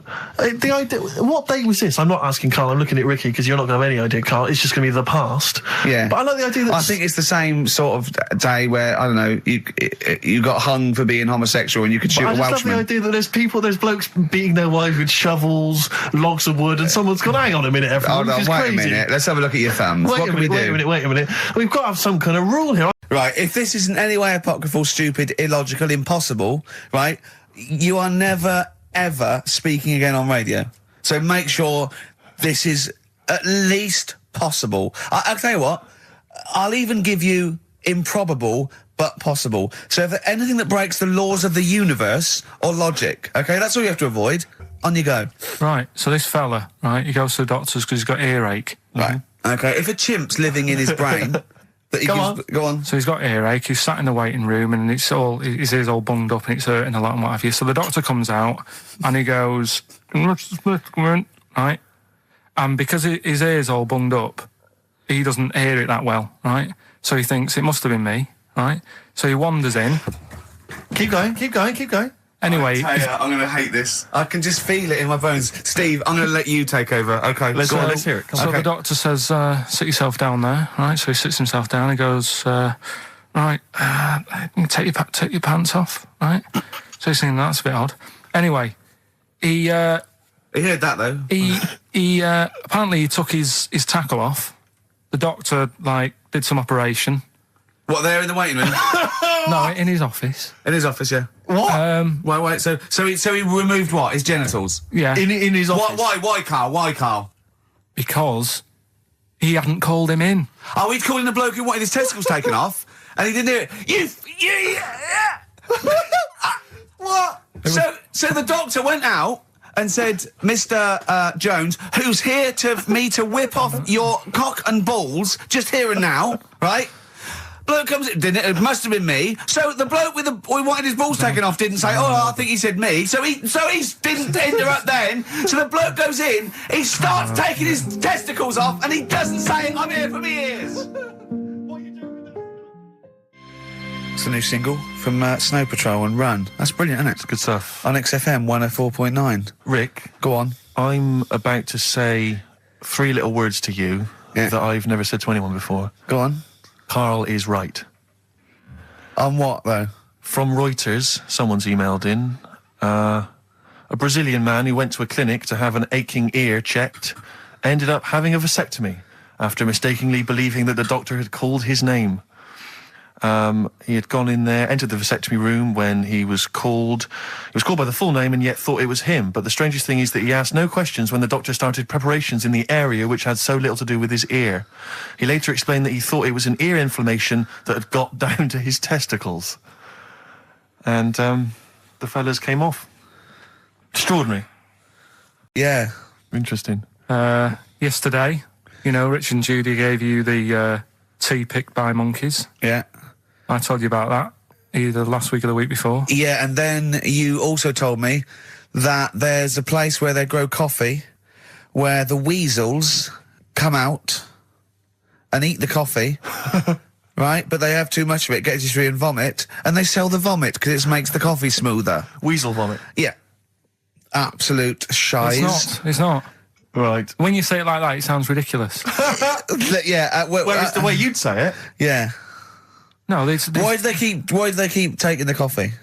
Probably addicted you get to addicted to it, don't you? Caffeine and that. Yeah. Why do they stick it up then? Do they have too much? Because they're tired, they can't sleep. They sort of... They can't sleep. So they get ill, it eventually wears them down, they're sick, and then they sell it. I showed those there's people send monkey news all the time for Carl, and I showed him one earlier which said there's a new monkey hospital that's been opened. Yeah. Carl, now, that's immediately for the treatment of monkeys, right? But he immediately thought it was run by monkeys in white coat. Did he really? Yes, and he was disappointed because it wasn't. He was assuming there'd be little janitors. Is that what you said? Yeah, little janitors mopping up. Carl! Little chimps with the ECG machines, or whatever they're called. Yeah, exactly. Brilliant. He was almost angry. Yeah. Disappointed with it. And what's this about Donna Eyre giving her baby to a gorilla for a week? It happened. No, it didn't happen. She had a baby. They went on the honeymoon. They left it to a little gorilla to look after. Don't! Absolute. It's don't talk. Oh God. Again, there's people online now, so they can have a look at Anna Nova. Do you want to give some stuff away? Do some. He believes it, and that's it. But the more these things sort of like pop up, come true, the more worrying it is. The more worrying it is for everyone. Imagine if Donna Air had left her baby to a gorilla. It's absolute. It's libelous. You saying that? It's libelous. It's not. Well, someone will send it in a bit, and then you'll feel daft again. So I'm not even worrying about it. Okay. Right, you've got some rubbish to give away, do you say? Yeah, we've got some stuff to give away, DVDs, stuff like that. Well, let's play a record, let's do the Any competition VHSs? afterwards. Any films on VHS? Yeah, a couple of them in there. For $4.99? Yeah. Supergrass. Yeah, excellent. What is the competition, incidentally? Doing songs of phrase. No.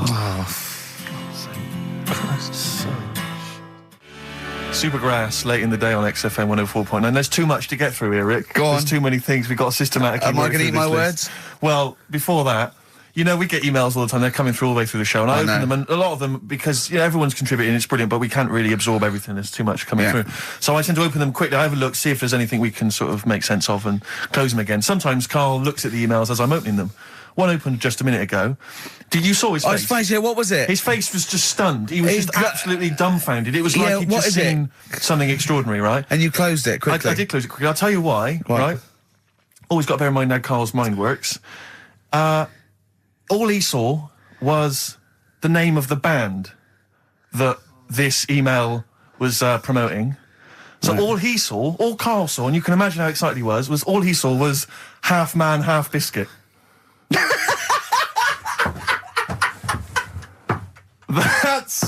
That's all he saw. I've never seen anyone so excited. Oh God! It was actually just plugging the popular joke novelty band. Have you heard of them then? No. Imagine how excited he was. That is fantastic. Man, half biscuit. Brilliant, Mr. Garibaldi. Oh, half man, half biscuit. That is genius. Oh, amazing. I just saw it, and when you closed it again. Yeah, but the thing is, if he hadn't have told you that, and he'd have erased it, next week you'd be saying about what they've done in scientists, they've cloned a man with a biscuit. He's got currants for eyes. Never go swimming. What? Never go swimming. Anyway, just to, I don't know what the world's coming to, but someone sent us a link to one of the web news pages. Go on. The headline, Donna Air to hand her baby over to a gorilla.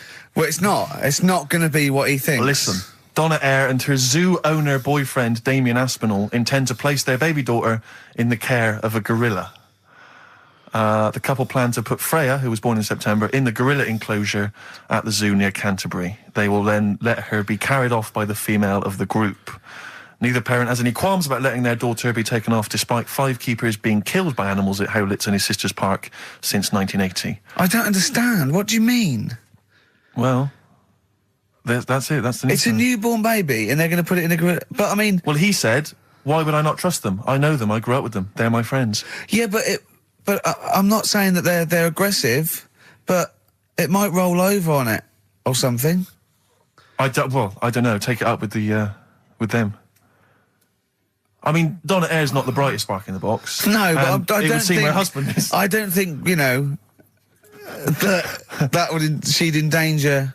I mean, they must know something we don't. I still can't believe they're just going to leave the gorilla with it. Why would you though? But why would you? Even if it says, well, it's cheaper than a babysitter. Well, I don't know. Well, how cheap is a gorilla babysitter? Carl knows. It's Lou Reed with a little help from David Bowie there in the background. Satellite of Love on XFM 104.9. I'm Ricky Gervais, with me Stephen Merchant and Karl Pilkington. Now, Steve, you know how Karl won't do anything outside his jurisdiction. He moans about stuff. He's got one job. We're doing about 5 things in the week. Always plate spinning. We just turn up and he's always available. He moans about it. He goes, "Oh, lucky you caught me," right? He's chatting. He just He's one of those people that whinges enough and people think he's overworked, so he got Mondays off, right? He's just a whinger. I haven't got Mondays off though, have I? Yeah, well, anyway, 2 hours on a Saturday. This is what the phone message he left me Wednesday. on my mobile. But I just is chatting about certain things that are going on at the moment. What he does need to know. Duncan, who he mentions, is my agent. And, you know, you'll understand a few other things. But this is the sort of message I get from Karl, right? Whinger. Old messages. Alright, 12:10, Wednesday. Just getting loads of people calling me all the time about shit. Yesterday, DVD's signing for BBC London. I don't work there, but I've been dragged into that. I've got a woman on leaving a message from Talk TR going on about, do you want to go and see Pop Idol again? Right? They're just saying you and some listeners can go.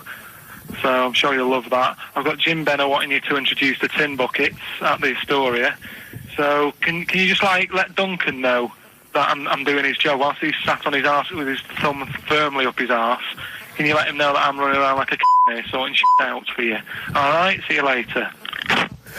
Message left So, do you know what I mean? I know, but that's the kind of phone message he's leaving. Do you remember who he was before you? But he's even annoyed that he gets a phone call. I remember he got a phone call for you to do a voiceover and didn't pass it on. You missed a voiceover. That was thousands of pounds. No, I did pass it on though. I told you. You said someone had phoned. Yeah, that's not good enough. But who's that? Well, she didn't say, and I didn't ask. But of course it's not my she job said. to do it. She didn't say. Rubbish. So you didn't take the number down? She went, oh, can you tell Steve to call me? And you went, yeah. Yeah, well, I just thought you'd know her already. I should have known. It was a woman, so I should have known. He's having a go, you see?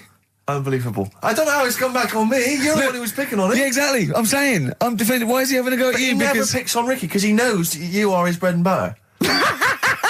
Seriously, do you know what I mean? The only reason he's got Mondays off is because you're still doing this show. Yeah.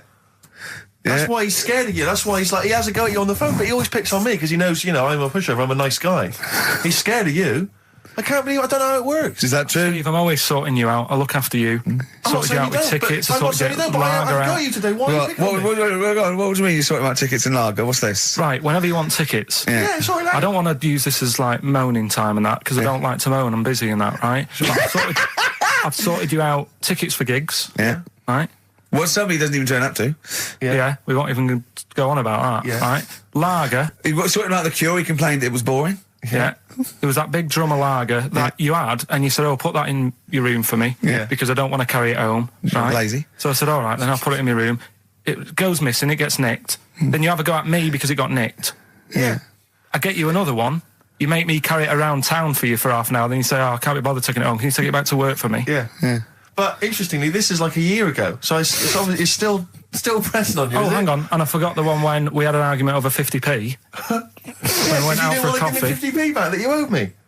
That was the same day you'd given him about 40 quid worth of lager.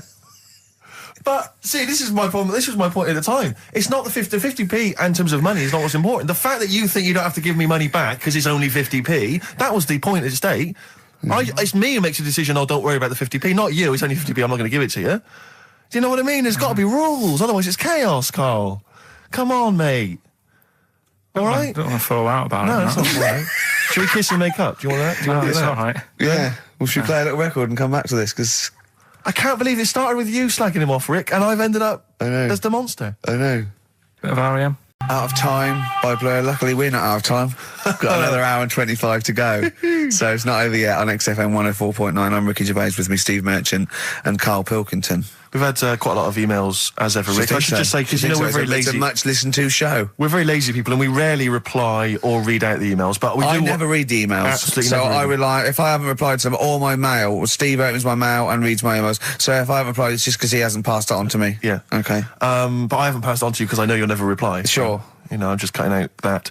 But I just want to say thanks for the emails. We do read some of them, and we do appreciate the fact people send in jokes. I appreciate it. I love it. We've had to do anything towards it. Sure, we had an email from Jack. He just said he missed the last 2 weeks' shows. Has he missed anything? Not really.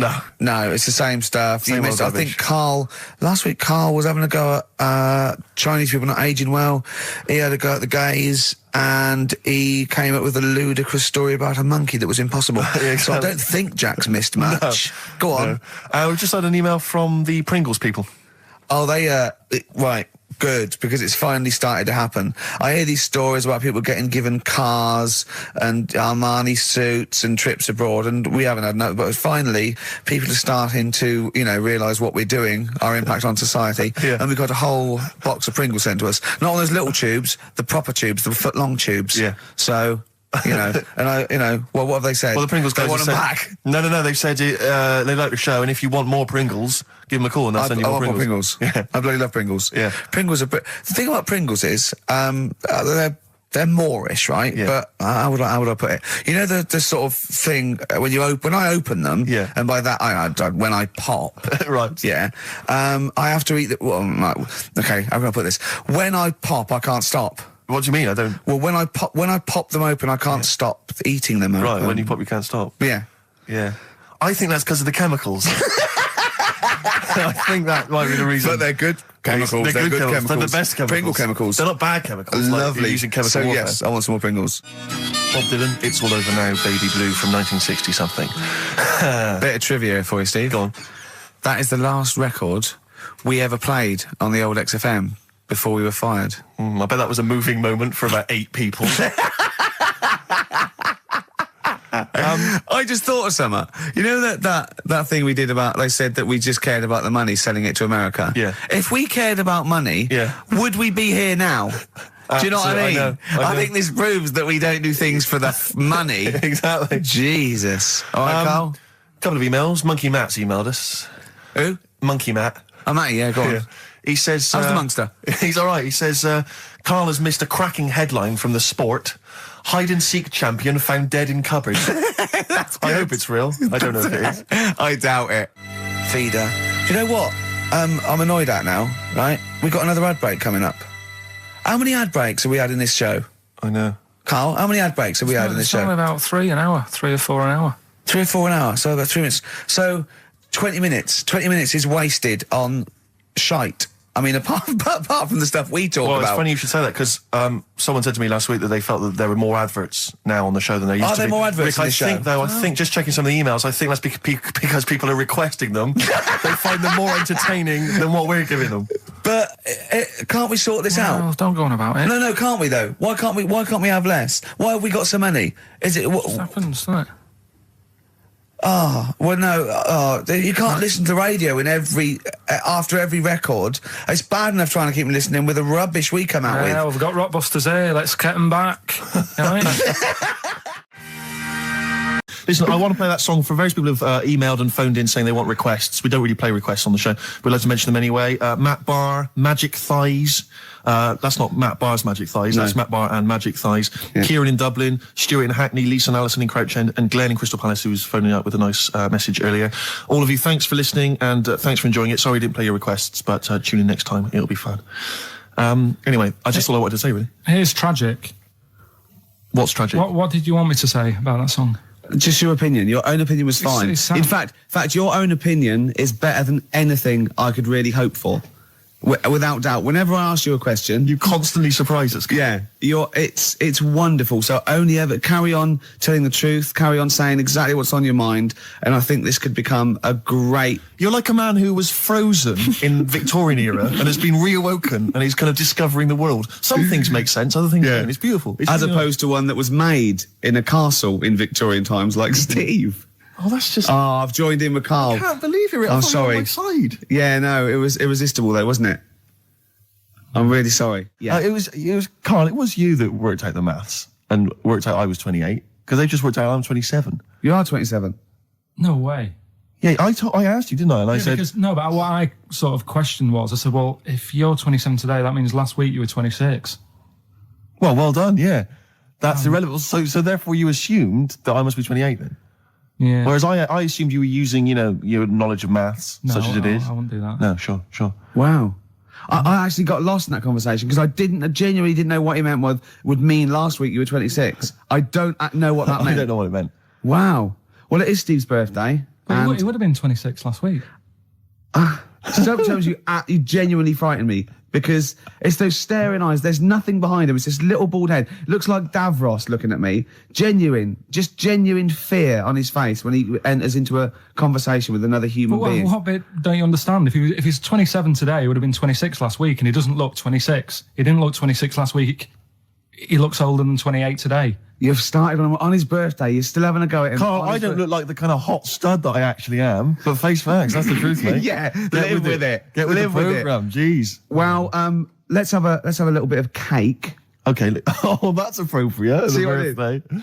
But you mean the band, don't Yeah. you? Not the cake. You haven't actually bought a cake, have you? Got anything at all? Anyway, the winners, Carl. I think you took some answers. Tim and Neil. Well done, Tim and Neil. Are they going together or are they? No, two separate. Lucky people. Lucky people. Yeah. I don't think your heart's in it anymore either, Carl. I was all right today, but Steve's really dragged me down. Well, let's. Wait a minute, I just need to know why. No, do you know, like, Yeah. people are being miserable around you? Yep. I was full Yep. of beans when I came in. Yep. Yeah, but you got to remember last week you were really miserable and that really wound me up. Yeah, because he was having So to it's do moving stuff. around, Because he'd been let down and they were worried about the last next week you show. were in a terrible mood. Yeah. Look at me like you were. songs. I wasn't like going off and lying on the settee, looking ill, talking in that voice. Oh, he's done you again. I said, just now, being quite friendly. Yeah, Carl, Steve. Carl, have you ever tried to get into the Monarch for free? Because I'll be honest, mate, it's not going to happen for you. Come out with me, mate. You got a quid off. All right. When you can get in places in Camden for free. Yeah, I'm all right. Yeah. Oh, yeah, he's done you. Right, now it's time for Song for the Lovers. Now, this is one of my favourite songs of all time. You'll know this song better done by... That was nearly a sentence. Oh, come on, that was nearly a sentence. What's his name? Glenn Campbell. It's Galveston. Oh, yeah. This is the man who wrote it. This is the original. This is Jimmy Webb. Oh, yeah. With Galveston. From what I can work out, I think it's about a bloke who goes off to the Vietnam War and he's missing his bird. And I've brought it down, haven't I? I've brought it down a tone by saying bird. It's a beautiful song. It was irony. Just play it. Galveston. It's beautiful. All right, look, yeah. This is the reason, because actors are often very... You're talking nonsense, Carl. Well, whatever. I mean, I'm a little bit concerned about your toilet discussion. What exactly is your point again? I was just a bit bemused. You see, it's a tricky one. All I'm saying is, right, there I was at the pub quiz. I go to the toilet, not thinking about anything. I try to go, right, there's a little gay fella next to me. I love this little gay fella. Now, the weird thing is, there's nothing stopping him having a little glance, right, because he's allowed in the fella's toilet. Yeah. Now, I'm not allowed to go into the woman's toilet and have a little look round. Right. So all I'm saying is, should they have another toilet area? What, for gay people? Yeah. And so this would be gay men and lesbians? Is that going to complicate things? Well, I mean, I can only assume. I mean, to what point? I'll ask you a question, right? If you're intimidated, that's a shame. But you know, most gay men aren't looking at your knob. You know that. What do you mean? I can only say that 99.9% of gay men who use a urinal standing next to what they assume is a heterosexual man aren't looking at his knob. And what they're doing then? They're emptying their bladder. No, but the thing is, I can't talk. You're saying like, you know, about would you have one toilet for lesbian women and gay fellas, right?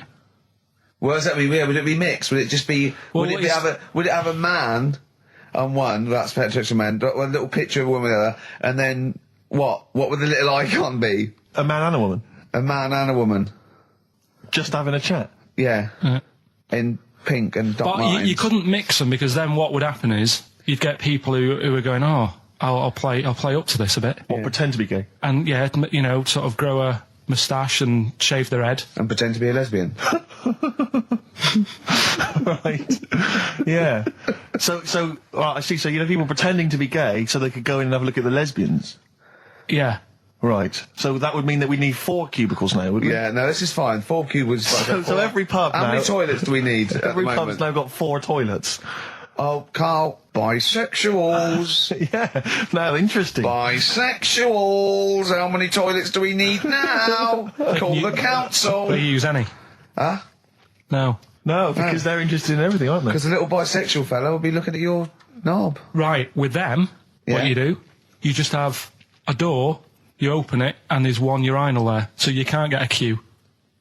They have to sort of wait. I just thought that, well, why can't there just be a thing between the urinals, so no one can look at anyone else's knob? Wait a minute. Just to go back to Ricky's point, what stops, even if we've got the toilet for gay men, what stops the gay men who want to have a look at your willy going in the regular toilet and pretending that they're straight? Most men don't wear gay across their No, head. exactly. They don't have a tattoo. There's no branding yet in the British house where they have to declare. So we're going to have to expand this. So we've all got to carry identity. Do you know you can see a gay, can you, coming a mile off?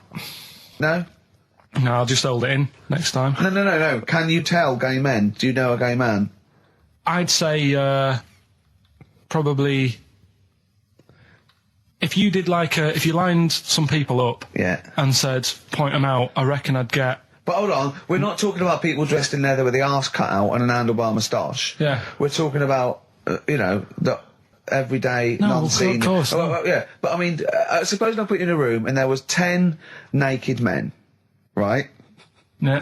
And there's 5 gay men and 5 hetero. Could you walk along that line looking at those gay... Am I naked? No, you don't have to be naked. Why would you have to be naked? To catch them out. How would you catch them out? There was this is what it's like about getting presents and stuff, right? With my mum and dad. Go on. My mate, Colin, right? Colin Makin? No, Colin Bailey. Oh, right? yeah. He had a little Sinclair Spectrum, right? Computer, which was like the thing to have at that time, right? You used to always go round to his house. The deal was... Not the one you had to play through the window because you weren't allowed to. No, that's another lad. Oh, right? yeah. This is a different lad. And the deal was, he came to our house, and my mum gave him a pie.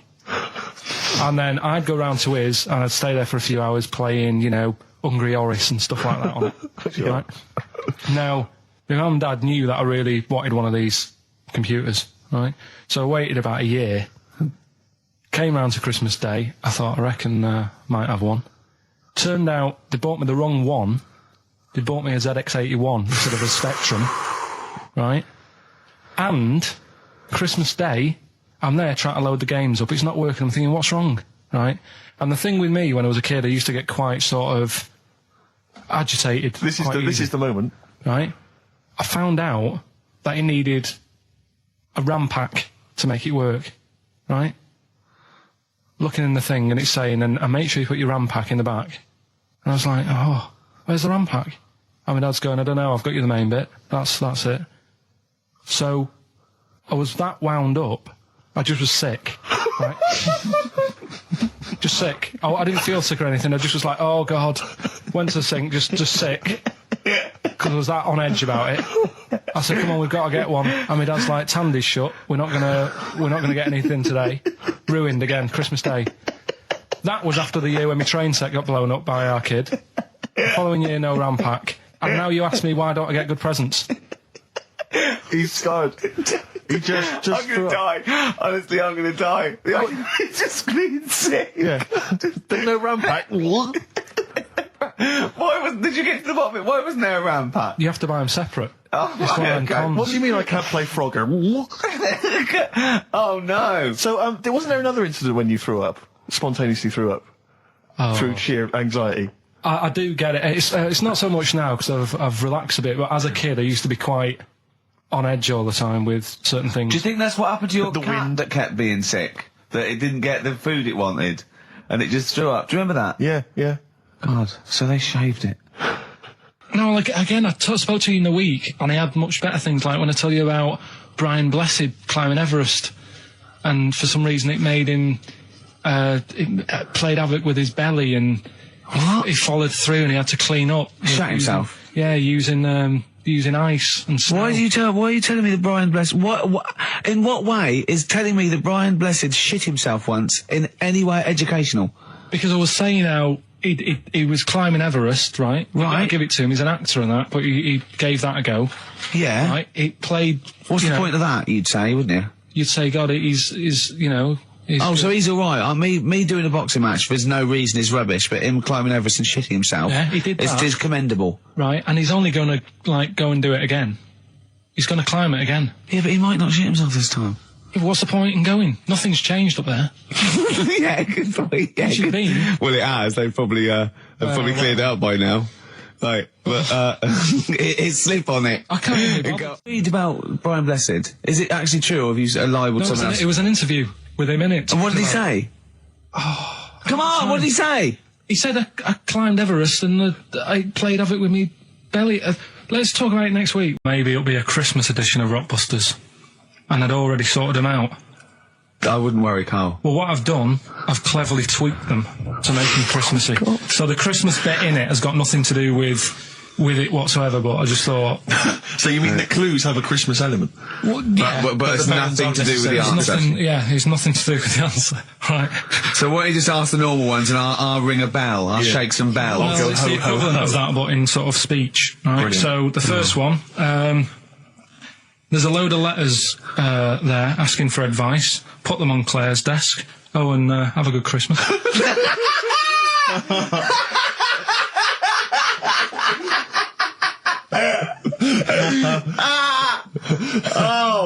Give it to us again. Oh, God. Right, so there's a load of letters asking for advice.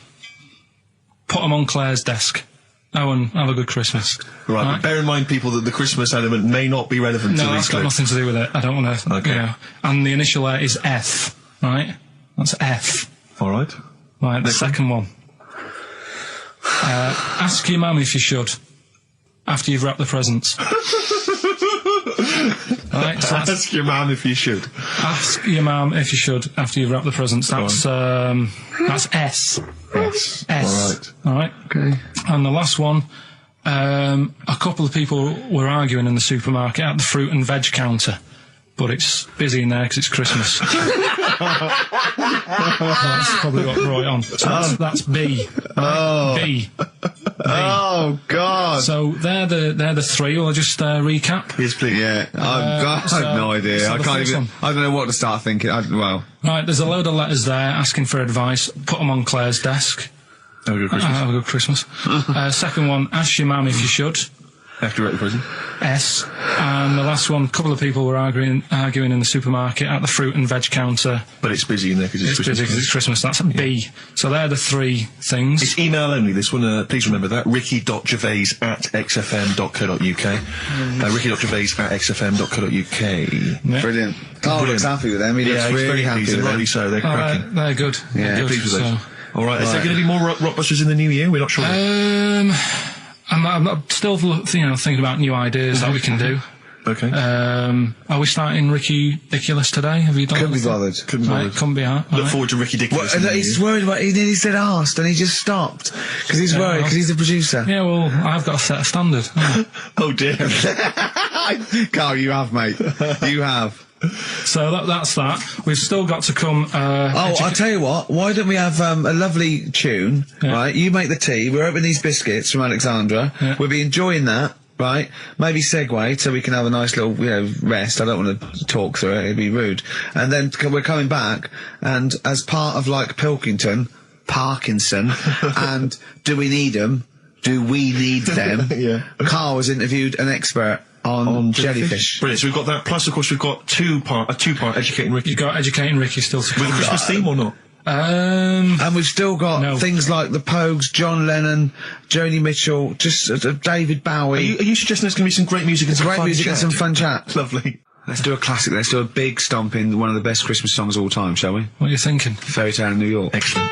Fairy Tale in New York. Oh, it's always amazing. Pogues featuring Kirsty McCall on XFM 104.9, the Christmas edition. Indeed. David Bowie, everyone says hi.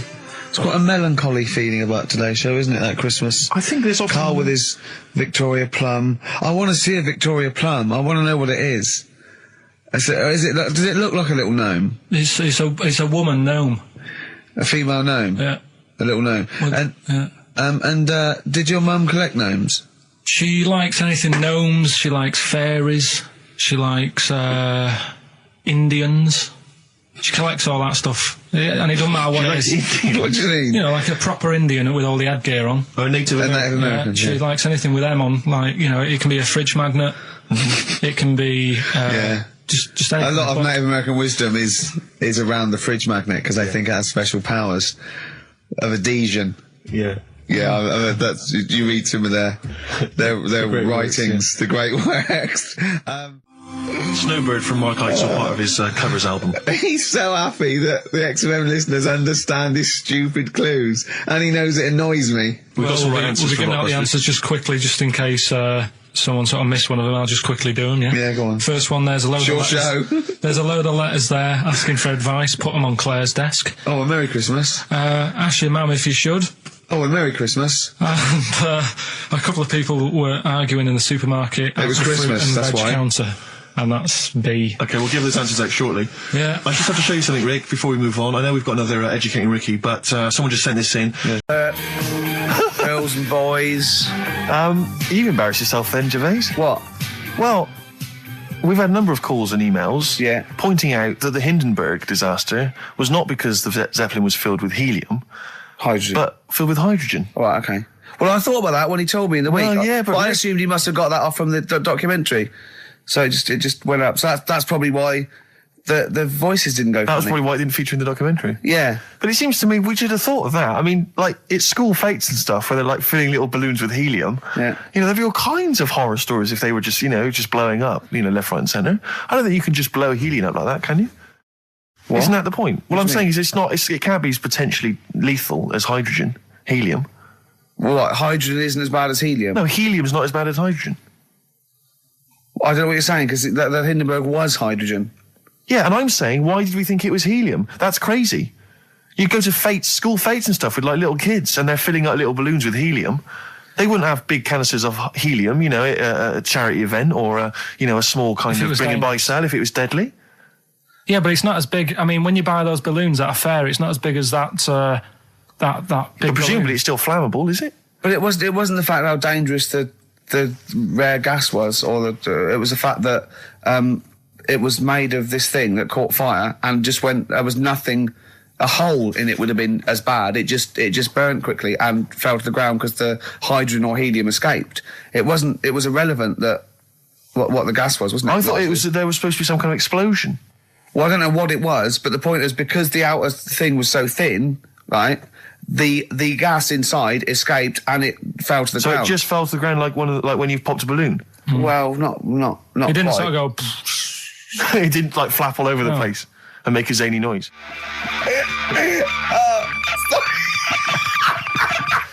The height. I just explain what I'm laughing at, right? We just had a call from someone saying his company would sponsor Karl, right, to be raised by all these balloons if he could have a walk-on part in the office. And we immediately went, we're worried about that sort of thing. You can't really promise that artistic, And I was worried about the legality of it as well. How can you promise someone that for personal gain that's a private and all that sort of stuff, right? And I went, I don't know. And anyway, put the phone down to him and Karl went... I love the fact you're more effing worried about that than me being raised 30 feet in the effing air. You started getting scared, did you? Are you worried about it? Well, you're quite excited about the idea of the challenge, aren't you? I like the idea, but I want Why do you like the idea, Karl? Oh, what if it went all wrong and we're there going, the humanity of it. I think we need Karl to get... he's just on the rope would pull out my trousers and Oh, no, it's definitely got to be Dr. Fox if that's going to happen. God. We've got to do this. So hang on, but let's just think about because wait a minute, we say this, but we'd have to get all kinds of health and safety people involved. No, we wouldn't. Of course we can't just start raising you in the air. No, you're allowed to do it on private land, aren't you? Look what happened to the Hindenburg. No, but I was just saying there was lots of people died. Listen, look, all we do is we get someone, right? But what if he gets loose and he just floats off into the air? And he meets his magpie that he lost. He used to peck his grifter. Balloons. So I'm so excited about this. Listen, we've got to do this. No, but please. Shut up a minute. Let's just stop and think about it. It's 60,000 balloons. No, it's not. It's 6,000. But 6,000 balloons, that's a lot of balloons. No, it's not. No, it's don't not. be silly. For sponsorship, people pay for... no, listen, it's worth it. There must be a company out there that'll pay for this, just so we can film it. Hang on, is there not an easier way of just getting one big balloon? Then the challenge is there's no challenge then. No, it's got to be... It's got to have people coming up and hooking balloons. It'd be like Buckaroo. And the person who puts the balloon that actually raises him 10 feet wins a prize or something. So hang on, so what we've got each person with like 500 balloons. Yeah. That's mad. Can you imagine how many balloons that is? That's ludicrous. 6,000. Yeah. That's an awful lot of balloons. I don't know, there must be someone that could do this. Oh, look, people have walked on the moon, for Christ's sake. We can raise Karl Pilkington with some balloons. Yes, but they had a NASA budget. We've got XFM behind us. Yeah, but balloons, balloons are cheap. You can get about a pack of 25 for about 150. Right, fine. No, true. Yeah, the helium though, Karl. You can't just like attach yourself to a pack of balloons. No, but... What, you think we blow them all up? With helium. Right.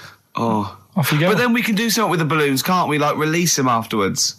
Oh, we'll release them back into the wild. Brilliant. As a sign of peace. Fly, my pretties, fly, be free. I am so excited. I've not been so excited about until I thought that Robin Ince was going to stay in my cupboard for £1,000. Look, we've got to do this. 6,000 balloons. I don't think it's going to happen. That's an awful lot of balloons, and I just I don't see how we can tether them all to Karl. He's a small man. No, but because you have them at different lengths, don't you? Yeah, exactly. Karl knows. Can you think about the logistics of this? Oh, someone must know.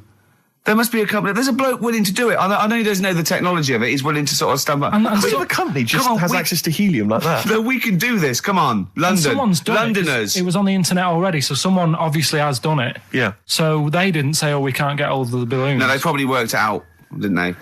Karl, you're more excited about this than anything else. About your education, about your exam results. You're so excited. And we'll have a little rope. We're like flying a little kite, a little Karl. We're like, let's go. Karl, what will you wear? Like a one-piece jumpsuit? Yeah, it'd be lovely. With sponsorship all over it? Oh, it'd be great. You're like Jackie Stewart, and just as you go up your little face, oh my God, I'm not going to sleep until this is done. This is the most exciting thing ever. Only 10 feet. 10 feet, yeah. We need some kind of rope to sort of tether you to the ground. Yeah. We don't want you sort of flying off. This is going to be great. And he'll have a little crash helmet and everything, and little Dee boppers on the crash helmet, like he's a little flying ant. Definitely. We give him a little, oh my God, can we give you an outfit like little wings and everything? Can we paint your face with like children's paint? I'm not doing all that. Why? Oh, no, because that would be silly. Oh, please, Karl, do this. Do it. We'll do it for charity. We do it for charity, yeah? All right. Yeah? Oh, this is We'll do it for brilliant. children in need. Please, just phone in if you can help us. Lift Karl up 30 feet. Let's say 30 feet. I think it has to be a decent... Yeah, it has to be a decent height. Is there a world record? Because we want to break that if we can. Yeah, we want to break that. What is the world record for raising a man by balloons? Yeah. Okay, so listen, let's just finalise details here. We've got... I'm so excited. Email address, ricky.gervais@xfm.co.uk. Ricky.gervais@xfm.co.uk. What's the number? What's the number? The number, Karl? 08700 800 1234. Lift Karl. Lift Karl. 08700 800 1234. Sponsored by Heat Magazine. And or something maybe like even if you've just got an idea about how we might be able to organise it, how we might be able to get it done, if you've got contacts, anything, just get in touch, give us some information. Oh, that'd be great. I'm going to play a Beatles track for the lovers. Oh, man. It's off the Help album, and it's You've Got to Hide Your Love Away. Oh, just think of his little face as he goes on. Well, XFM, it's nearly the end of the show. I'm Ricky Gervais with me, Steve Merchant. We've enjoyed your company. Karl, we're going to try and get Karl in the air.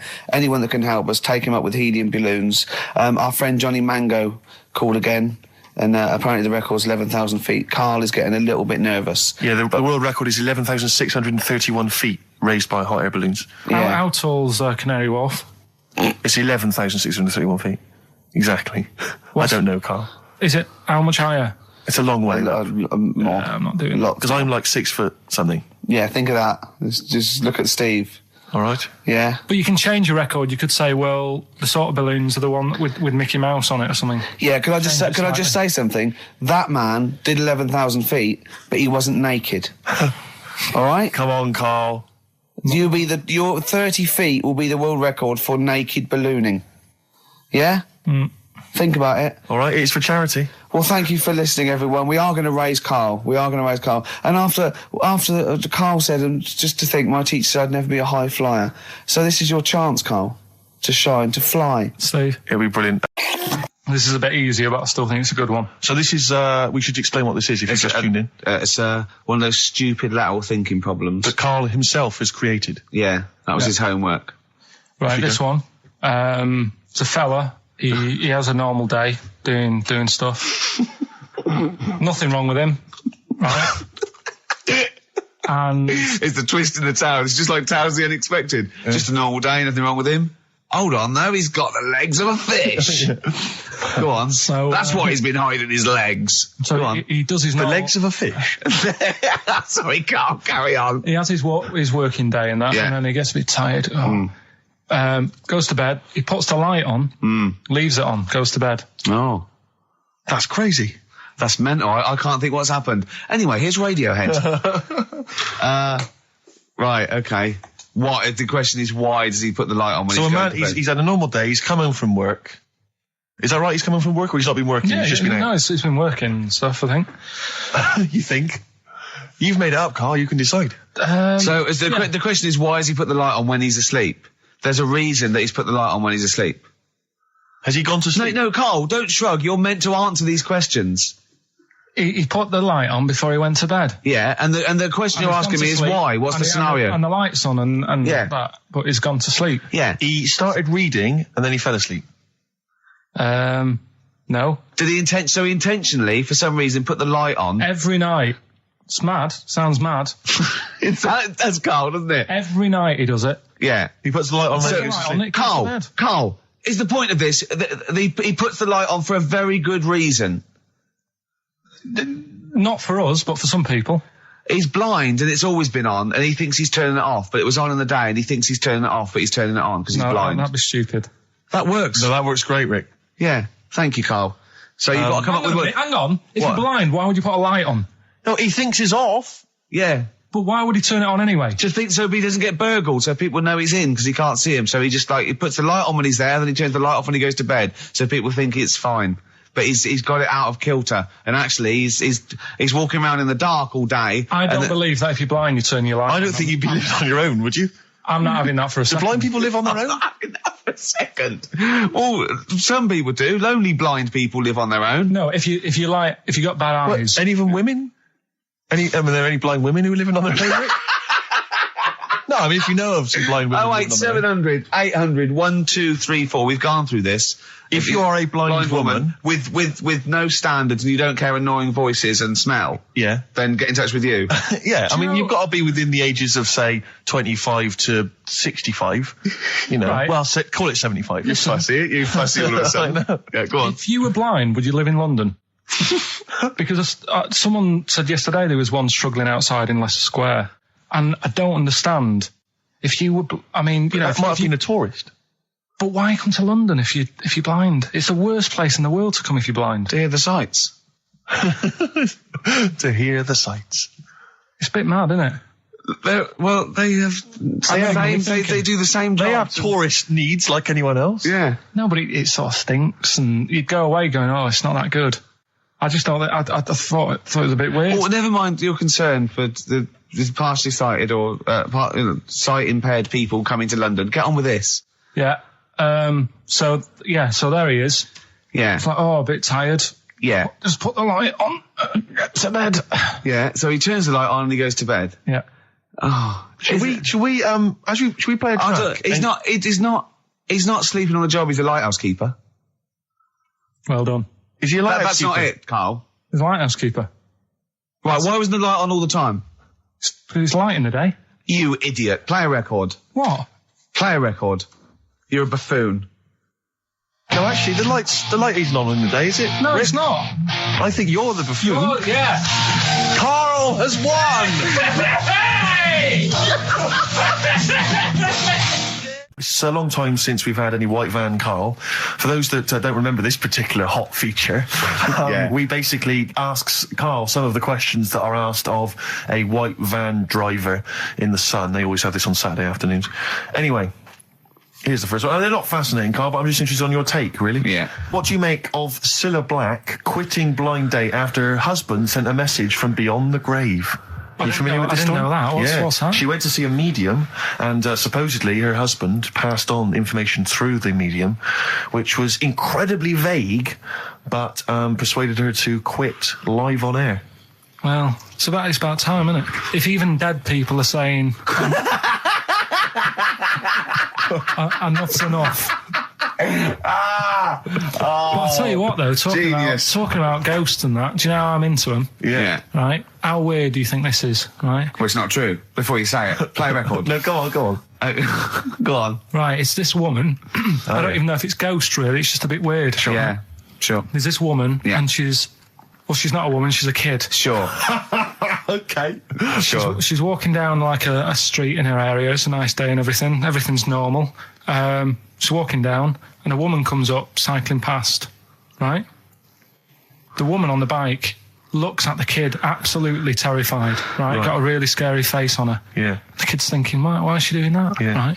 So anyway, she thinks nothing of it, goes, I think she was playing in the park or whatever, goes and has a nice day. About 15 years later... Oh, right, yeah. She's, I don't know, I think she was going to work, right, on a bike. She's riding her own bike. Riding her own bike, cycling down the road. Oh, yeah. Looks at the kid. That's the thing that happened, like, 15, 20 years ago. Right. It's her on the bike looking at her as a kid. Right. Not another child. No. So it's her. She's seen herself. Carl? I mean, I don't know where to start. Firstly, where's this information come from? But I mean, why do you ever... I mean, I don't know what part of that you think can be true. I mean, honest, I'm speechless. I don't know what to say. What are you talking about? Bit weird, don't it? But it's not true. It didn't happen. Nothing happened like that. She said it did. Well, then she's wrong. She said she saw herself. She saw herself as a kid, didn't she? Did she carry on riding and as an up? adult when she was a kid. Did she stop and talk to herself, or did she ride on by and think that's a bit weird? There's me as an 8-year-old. I won't stop. I'll be late for work. yeah. If I'm late again, the boss said he'd be in trouble. Yeah. Oh. Well, and where is this information? Did it happen to someone you know? No. You overheard it on the bus? No, it was in the 14 Times. Ah, right. Well, that's the answer. Because it's going to be Carl's special night tomorrow. You excited, Carl? Oh, yeah. Oh, this is, me and Steve, because we were nominated, we get a guest. For the BAFTA Awards. And it doesn't say guest, it actually says, partner. So I'm taking, my partner. And, Steve's taking Carl. Yeah. But what Carl doesn't realise is, you will have to pretend you're his partner, otherwise you wouldn't be able to. We'll have to hold hands when we go on the red carpet. Is this really your partner? It's not just a guest. That's how it is. And either we go in like that or we can't get in. You just have to be with him when you go up there. I mean, does he have to... We should hold hands, but I think what we should do is just to make sure that there's nothing at all that like it's going to go wrong. We should just do a little kiss, just like, or be seen sort of like cheek to cheek, just to show them that you're not. He's like not Elton John and David. He's not just getting his mates in for a free meal. You are actually partners. No, I'm not up for that. Why not? Well, because we know we're not actually gay. No, but so it's not a problem. You've come out of it looking quite good because you've got a good-looking fella. But I'm meant to look like, I mean, I'm not gay, but if I was, I don't think I'd go for your thing. Oh, he's done you, Steve. It's turned on you again. I cannot believe we were trying to get him. Wait a minute. I have got the cream of London's totty phoning me up, trying to get an invite to the BAFTAs, right? We have very graciously asked you if you would like to come along. Well, that worries me even more, that you've got women calling you up. Carl, I can't choose between them. If I let one of them down, they're gonna destroy them. They'll be ruined. Their lives will be ruined. It's better for me to take you and not, ruin the lives of any of those poor women. When he told them he was taking you, it was like a scene from Graceland. There was just like there was weeping. They were crying. Like it was horrible. Hundreds of them, and really? He just went. I got upset. He just had to say, "Look, just chill out, bitches," didn't you? I did. I just said, you're all my hoes, but I can't choose between you. So I'm taking Carl.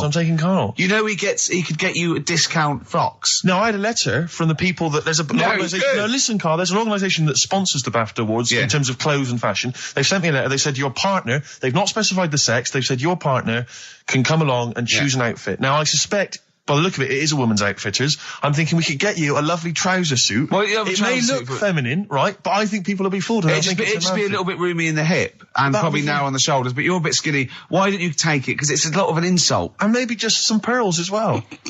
Be lovely. Wouldn't you? I haven't got anything sorted to wear yet. See, you're slagging me off. You're likely to end up going in a tracksuit.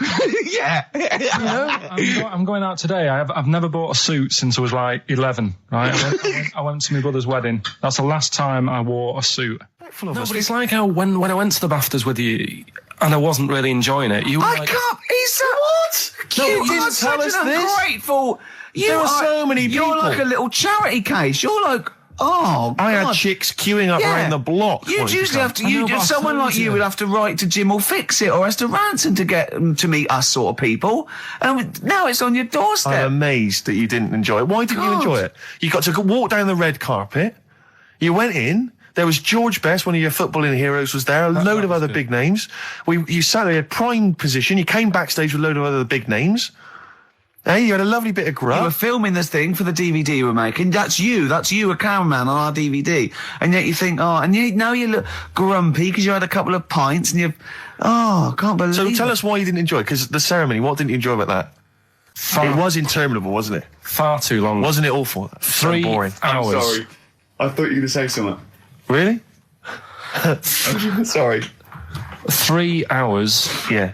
I mean, I suppose for you two, at least, you know, you were going to get something. Sure. Yeah. But with me, it's like, I mean, I've never graduated or anything, so... Have you not? I'm trying to think of a situation. Basically, I sat there for 3 hours knowing that I'm not going to get anything out of the night. Yeah. Right? Now... Sorry, when we invited you and you said yes, did you think you were up for an award? No.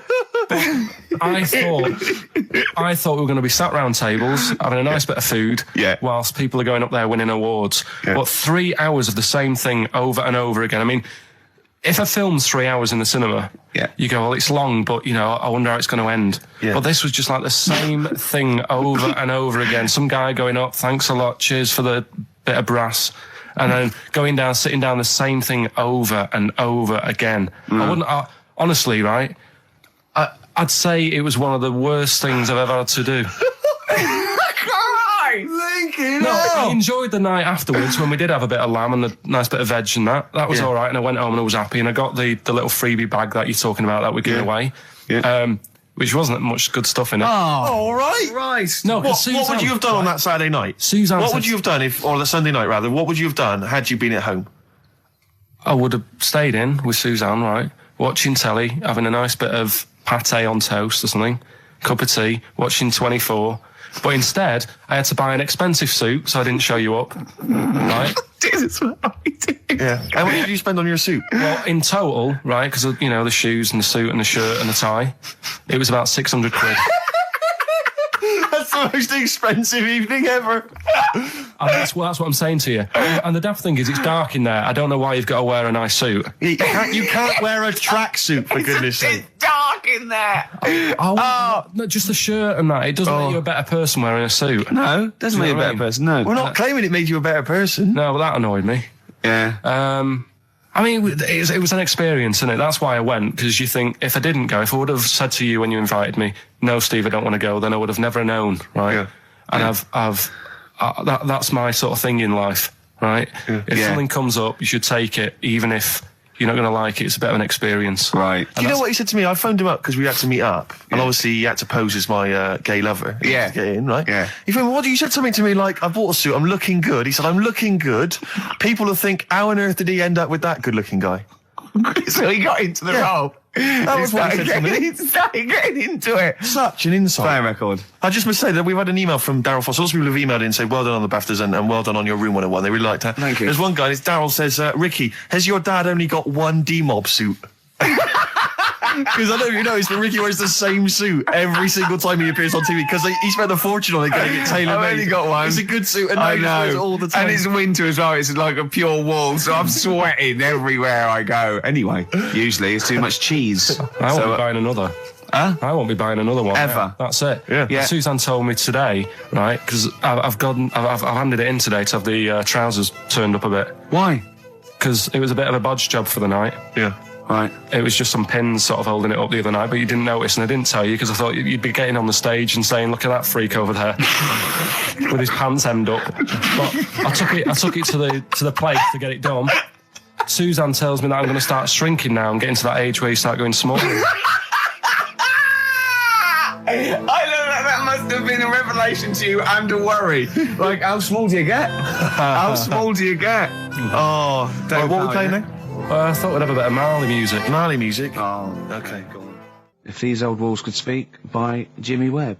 Might play another track off that later if we've got time. What, today? Yeah, well, maybe, or maybe next week. We've got lots to pack in. We've got things like New Order, Cure, I'm just hoping that all those kind of new metal fans, Rick, can just calm down for a second, you know, and just enjoy that for what it was. Yeah. I hope their snobbery is not going to prevent them from enjoying I it. hope they can just leave it alone for 2 hours for our show. Exactly. We try and, try and pack lots of Well, whilst stuff you're in. talking about new metal, can I just say Ian Camfield is here tonight. He's moving from Fridays. Right. What the hell does he think he's doing? He's just offering up information now. No, it's just that you were talking about the new metalers, and now seems like a good time to Carl, say- listen. You're here for our amusement. Yeah. You don't sort of come in any time you want. When we decide it's time to sort of have some fun at your expense, then we'll let you know, but otherwise...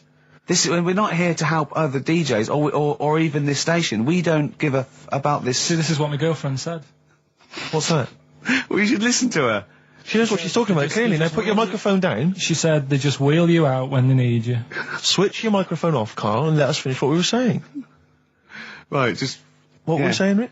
Ian Camfield has got a rock show. Oh, right, yeah. Starting today. It's 4 hours of pure rock. Yeah, he's probably here smoking, drinking Jack Daniels and just like having pictures of Vance put up around him to get in the mood. Then he'd go out and rock. Carl, don't be silly. Turn your microphone on. We're joking. Is that right? When's he on? 8 till 12 tonight. 4 hours of rock. Lovely. Listen, some big classics coming up, plus huge please news about Carl. Please, let's play some more ads. Do you really want some ads? I'm tired of the music and chat. Please play some more ads, Carl. Please. Carl. You are going to be a turntablist. Yeah. Steve never learnt an instrument, which he regrets. And he's a modern lad, and he's using turntables as his instrument. I just got 2 turntables and a microphone, and so far, seriously, I'm cutting out big style. No, don't laugh, because it is mental, the kind of stuff I'm coming out with. And I'm scratching, I've got the beats, matching. Can you imagine that? Shut up, it's that... No, look at the Chemical Brothers, for goodness sake. If you're talking about freaks, look at those weirdos. Man alive. At least you cut your hair at Gavin. You know that whatever it's called. They used to kind of at least faintly appear in their videos. So this one is just some shots of like what you see from outside a train. To them, that is more glamorous and exciting, apparently, than seeing the lads themselves in the video. Who do you think's cooler to look at, Steve or the Chemical Brothers? Steve. Definitely, yes. You're absolutely right, Carl, and that's the first sensible thing you've said for a long time. If I was to work with Steve on some music, if I had the choice, I think Steve would look better on an album cover. Really? Yeah. What would you do? Would you change him at all? What would you do with his image? I'd put him in the distance, so I can't believe this is... No, just so you don't look as tall, that's doing you a favour. I was on the... This is true. I was on the tube, right, coming in to meet Gervais the other day, and I was wearing a suit, and my mobile phone slipped out my pocket, and it landed on the seat, and I didn't realise this. And as I was about to get off, some bloke who was sat there like an old guy, he picked up the phone, he went, "Oi, lanky, you dropped your mobile phone." And I was like, well, I thank you for pointing out I dropped my phone, but did you have to do the lanky? Well, you knew who he meant. I bet you turned round straight away. It worked. Knew he meant, Steve. But he's done you again. But I was the only person stood up. It was a fairly empty train. Was there any other lanky people there? No. Well then. No, but my point was there was no one else at all who was about to exit the train. Okay, so he didn't need lanky. He could have gone, "Excuse me, sir," or "Oi, you," anything, but "Oi, lanky." I know. It's that thing, though, isn't it? That's what I'm talking about. You say the thing that you don't want to say. It's like me with Ken Dodd and Will. I think he wanted to say this. Oh, well. I think he took pleasure in it. I think he went, "That bloke's lanky. I shouldn't say that." Yeah, I should. Oi, lanky. What's he dropped gonna your phone. Yeah. Do you want your phone back or not? Electric soft. This is a bit easier, but I still think it's a good one. So this is, we should explain what this is if you've just tuned in. It's one of those stupid lateral thinking problems that Carl himself has created. Yeah, that was his homework. Right, this one. It's a fella. He has a normal day doing stuff. Nothing wrong with him, right? And it's the twist in the tale. It's just like Tales of the Unexpected. Yeah. Just a normal day, nothing wrong with him. Hold on, though, he's got the legs of a fish. Go on. So that's why he's been hiding his legs. So Go on. He does his the legs of a fish. Sorry, can't carry on. He has his working day and that, and then he gets a bit tired. Goes to bed. He puts the light on, leaves it on, goes to bed. Oh, that's crazy. That's mental. I can't think what's happened. Anyway, here's Radiohead. Right, okay. What? The question is, why does he put the light on when he's going to bed? He's had a normal day. He's come home from work. Is that right? He's come home from work, or he's not been working? Yeah, he's just been out? No, he's been working and stuff, I think. You think? You've made it up, Carl. You can decide. So the question is, why has he put the light on when he's asleep? There's a reason that he's put the light on when he's asleep. Has he gone to sleep? No, Carl, don't shrug. You're meant to answer these questions. He put the light on before he went to bed. Yeah, and the question you're asking me is why? What's the scenario? And the light's on and that, but he's gone to sleep. Yeah. He started reading and then he fell asleep. No. Did he intentionally, for some reason, put the light on? Every night. It's mad. Sounds mad. That's Carl, doesn't it? Every night he does it. Yeah. He puts the light on when he goes to sleep. Carl, is the point of this, he puts the light on for a very good reason. Not for us, but for some people.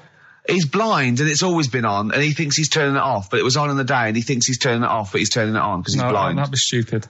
That works. No, that works great, Rick. Yeah. Thank you, Carl. So you've got to come up with... Hang on. If you're blind, why would you put a light on? No, he thinks it's off. Yeah. But why would he turn it on anyway? Just think so he doesn't get burgled, so people know he's in because he can't see him. So he just he puts the light on when he's there, then he turns the light off when he goes to bed, so people think it's fine. But he's got it out of kilter, and actually he's walking around in the dark all day. I don't believe that if you're blind, you turn your light on. I don't think you'd be living on your own, would you?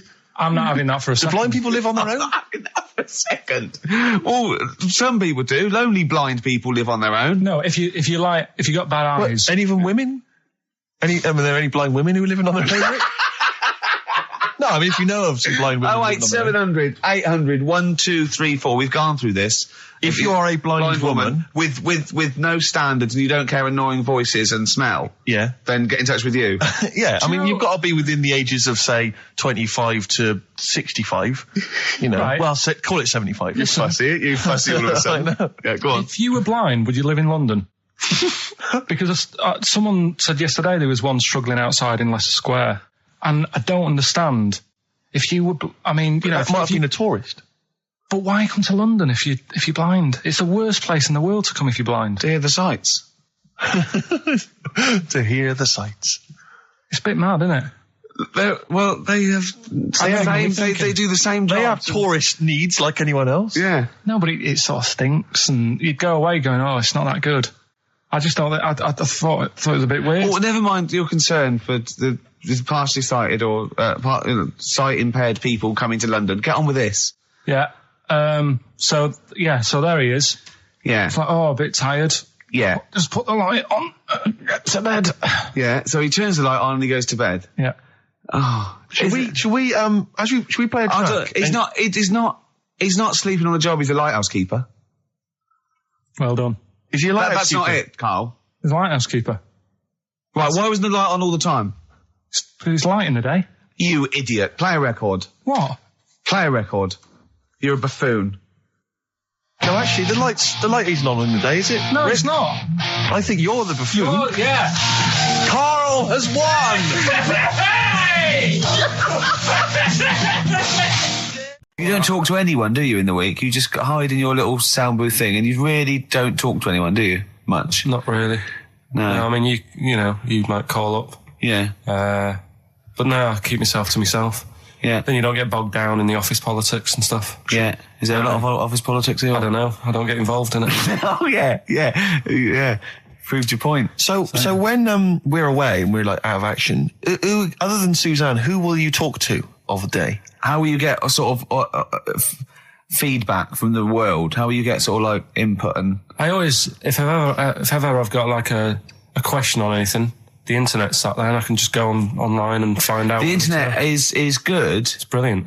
But it's not all verified. It's not all necessarily factually accurate. Anyone can put things onto the internet. It's it's freaks and things that put on things like... Here's one that I read in a week, right? Go on. About this woman. Yeah. She was a bit of a punk.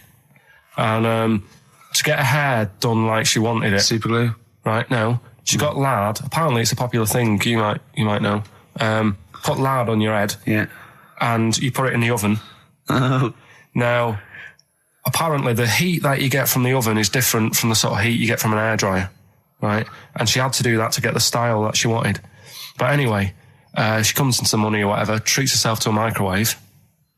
Right? It's not true. Opens the door, jams the things, like the little catch. So the microwave works. She jams it with a screwdriver or a knife or something. Yeah.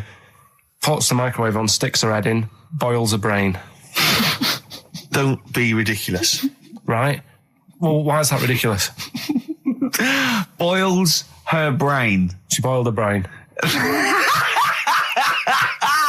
She boiled her brain. And this is what's good about the internet. I went straight from that, and there was a subject about brains. And do you know that Russell Crowe, when he dies, is given his brain to charity or something, some sort of some people who can do stuff with it. She gave hers to Pot Noodle.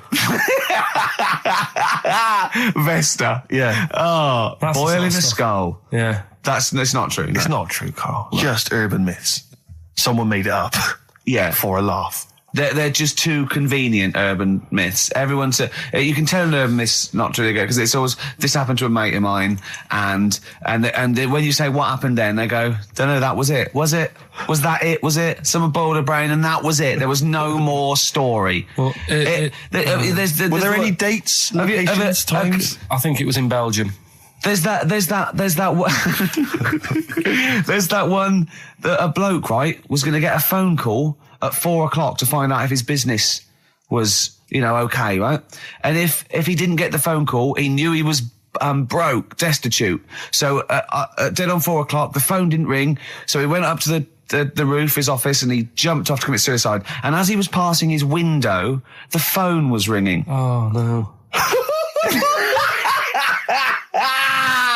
Carl, it didn't happen. Didn't happen. Think it through. Think it through. Who told that story? Who told that story? As he hit the pavement at 120 miles an hour. He's the only person who could have known that series of incidents. Also, why didn't he wait? As his life's at stake, why didn't he wait till 5 past? I said I'm going to give it 5 minutes just in case. Just in case the lines are busy. Yeah. And what sort of bloke goes, I'll call you at 4, okay, if your business... Well, call me anyway. No. If I don't call exactly 4, then, you commit suicide. Commit suicide? I would, because if I don't call at 4, that's the end of it. Well, call me anyway. No, that's not the way I work. Why can't you just call me and tell me the other way? Well, I'm telling you how I do it. If you're bust, I don't call. Can't you just call to verify in case someone goes wrong? What if it's engaged? It won't be engaged. Just commit suicide at 4, please. It didn't happen, Carl. The other one, right? A bloke, right? He's on a train station, and I'll tell you how I heard it. He's waiting for a cruise station, whatever, and he shits himself. As you do. And so he goes, my train's in 5 minutes. So he runs across to Millets and goes, quick, Levi's 36. The bloke just puts it in a bag. He runs onto the train. He goes into the toilet, takes his trousers and pants off. He's soiled. Yes. Throws them out of the window. I won't be needing those again. Cleans himself off. Open the bags. It's a jacket. Oh. No, it didn't happen, Carl. At what point did he go into it and go, quick, Levi's 36? And the bloke went, sorry, Levi's 36, what, a pair? No. Shall I wrap them? Them? It? Shall I wrap? Just wrap whatever it is. Do you want to look? No. I'm not looking when you're putting it in the bag, please. Right? 36 waist stories. Don't say anything. I've told you 36 Levi's. And put it in a bag and charge me for it. Yeah. I don't want to discuss it further. Yeah. There was one... Here we go. There was one about a woman whose husband died, and she had him cremated. Yeah. And made like a little egg timer out of him. Right. And she said, I did that so it can still help around the kitchen. Well, that might be true. That might be a joke. That's quite sweet. That might be true. It's true story, again. It was all... No, not again, because the ones I just told weren't. Nor is the boiling the brains in a bag curry microwave head story true. Yeah, that's all. That's nearly it, Carl. What's the educating Well, wiki? I don't know. See, like I say, I was looking around and there's stuff that is interesting. Right? I was looking on the web. But there's no point. Well, it's just I found one about... What's the point? About a lad who 8 years old, but he's still breastfed. Now, I don't know if you can get anything out of that. Is that what his mum said? What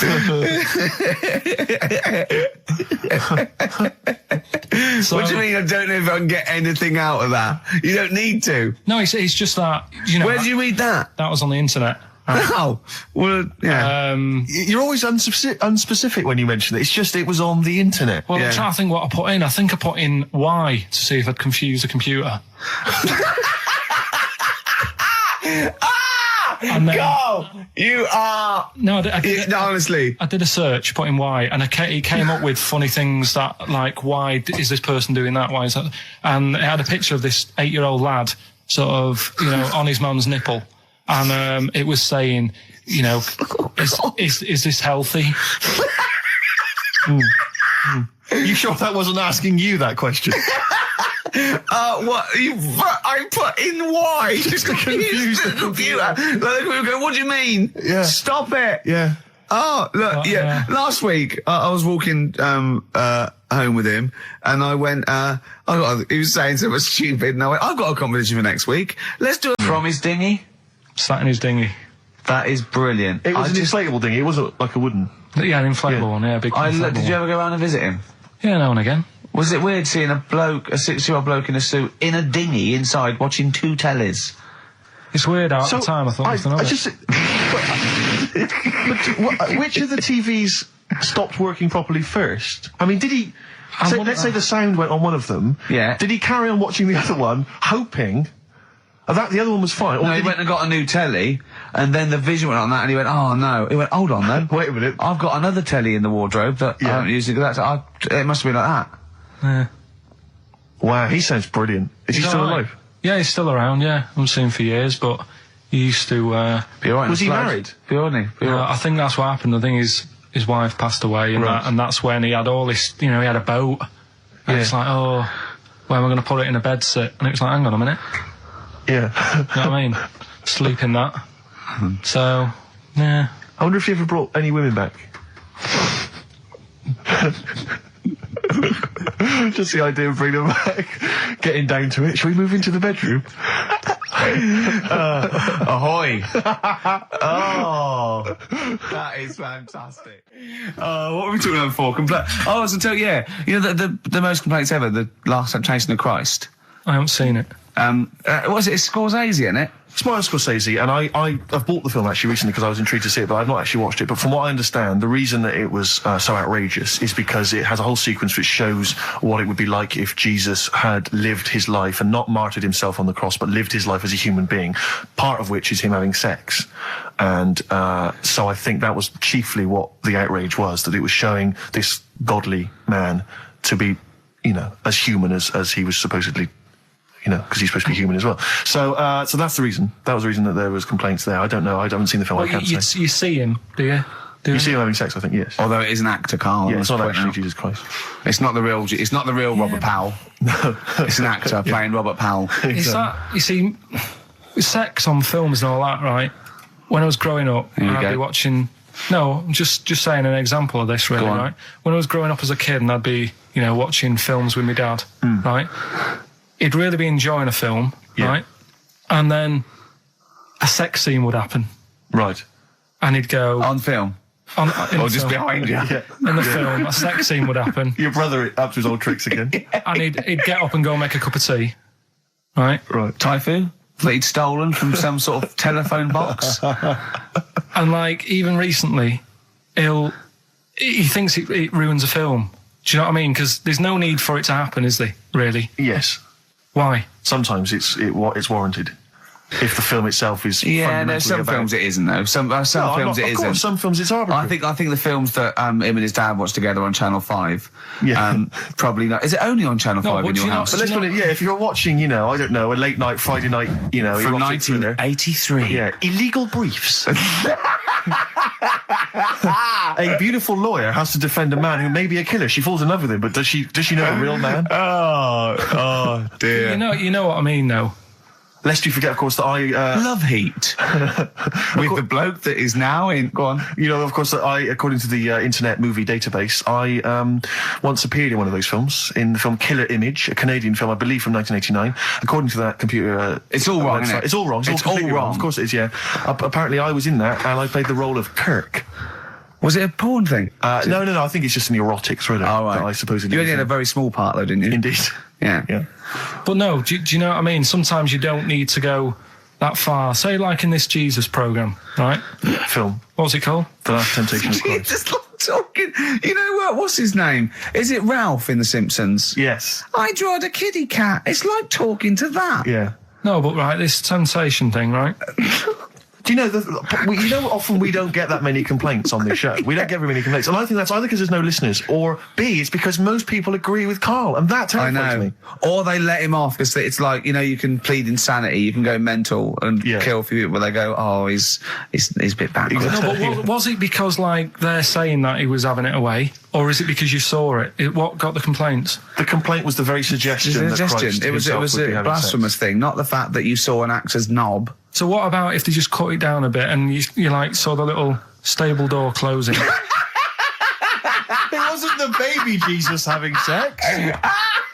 It was the grown man. The stable door shutting.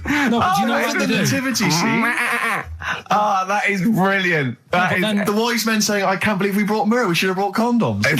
Yeah. There's 2 for 1 offering, Boots. Yeah, I don't know what we were thinking. With frankincense.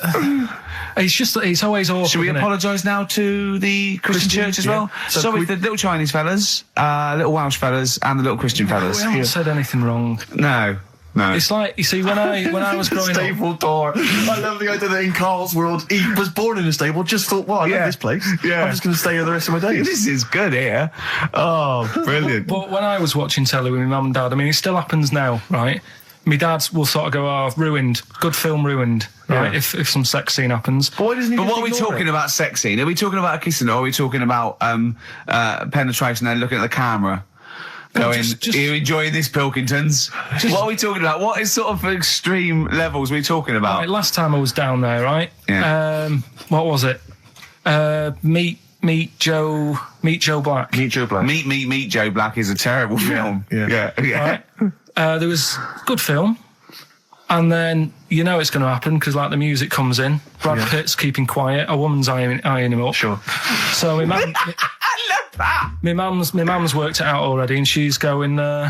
Anything on the other side, love? She knows. She knows. It's something's. So you can be enjoying a film, and you can be an hour and 10 in, and then some spidey senses of one of them can go, should we turn it over? And the other one goes, yeah, all right. Are you sure it's not them protecting you from scenes of sex? So that what they're thinking is, what if Karl gets the idea to have sex? Yeah. That could lead to procreation. We don't want any more like him. We've got to end the line here. You sure it's not the doctor? Keep calling out going, you are keeping away from women, aren't you?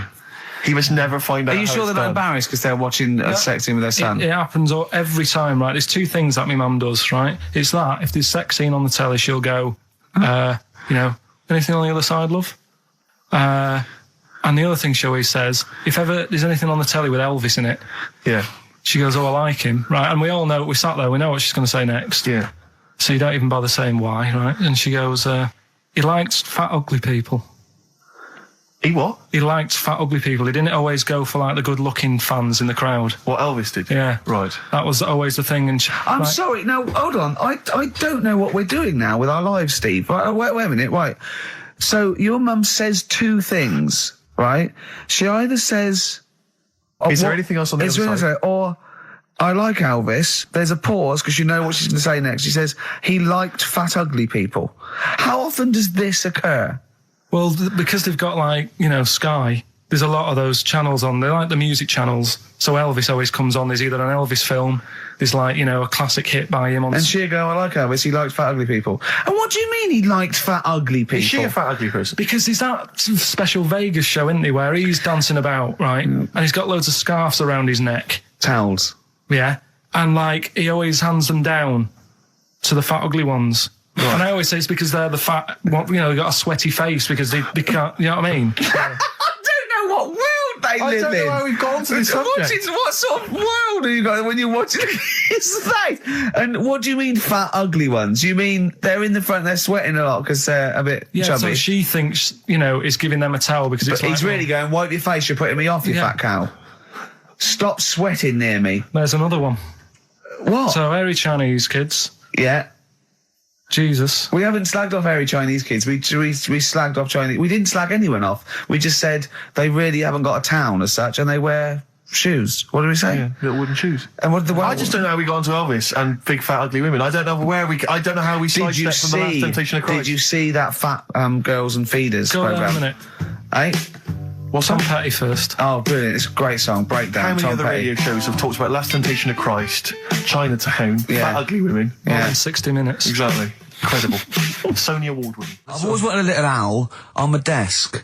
I'd be doing work and there'd be a little owl there and I go, can you give me that pencil? And it just sort of goes over and gets me a pencil, goes, cheers, and it just watches me and it thinks I'm brilliant. Do you know what I mean? Not really, no. No? No, I've never had urge to have any kind of animal sat on my desk. No, Carl? You'd like a little owl, wouldn't you, that helped you? No, I had a little magpie, didn't I? We've talked about that. Oh, he came down and started pecking your grifter, didn't he? Yeah. What was his name? Maggie. Sure. Brilliant. Inspired. And you took it to school and it didn't come back once, did it? Didn't come back. Didn't see it again. Oh, dear. Did it ever peck your head? Because you used to have hair, didn't you? Mm. Yeah. No, it did. It started getting a bit violent. Really? Yeah. But was it becoming sort of age when adolescence probably... So yeah. I'll give you a little taster. We were having a pizza in a pizza establishment. When was it? Wednesday or Thursday? Yeah. And he was going, I'm a good organiser, I'm a good problem solver. Give me any scenario, right? Obviously he didn't say scenario. And I went, okay then, so you're the manager of this place, and there's a couple there, elderly couple, they're about 60. They've had a lovely meal. He went, yeah, right. I went, but the gentleman, he's got a little bit of a heart condition, he takes a pill after his meal, as he should, after meals. He's only taken Viagra. Oh. And now he's stuck in. Wedged in? Wedged in. We've all been there. It's gone, and it's stopping him getting out from the table. Yeah. So what would you do? He went, what? He's stuck in because of his dick. I went, yeah. He went, right. He said, I'd use the situation, I'd make cash. I said, you're not going anywhere, do you want a pudding? Entrepreneurial, Yeah. I like it, Carl. And he went, so that's that sorted, I've got the job on that. Next, I went, okay. You won't believe it. Next day, there's a little problem in the toilets. Two gay men were having sex and they got stuck in each other. Yeah. He went, right. I'd say, is it the same fella as yesterday with the Viagra? If so, why was he let in again? He was on the door. Yeah. I went, it's not, it's too different. He goes, right. Does his wife know he's cheating on him? Yeah. He went, right, I'd go down, I'd go, and then he went, I'd say this isn't a restaurant problem, call an ambulance. Strictly speaking, not a restaurant problem, no. But am I right? Huh? Am I right? Well, I don't know. Would you give me the job if say, like, you were the boss of that restaurant and you... Do you know what I like about this? At no point did he say, Gervais, why are you being so mental? Yeah. Why would someone get stuck because they took Viagra by mistake and two people get stuck in each other? But you've heard the stories from his past. That is a perfectly legitimate situation to find yourself in. You grew up in his part of What would you Manchester. do if there was two fellas with big heads and webbed feet and they had a horse in a... Well, what I'd do is... What would you do? What did you do when you first saw them? What, saw the kids lads with the big heads and Yeah. We should very quickly remind people, if they didn't listen to that particular show, they had webbed hands. Yeah. Did they, or webbed feet? Well, they had webbed hands. Right. And big heads. Enormous heads. But it wasn't related. But they weren't related I know, to each they were other. completely No, separate but I'm people. saying that the webbed hands isn't due to the fact they've got a big head. No, sure. It's two different things. We're just unlucky. Yeah. No, hold on. If they weren't related and they both had webbed hands and big heads, I'm saying there was a condition that was related that had those two. I don't think there was. So what do you think the chances of that are? They're not related, and he goes, "Oh, you got a big head and webbed hands as well." Yeah, just a coincidence, isn't it? Yeah. I honestly don't think it was related. Right. Because I've since seen the same problem again on another kid with a big head. His hands look good. Right, so you think the big head is just a separate issue? Yeah, it's a totally different illness. It's like having a headache and a cold at the same time. Right, so yeah. not always connected. But the weird thing is, right... Have we? Excellent, look forward to that. Have we got a cheeky freak of the week? Do you want one? Yeah. I think we should have a jingle for this. Okay, I've got a jingle. It's very similar to chimpanzee. Chimpanzee that? Yeah. Well, let's hear it. Okay. Oh, cheeky freak of the week. Brilliant. Yeah, no, I think that's excellent. So, cheeky freak of the week. You've spotted a freak This is where somewhat, I think, offensively, you pick on someone who's not like other people and say it's your favourite freak of that week.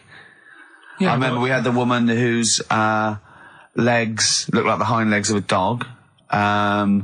We've had the little fella with the aging disease with a little head playing the piano. That was your favourite. I think that's your probably freak of the year, isn't it? It's a pretty good one. So what's this? Is it a man with a horrendous injury, or is it a congenital birth defect, or what? Yeah, but you put it like that, and now it sounds like I'm being tight. It sounds like I'm being out of order. But I'm just giving him a mention. Just giving him a big shout out. Right. There's quite a lot going on in the freak world. always is. You've been visiting hospitals the last week, have you, when we were away? No, there was a thing on a website. This isn't even the one that I've picked, so... So this is just a bonus? This is a bonus freak. Yeah. Yeah, go on then. This is a free freak, right? It's a fella called the Lobster Man. The Lobster Man, of course. Again, good name, you know what you're going to get. Yeah. What are you going to get? Some succulent meat. I like the idea that the vicar on the christening suggested that. I know you want to call him Mark. Can I make a suggestion? Yeah. Look at his hands. What's his name? Mark Michael Webster. Right. Right. Have you thought about a nickname? Not really, no. Have you looked at his hands? Yeah, we don't want to talk about that because Do you know they look a little bit like lobsters?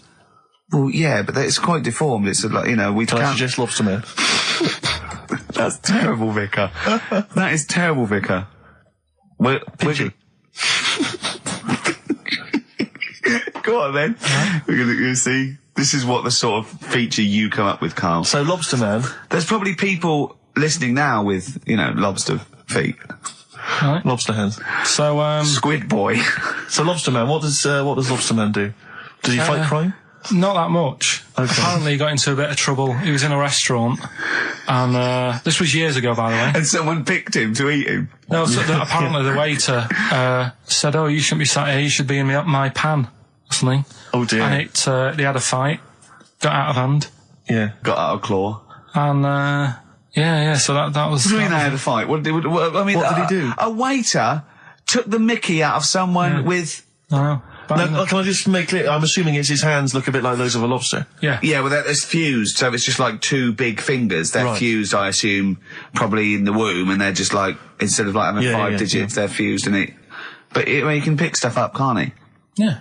What does he pick up? He mainly eats crabs and jellyfish, doesn't he? Yeah. Yeah. So he was having a fight with the waiter. He snipped off his nose. Right, so anyway, he just held on to the waiter's bib. Yeah, and the exactly, waiter was screaming, "Go and get him off me!" Yeah. So anyway, does he eat other lobsters? Do you think he would eat lobster, or is it kind of? Would he feel bad about eating lobster? Right. The little cheek of the freak that we've gone for anyway. The what? The little freak of the week, cheeky freak of the week. We've gone for this Siamese lad. Okay. Right. Happened back in. You can't have a Siamese lad, can you? All right. Yeah. This Siamese twins happened back in 1693. Oh, he's got a date. Blimey, that's the first time ever. Yeah. And all it was, he was doing all right for himself. He used to go on those circus things he used to do. They're two people you're talking about, Carl. So we're going to him. All right then. All right. They did this circus show, right? Yeah. And everything's going well. They're selling out the tents and stuff, people coming to see them. Yeah. He was doing all right for himself. Yeah. Right? Sorry, before I said that, did you think a Siamese twin was a man with 2 heads? Well, it can be, can't it? It depends. There's 2 people, they're conjoined. No, but it depends, doesn't it? The one that I shown you in that book that time was a fellow with 2 heads. No, it wasn't. That was a stupid picture in one of your stupid books that he had a growth that looked a little bit like it had a face on it. It wasn't a man with 2 heads. You're the same sort of people who send potato chips to restaurants and say, "Doesn't it look like Norman Cook?" Yeah. It's not 2 heads. We'll bin this feature. No, they're 2 people. They're 2 people. Conjoined twins. Yeah. Right, so these... They just happen to have a similar taste in clothes. Okay. Anyway, so they were doing all right, and it all went wrong when he crossed the road, got run over. The lad with 2 heads got run over. That's it. What? How is that cheeky freak of the week? Just because he got my interest, and I kind of thought, why didn't he just look both ways?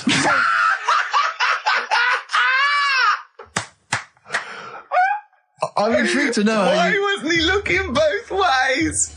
I'm intrigued to know how you get run over. What was it, 1629? Yeah. Well, it's horses and that, wasn't it? Yeah. Oh, why wasn't he looking both ways? Karl Pilkington, you are a genius. Play a record, you fool. Well done, Karl. More cheeky freak of the week next week. See what's going on. In the freak world. Yeah. Cheeky freak of the week. Have you got a cheeky freak of the week? Got that. Got that. So what deformity is it this week that you're ridiculing? Well, keep listening. Cheeky Freak of the Week, do you want to... Oh, definitely. Should we do Cheeky Freak of the Week? Cheeky Freak of the Week? I can't wait. I'll always do these. I'd start off with these. All right, well, let's have the jingle for Cheeky Freak of the Week. Oh, no. Do you remember it? No. I remember it. Oh. Cheeky Freak of the Week. Brilliant. Something like that? I want some more, though, because that was slightly half-high. Cheeky Freak of the Week. Excellent. Right. This, we're going back again. Yeah, 17th century? Well, it was 1829, right? Oh. I'm impressed. Now, the problem is with Cheeky Freak of the Week... not so much the week, is it, if you're going back to 1829? Well... Not even of the century. You haven't even done Cheeky Freak of the century. There's... What's the problem with Cheeky Freak of the Week? Just because... Other than the sort of moral implications. Yeah. Well, last week, it was a fellow with two heads. Yeah. We've done Siamese twins. It's Siamese twins again. Oh, no, it was Siamese twins. It wasn't a fellow with two heads last week. It was Siamese twins. Conjoined twins, sorry. They're two different people. This is what I'm telling you. But this is the problem. They're going to crop up quite a lot just because they've got double a chance. All right? Oh, please don't write in and complain. He knows not what he does. You understand, don't you? Karl will actually feature one day in this section. Yeah. So, right, go on, Karl. We're going back to 1829. Yeah. All the way back there to 1829. It's a retro conjoined twin link.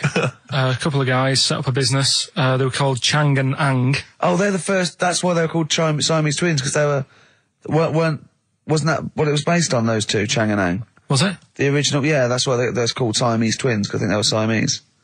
So these are the first ones. Well, not the first ones, but they're the ones that got to fame, I think, and why people started calling them. So people started calling conjoined twins Siamese twins. I think I'm right there. Anyway. Good. Well, the sort of set up business, sort of going around the US. Well, both of them. And Europe, yeah. Yeah. And what they used to do, people were amazed by it anyway. But Yeah. people wanted to know how they get through life doing certain things that you think about. When you think about Siamese twins, you think about, how do you get through a day like that? Yeah. Right? And the thing that cropped up the most with people was how they take a bath. So they used to go on tour around the US and Europe and sit in a bath, have a wash and that. And did they ever wash each other by mistake? They go, oh, that ends there. That ends there. Like those things in supermarkets. They put one of those down. We go, oh. Now, as Chang and Ang, they're in the bath. They're washing their own bits. They got one of those dividers, right? They go, well, that's definitely yours. I marked mine. That's definitely mine. What? Don't wash that, Chang. I wouldn't, Ang. I wouldn't wash that. Right? So what are they doing? They're in the bath. Carry on with the story. That's about it, really. I mean, that's the fact that people... So, two little Oriental fellas joined in the hip, had a bath. No. That's your story. No, they didn't have a bath. They they must have done some sort of research, right? Who? Chang and Ang, right? And they said, well, what do people want to see? Isn't that a Bay City Rollers song? But it's an idea that people have queued up. They've paid their money. They're in a tent. They go, well, I hear they're going to have a bath. They're going to have a bath. Two Siamese people have a bath. How would they possibly do it? Well, I've heard they get into a bath. But that's I don't know what they what's wanted exciting. to see them nude and where the join was. No. More than how do you get in the bath? I don't know. They just that's what they picked. They said what would be good to see. What do you want to see them do? Having a bath. How'd you get into trousers? Was there exactly? This is all part of it, isn't it? That's why they picked having a bath. This is all part of it. Well, they want you to get dressed afterwards. Yeah. Who was the best out of Chang and Ang? Who was your favourite? They both look the same, to be honest. There's a surprise. One was a short ginger woman. Oh dear. Is there anything what would be better than having a bath for you when you're seeing them? What would sort of make you go, I wonder? One of them pulling and the other one going home alone. Yeah. I go, look, she's definitely up for it. I'm taking her home and go, what am I going to do? Can I watch? Definitely not. Definitely not. Look, you go to bed. I want to wine and dine her. But if he's got back to their place and they're going at it hammer and tongs, but are you saying one of them? No, hammer and tongs were their cousins. Right. They lived miles away. Yeah. If one of them gets knackered, can the other one take over? God, I think we play a record. That annoys me. What? That sort of being at it all night. What do you mean? Let's put a song and I'll come back What to do you it. mean? No, come on. Seriously, because... Okay. R.E.M., yeah. Well, after R.E.M., Night Swimming, being at it all night, and why it annoys Carl. Cheeky freak? Controversial cheeky freak of the week, where Carl finds a human being with some sort of congenital or imposed deformity, or So and we talk about that in a wry way. Do you think that's big and clever? No, but that's just it. It's never about taking the mickey out of someone, right? It's to make you think. I'll tell you what isn't big and clever. How lucky you are. A dwarf with learning difficulties. Nice. Yeah. Well, we'll explain it to you. See, you know the sort of things I find incredible. Go on. Mirrors. Shiny objects. Kettles. Yeah. Oh, God. Well, listen, remember the time when I told you about the baby that had a baby? The baby that had a baby. The baby that had a baby? Yeah. It's happened again. No, it hasn't. Well, it didn't happen the first time. It was in the papers, I think, on Monday, in all the tabloids. So it's a twin where one has grown and the other one is still at a fetal level. No, it wasn't, though. It had grown. He was saying to his mum... Who was saying to his mum? The little kid who was 7 years old. And he kept saying... Yeah. He was pregnant. And he was pregnant? Yeah. I know. What do you mean? And he was saying to his mum, oh, God, I don't feel well. And, his belly was all swollen, and they thought he'd just been eating cake or whatever. And he was saying, I can feel something moving about, and they were like, stop messing about, there's nothing wrong with you. Eventually, I think he was in gym at school. In gym? What, Jim was pregnant with him? Oh, it was like a Russian doll. He was at school, right? Just about to do sit-ups or whatever they do at school, right? Yeah. And flew out across the room. Teacher goes, you're a bit fat. You look a bit pregnant. And so best to the doctors took him, said, you're 7 years pregnant or something like that. What? What? Or something like that? You're 7 years pregnant. Or something like that. You say to the doctor, Carl, why don't you think about what you say before you say it? See the reaction I get. Now, the gazelle, I didn't get excited like that. 7 years pregnant. Send it in. If someone's online at the moment, just having a look around, it happened on Monday or Tuesday. Because I told you at the pub quiz, didn't I, Steve? I said to you, I know the baby's had a baby. Yeah. And you were like, yeah, whatever. Well, I just thought you were talking nonsense as ever. Well, we'll find out. You're 7 years pregnant. Yeah. You're a fool. Play a record. Well, we've still got stuff coming up. Monkey News? Rockbusters answers. We'll have to get that out of the way soon, because we've got to get out of it. Have we got a cheeky freak of the week? Yeah. Brilliant. America by Simon and Garfunkel on XFM 104.9. I'm Ricky Gervais, and I understand I'm about to read my words, Steve. Well, once again, there's always someone, and it looks like it's Mike Lamb who has come to Carl's rescue. Lambo's let me down then. Doctors have removed a 4-pound baby boy from the stomach of his 7-year-old twin brother. Yeah. Alan Jan Niamatilev was born with the freak fetus growing inside him. For 7 years, it lived like a parasite until a school doctor became alarmed about Alan Jan's bulging tummy and took him to hospital. Surgeons who gave him a scan operated immediately, unaware that the baby was attached to the boy's blood vessels and still alive. They saved Alan Jan from certain death, but knew the 8-inch fetus was doomed. So there we are. Boy pregnant with his own twin brother by Barbara Davis. That was in the Mirror, apparently. So I've read on, and all the facts are right. They took him to the school. The parents didn't realise. And that isn't even this week's Freak of the Week. I mean, that's you got that for free. You've got that. You can have that. That's the free Freak of the Week. Free Freak of the Week. That's giveaway. That's like 13.5% extra. Yeah. You know what I mean? That you might get with hairspray or something. So that, I mean, if that's just the throwaway Freak of the Week, there are 2 Freaks of the Weeks there. If those 2 figure, I can't wait to see what the actual Freak of the Week is that people are paying for. Is it incredible, Carl? I'll tell you what, something else you can have for free. Go on.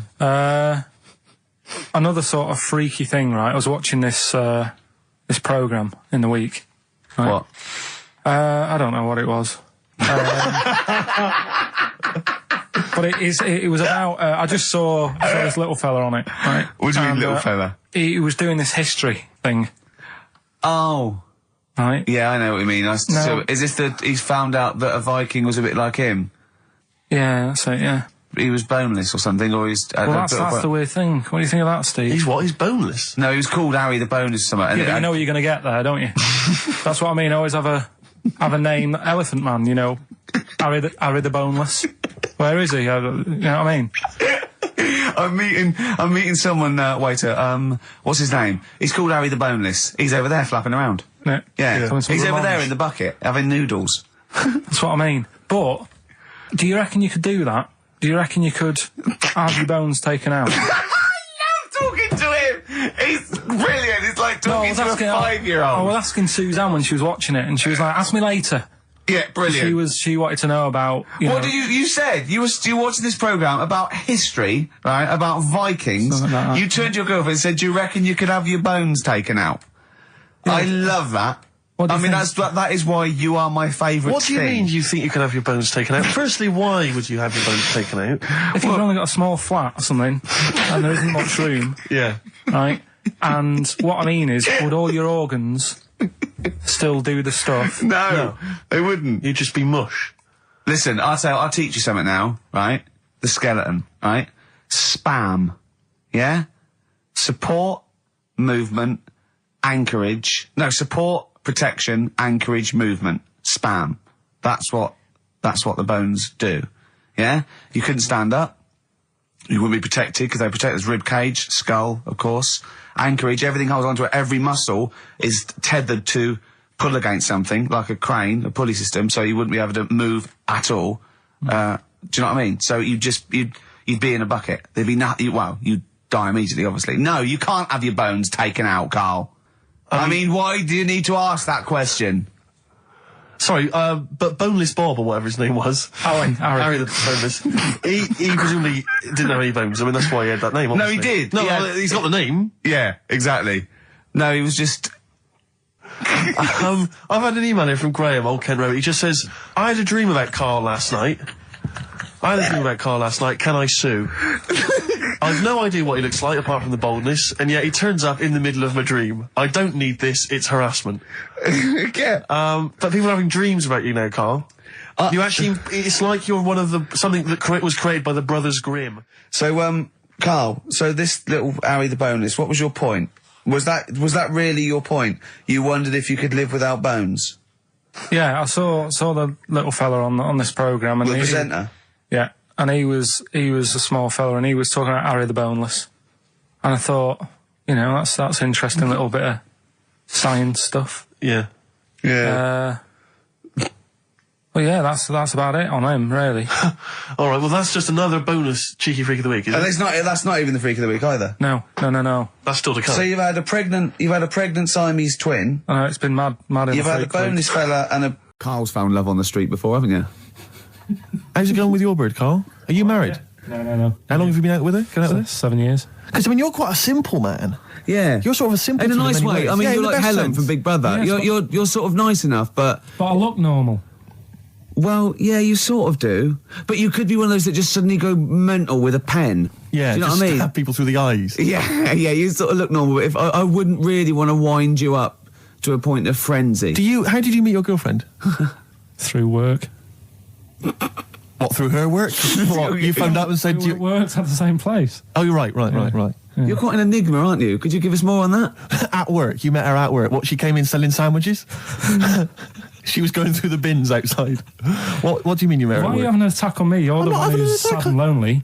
No, he's done you again. Yeah, but what I thought was interesting was I just scratched at him and he just went mental. Yeah, no, it's like a bear caught in a trap. It's funny, isn't it? You'll never learn. No, I was just interested to find out what the story was, because it might be a really romantic story. Well, it's not.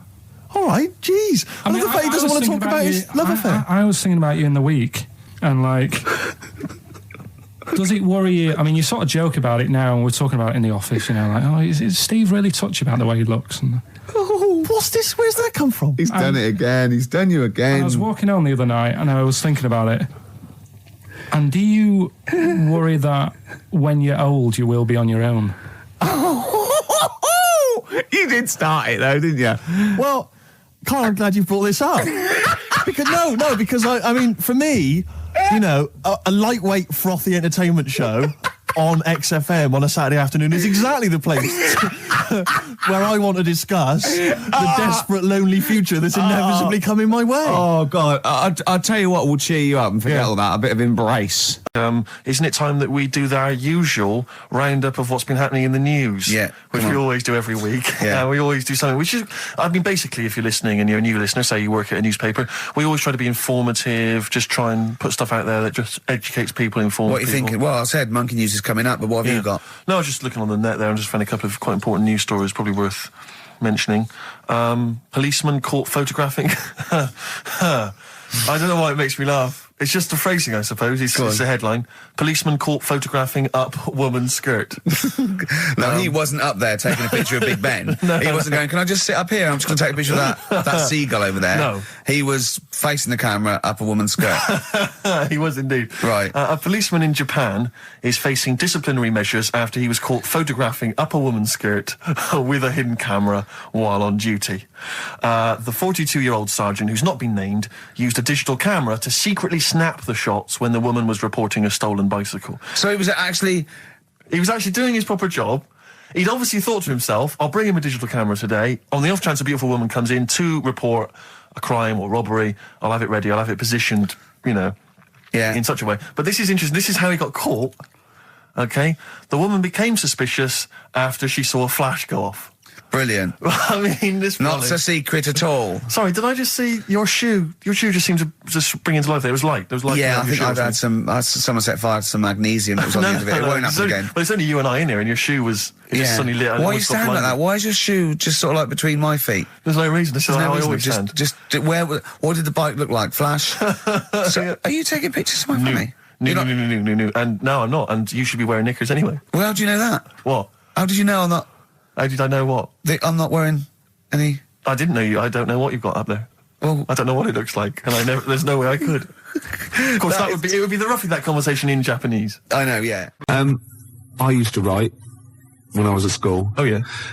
Now, I didn't watch sort of kids' programmes when I was growing up. I watched sort of crap adult ones. ITV on the telly from 12 midday through to like midnight, and I'd watch all the police series, Police Story, Charlie's Angels, Steve Austin, and Teen Knight Rider, yeah. And I wrote this essay at school, and I just couldn't stop, and I started serialising it. And every time I just kept writing, I was sort of like, people were reading it at school, and it was about a cop, a New York cop, who was as hard as, you know what I mean? Yeah. And I worked out what his name was. Now God, this is how television influences me. Because it was one word name, which is his surname. That was the title of the book, title of the series, and that's what all his friends called him. Right. It was called Jezuk. Jezuk? Yeah. Jezuk. Yeah, I thought it had a Z and a J. Jezuk. Jezuk. Yeah. It does sound so close to like Pillock or Jesse. Yeah. Or Nonce. No, nonce. There's no nonce. Well, do you know what I mean? Cross between sort of Jezuk. like Pillock and Jism. Damn you, Jezuk. Yeah. You're off the case. Give me the badge. Keep the stinking badge. I don't need a badge to be a cop. It was all stuff like that. And he'd burst, yeah. And so he'd look at his gun and go, this is my law. Oh my God, it's Jezuk. How did he find us? Jezuk. Yeah, it was great. There'd be shootouts and everything. Oh, fantastic. Let me just ask, did he have perhaps have a broken marriage? He was hard-boiled. He played by his own rules. Didn't he? Yeah. I imagine. Simultaneous with this. He was a bit of a drunkard as well, had a bit of drink. No, he didn't drink, oh, no. Good, he was a good-looking fella.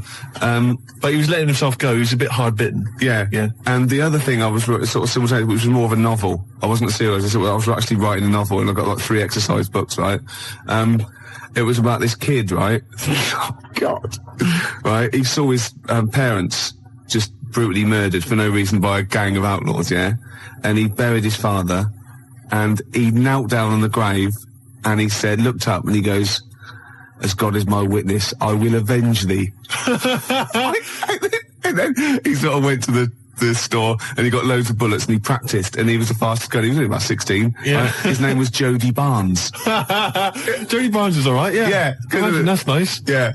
Oh, fantastic. Have you still got any of those exercise books? I hope not. That would be Because the incredible. teachers used to sort of like, I must have gone, yeah, it's good. I must have passed around the, he's done another one. Gervais has written another episode of Jezuk. Yeah. But I say, seriously, if you brought one of those in and read it out, I'd be entranced. Imagine it. Seriously, that'd be great. Do you think The your mum ramblings might... of a twisted 14-year-old brain that only ever watched ITV cop shows. Do you think your mum might still have some copies of she's Jezuk? No. Was it like sort of, the initial one was like Jezuk, then it was like Jezuk abroad, Jezuk in Paris, Jezuk on safari. Yeah. Here comes Jezuk. My mum... Return of Jezuk. I liked that Jezuk. He's a proper man. Yeah. He's not like you. But Mum, I invented Jezuk. You're a Nazi. You couldn't be like Jezuk. He's in my mind. Return of Jezuk. Here comes Jezuk, son of Jezuk. Oh, it's fantastic. What if Jezuk met Jody Barnes? They'd get on. They'd have no quarrels. They could team up. Oh, it'd be fantastic. After break, a little bit of Lars. Teen Jezuk. Steve. Yeah. You know we gave away those CDs. Hey, great giveaways. Just good radio, isn't it?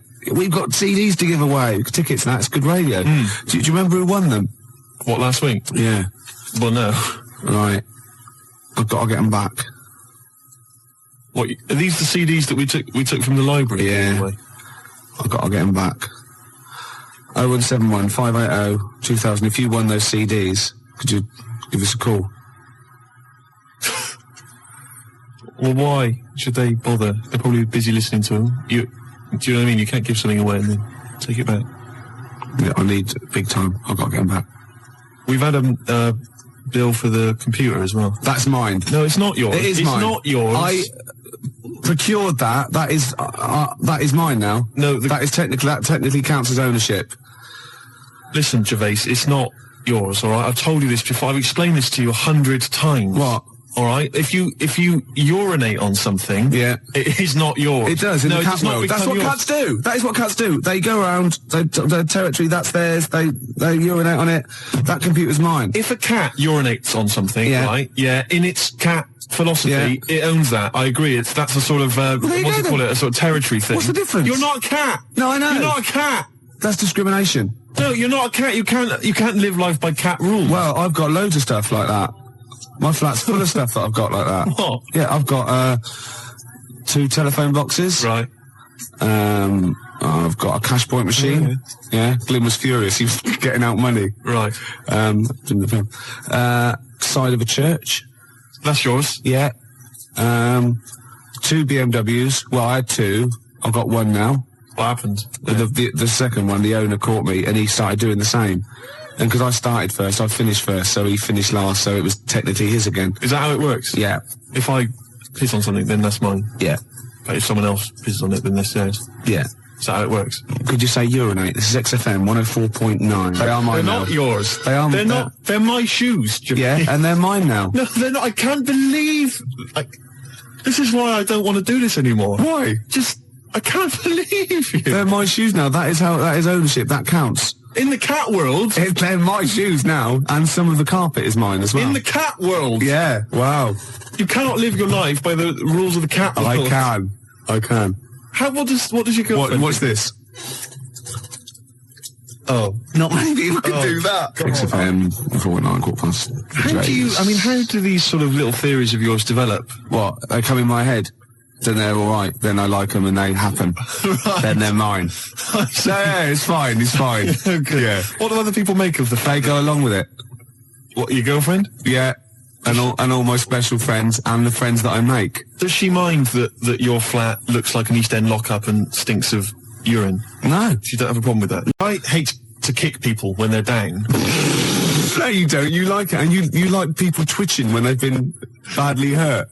But I don't know how this came about, but I started to consider the songs of Carter, the Unstoppable Sex Machine. I don't know why. Someone was playing one in my house, and we were flipping through the record, the lyric sheets. Fruit bat. Now I don't know when I was when I was in the sixth form, everybody when I was in the sixth form, Gervais, everybody had a Carter USM t-shirt. Yeah, yeah. Didn't they? And I imagine you probably... By the end of the 80s, early 90s, all events officers, A&R men, yeah. What were you doing about that time? You'd have been what? That was when you were claiming benefit while still working? Yeah, yeah. You had the wheelchair and everything? Yeah, the tartan blanket. Nice. Fantastic. You see, everybody had a Carter USM t-shirt. I didn't have one, because I didn't, do you know what I mean? That wasn't me. It was all a bit cliquey, and they didn't like me for it. Yeah, it wasn't because of that though, was it? It was because they sort of had, like, symmetrical heads. They were running in their human packs, weren't they? And just ostracising you, go, oh dear. Those start. Yeah. Right. I'm just looking through the lyric sheet. This is from the album 1992, the Love album, right, by Carter. Yeah. Just give you a taste of some of the lyrics. Yeah, go on. Which we thought were so profound in 1990 or whatever. I never did. This is from the track Look Mum, No Hands. I should point out that many of the titles of their songs are appalling. There's obviously, my favourite, possibly the worst, is The Road to Domestos. That is the worst name for a song I've ever heard. I mean, what's that supposed to mean? Anyway, that's great. Check this lyric out. This is one of the worst lyrics. Go on, I'm ready. Go on. He flies through the air with the greatest of ease, that daring young man in the blue dungarees. What the hell does that mean? Oh, is that supposed to be profound? Oh, she flies like a bird in the sky high. That ugly old tart with a sty in her eye. This is quite a nice one. Listen to this. Is clever. This is bloody clever. Go on. What they done? What's Fruit Bat done here? If we club together, with all the diamonds. Hey, hold on. I'll stop you there. Club. Go on. Diamond. That's so far. Oh no! Wait. Stop there. Oh come on. Go on. If we club together with all the diamonds we've saved, we could look to our hearts and say, hold on, hearts is a suit in the... Oh, go on, clubs, diamonds, hearts. We could look to all our hearts and say, we've got it in spades. What does that mean? Spades. Hold on, what does that sentence mean? If we club together with all the diamonds we've saved, we could look to our hearts and say, we've got it in spades. I don't know what that means. I've no idea, but that's the kind of brilliance. So they see what they did there? They got all those... It's incredible. Let me just... There's a great one here. Could they do it with Signs of the Zodiac? Parts of the body. Here we are. I've been GBH'd and ABH'd for a packet of B&H. I've been taken and I've been driven away.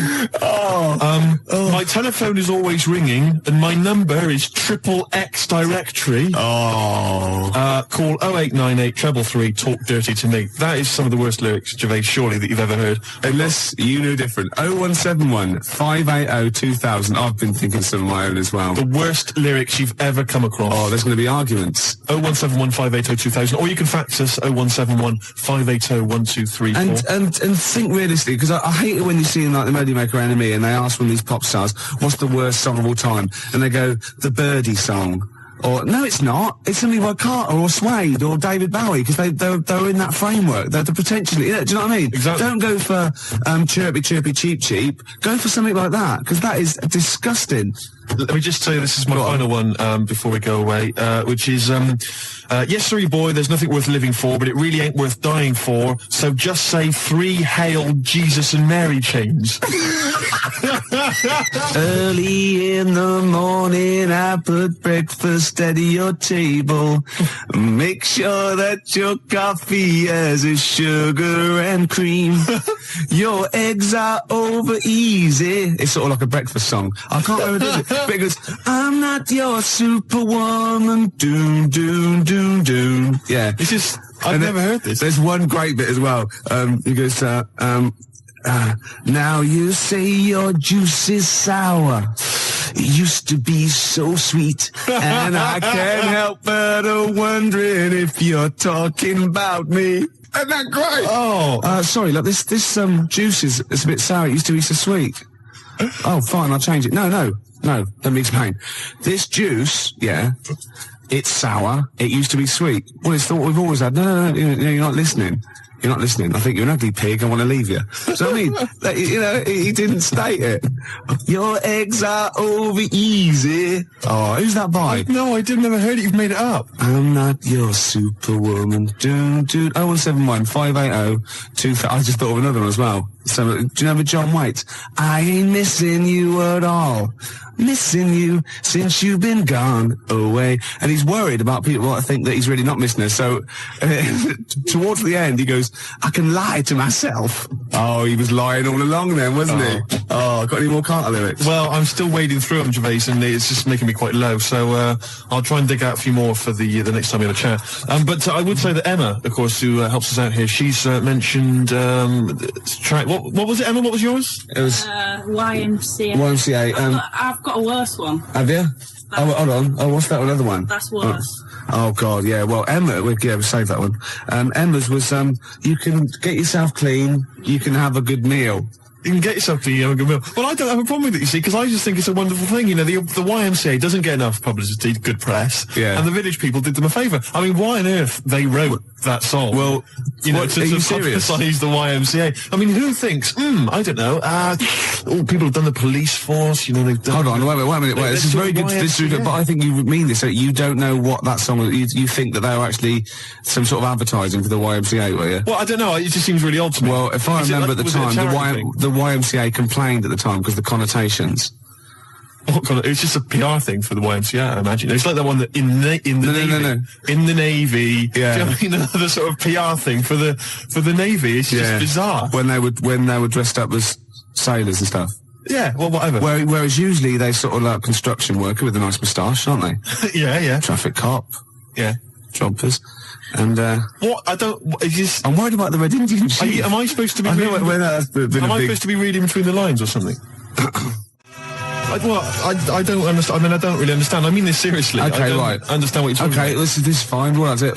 Obviously, there were gay connotations. It's like a gay icon record, isn't it? YMCA in the Navy. That was the point of it. What did you need? One of them dressed as Judy Garland. What? I don't understand. What was your problem with that? What? There's no. I don't understand why that suggests that people are gay. I don't. It doesn't necessarily. It's like it's high camp, isn't it? It's been adopted since as well. But the four of them, there's a guy dressed as a motorcycle cop. There's no reason why he should be gay. There's no reason why anyone should be gay. There's a builder. Yeah. All right.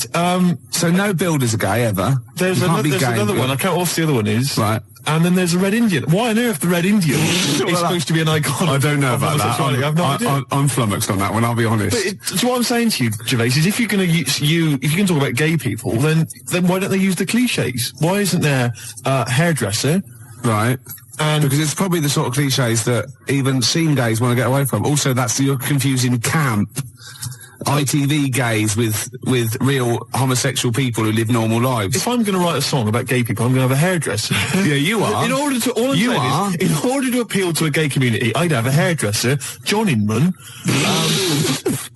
Larry Grayson, obviously, and I don't know.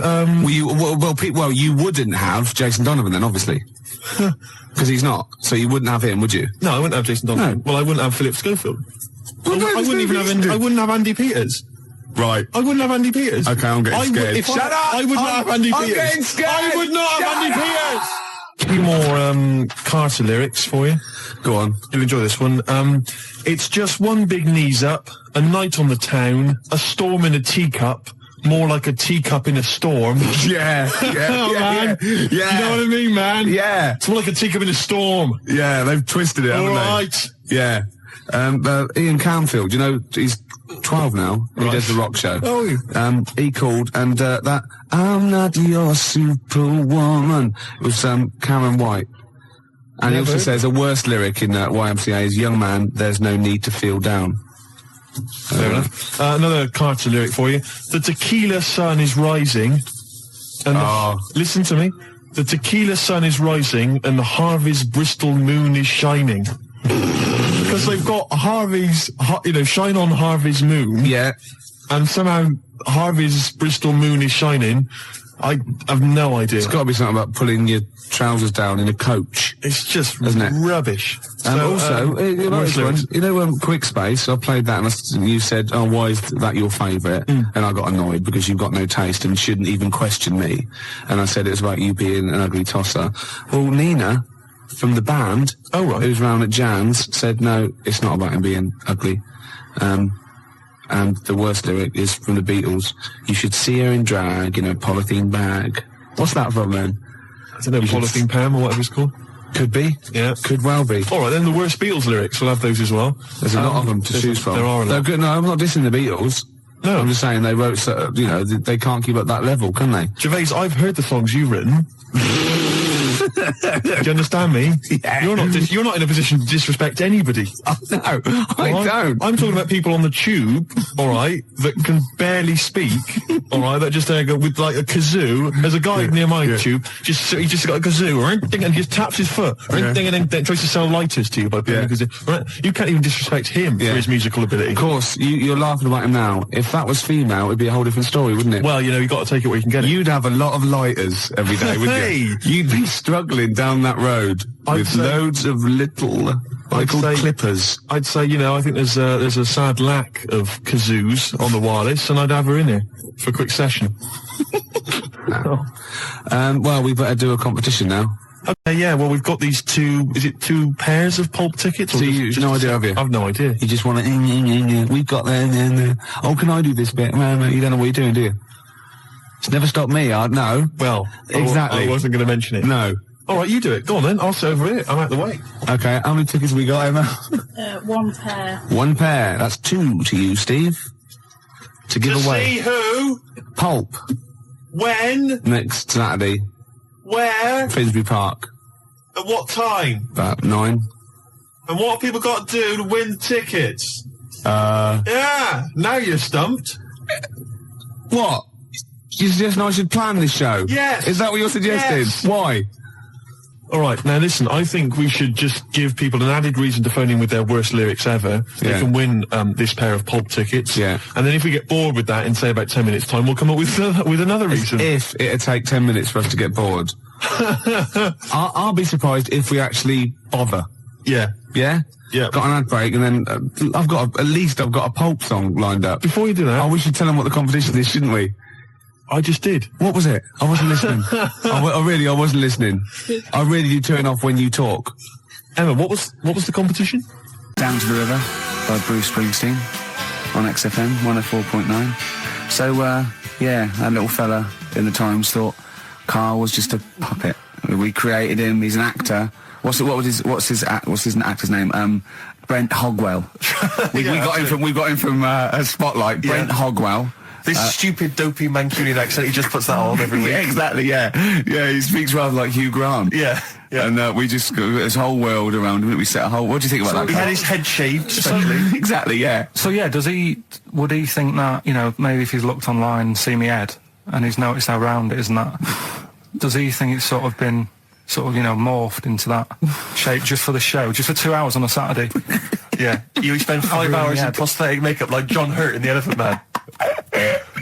Everything about him was made up. Yeah. We created him, because I remember coming up with Auntie Nora. Oh, yeah. You said, Rick, we need another character. I said, what about giving him an Auntie Nora? Doesn't sound convincing, I said. Yeah, and you said, what is it about? I said, well, I don't know, she farted for 5 minutes and she's got a fanny like a split tennis ball. No one's going to believe that. Yeah. Oh, that brings us neatly. Well, let's put that to bed now. So, Chris Campling, honestly, we do not script this shambles of a show, and Karl Pilkington really is like this. If you want, you can meet him. I'd love to send Karl for a drink with Chris Campling. Can we do that? And then he'll eat his words. Chris, if you're listening, honestly, this isn't a stitch-up. As I say, I'm not having a go at you. It's a very well-written article. It's very, very fair. You're just complimenting on his grammar. Yeah. It's a very well-written article. No, I'm saying we're not having a go. It's not like he snagged us off. I would just love him to meet Karl Pilkington. People in the street come up to me and say, is Karl like that? And I so want them to meet him. Yeah. Or maybe he can send in, if he's online, he can send in 5 subjects for Karl to talk about that we couldn't possibly know about, just so he knows that we just really do throw things at Karl and that drivel comes out. Imagine if it was scripted. So wristbands work. I saw one in a shop window the other day which said stop child abuse, and I bought one obviously because a lot of people say, does it make a difference, but it was only £1 and I'd only spent it on kiddie porn. So, you know, I think I've made a little difference there in a small way. On a serious note, though, I like the idea that if you're a paedophile and you're walking along the street in your Mac, right? You got a puppy in one hand, a bag of sweets in the other, and you see this wristband, and you go, "Oh, stop it." Oh, okay then. Yeah, I thought before. That's what I think. Okay, fair enough. Yeah. I won't be doing that again. Yeah, he was hanging around in Topshop for unsavoury reasons. You saw them in there for only £1. When we were talking to Carl in the week, the thing we're talking to Carl is that you come up with something that's sort of like, quite innocent, and he goes, well, once, right? And you realise that it's comedy dynamite. He doesn't know it, but we want to go save it. And he let out, you were filling in a form, weren't you? It was all like your girlfriend thinking you're a div. And it's happened before, isn't it? Because she came home and you'd filled out a form to get a job once, hadn't you? Yeah. What was that for? Granada Telly. And on it... Well, let Carl explain. Yeah. You see, this is what annoys me with job applications, because rather than just saying, do you want the job and what can you bring to this business? Yeah. Do you want the job is a good one. Because the thing is... That's sort of the one for the boys. No, listen, right? Because if they say no, I don't think they want the job. Yeah, but listen. Go on. I mean, I presume with what you do, you have to take people on and stuff. Well, in a fight, you mean? You know what I mean? Yeah. And I think it's more important that you're willing to graft and put the hours in. Sure. Than say that, you know, you did well at school. Yes. Sure. Because if I wanted to, I could have done well at school. Of course. I just didn't want to. Yeah. So where's this going? So you had the application form. So when it came to the qualifications bit and that, I couldn't fill them in because I didn't have any qualifications. And it was also asking about your languages. And I put down English quite good. English quite good. And his girlfriend came over and seen the form that he'd sent off. This was a copy of it. Yeah. And so she went, oh, you know what I mean? So that's what started, you know, the disappointment. So they're going to get that and think that you're not English. I don't think I've got it. It was ages ago. Right. How long ago was it? Oh, well, it was when I was still in Manchester, so 5 years ago. I don't think you've got to know. No, I think you'd... There could be a long list. I mean, there's probably a lot of admin problems in that organisation, but they probably... But what I meant by it is that you know, I can speak English, but I don't know all these long words that people use all the time. Yeah. Oh, God. Oh, can I just tell this quickly? In the week, I'm talking to you now, the listener. Usually I don't. Yeah. Carl said, about embarrassing him on air and that, and he's worried about his education, and he was worried about not knowing long words. Like, we come up with any long words. And he said, no, I was scared, you were going to ask me something about, someone, and he's Eastern European leader. His surname is Milosevic. And Carl said, so I learnt it this week, and learnt it so you can't catch me out in case you're out. I said, what? And he said, he thought about it, and he went, Flobodan Milosevic. Got the surname right, though, didn't he? So what's his name? Right. What's his name? That's how Bill and Ben would address this leader. How would they have said it? Flobodan Milosevic. What's his name? Slobodan Milosevic. Yeah. Well done. Chris Campling did a review of the show. Right. And basically said that Karl Pilkington is a creation of Gervais and Merchant. Well, if only that were the case. He said he started off saying he liked the show. Yeah. He was excited. Said it was a good show. A lot of the jokes. I'm already questioning his critical faculties. Yeah, exactly. And basically said that we didn't contribute much, or seemingly didn't seem to contribute much, and we couldn't sort of like ad lib or anything. We just laughed at, particularly me, laughed at Karl Pilkington, who was coming up with some, you know, quite funny stuff. Yeah. Right? But then he does a twist on it. He goes, but the thing is, we're the puppet masters. He's a created person. We've created the persona Karl Pilkington for our own amusement. Right. He bases this on simply that we talked about... What was it we talked about? The Chinese not aging well, and he heard him talk about that on my DVD. But clearly I say, Carl, remember when you were talking like that? It's a news, or remember in the week, and so he thinks it's all scripted now. Imagine if this show was scripted. I'd be ashamed. Yeah. If this show was scripted, I would send back the BAFTAs for the shows the actual shows we've written, and I would say... I'm not having a go at Chris Campling. He's nice about our other work. He likes The Office, and he likes my stand-up and everything, and he likes the show, but he's saying... Because we're not spontaneous, we scripted this and invented Carl. So he's like, you know, we've invented another Gareth. If we had created Carl, I would not have squandered a character that good on this poxy radio station. Absolutely. Also, does he know that we spend about 3 months on half-an-hour script? So how long does 2 hours of drivel? But the main thing is, as if this could be scripted, it's dreadful. It's shocking. Or maybe this is scripted. Hang on, you've lost me now. Let me just check the script. Maybe Chris Campling does not exist. Maybe I've made him up. I don't know what to believe. See, the name doesn't wash with me. What was his name? Chris Campling. Sounds odd. That's something that I made up, isn't it? Campling's almost like a joke. It's almost like a gay name, isn't it? Oh, he's a Campling. See, I think this is scripted. Yeah. I think I've probably made this whole link up, and Karl is a creation. Campling, that's not a real name. I made that up. I should have come up with something better. Yeah. Sorry. Down to the River by Bruce Springsteen on XFM 104.9. So, yeah, that little fella in the Times thought Karl was just a puppet. We created him. He's an actor. What's his actor's name? Brent Hogwell. we got him from a Spotlight. Brent Hogwell. This stupid, dopey Mancunian accent, he just puts that on every week. Yeah, exactly, yeah. Yeah, he speaks rather like Hugh Grant. Yeah, yeah. And we just got this whole world around him. We set a whole... What do you think about that? He had his head shaved, especially. Exactly, yeah. So, yeah, would he think that, you know, maybe if he's looked online and seen me head, and he's noticed how round it is and that, does he think it's sort of been, sort of, you know, morphed into that shape just for the show, just for 2 hours on a Saturday? Yeah. You spend 5 hours in prosthetic makeup like John Hurt in The Elephant Man.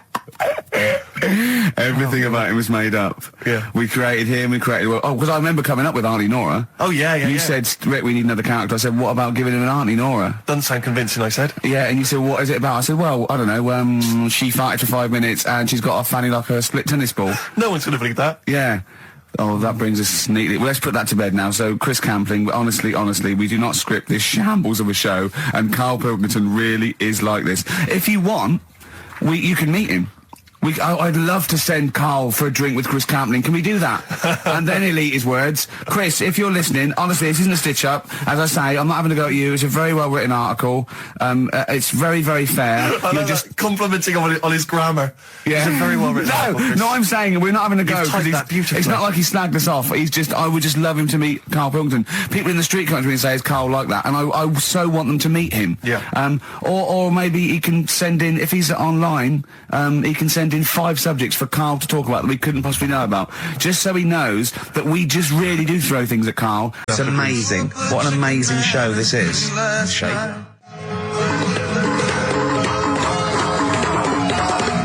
Oh, chimpanzees at Monkey News! Excellent. So, Monkey News time on XFM. Karl Pilkington, the man in the hot seat. Karl, what have you got for us?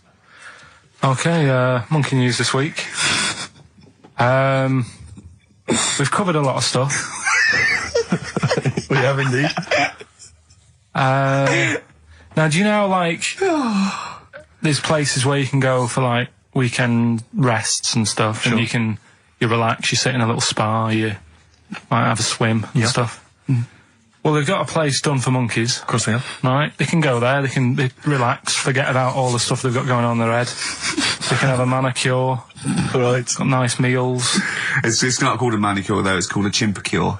Beauty treatments. Yeah. Right? Look good and stuff. Yeah, well, look good, feel good, yeah. Now, you might think, well, that's pretty normal. Well. The bit I haven't told you about is actually run by a couple of chimps.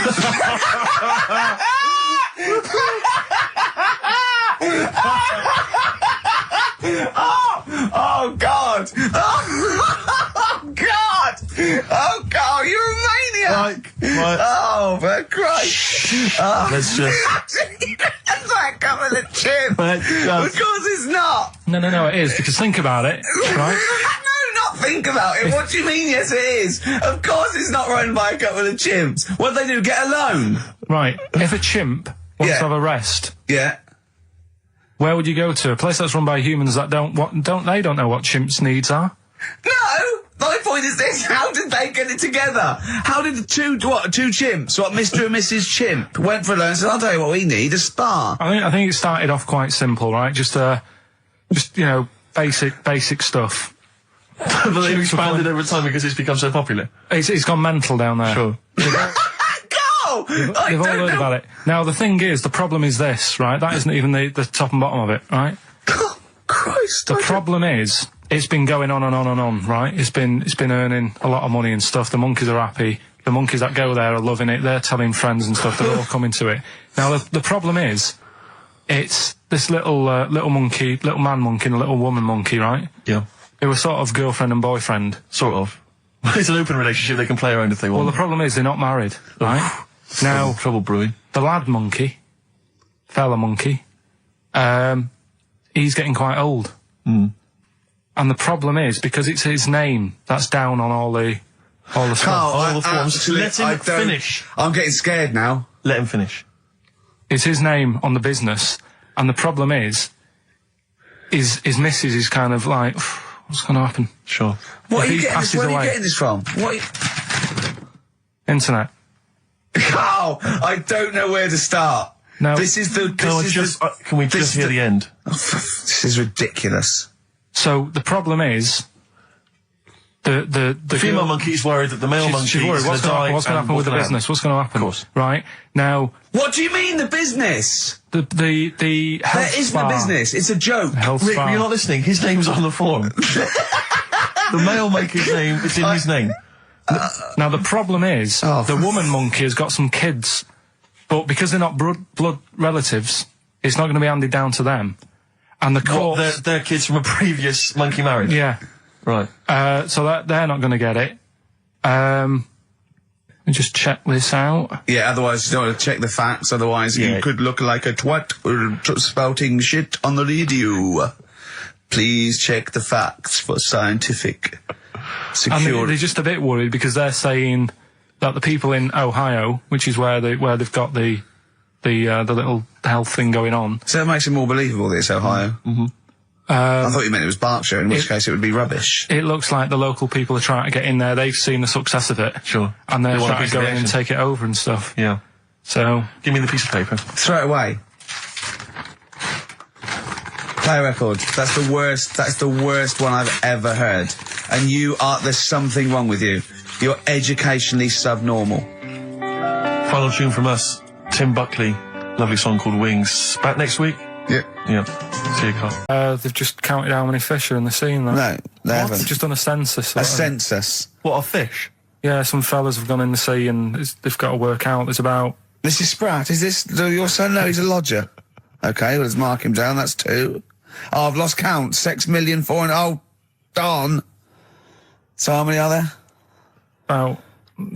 There's a lot. There's... Oh.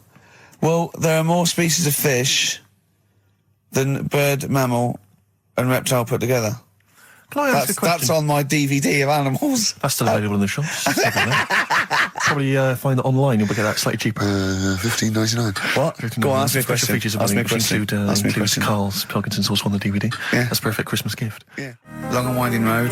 I love that, but I don't like the way McCartney sings here.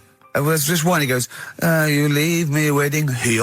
Well, he's always got that slightly affected... But it sounds style, like Richard Burton or something, here. Yeah. But it's only one that does it, but I don't know why. I just think he likes it or wants to go back and change it. Maybe it's like... But having said that, you know, I'm not taking away from the Beatles, one of the best bands ever. Well, yeah, good luck to Brilliant songwriters. Beautiful, yeah. We've had a lot of emails, Carl. I don't want to sort of put a dampener on your Christmas, but a lot of people have been slagging off Lanzarote. One of them just said, well, one of them, I don't know if I can find it. It is Canaria, isn't it? It is one of the Canaries, isn't it? It's a volcanic island covered in volcanic dust. It's very windy, so you have to dig a hole to sit in on the beach, and there's hardly anything to do. That's from Mike Godham, and he says, unless you like quad biking, well, you know, you've seen what happened to... no, don't go quad biking. Not with your little head. There's no protection at all, is there?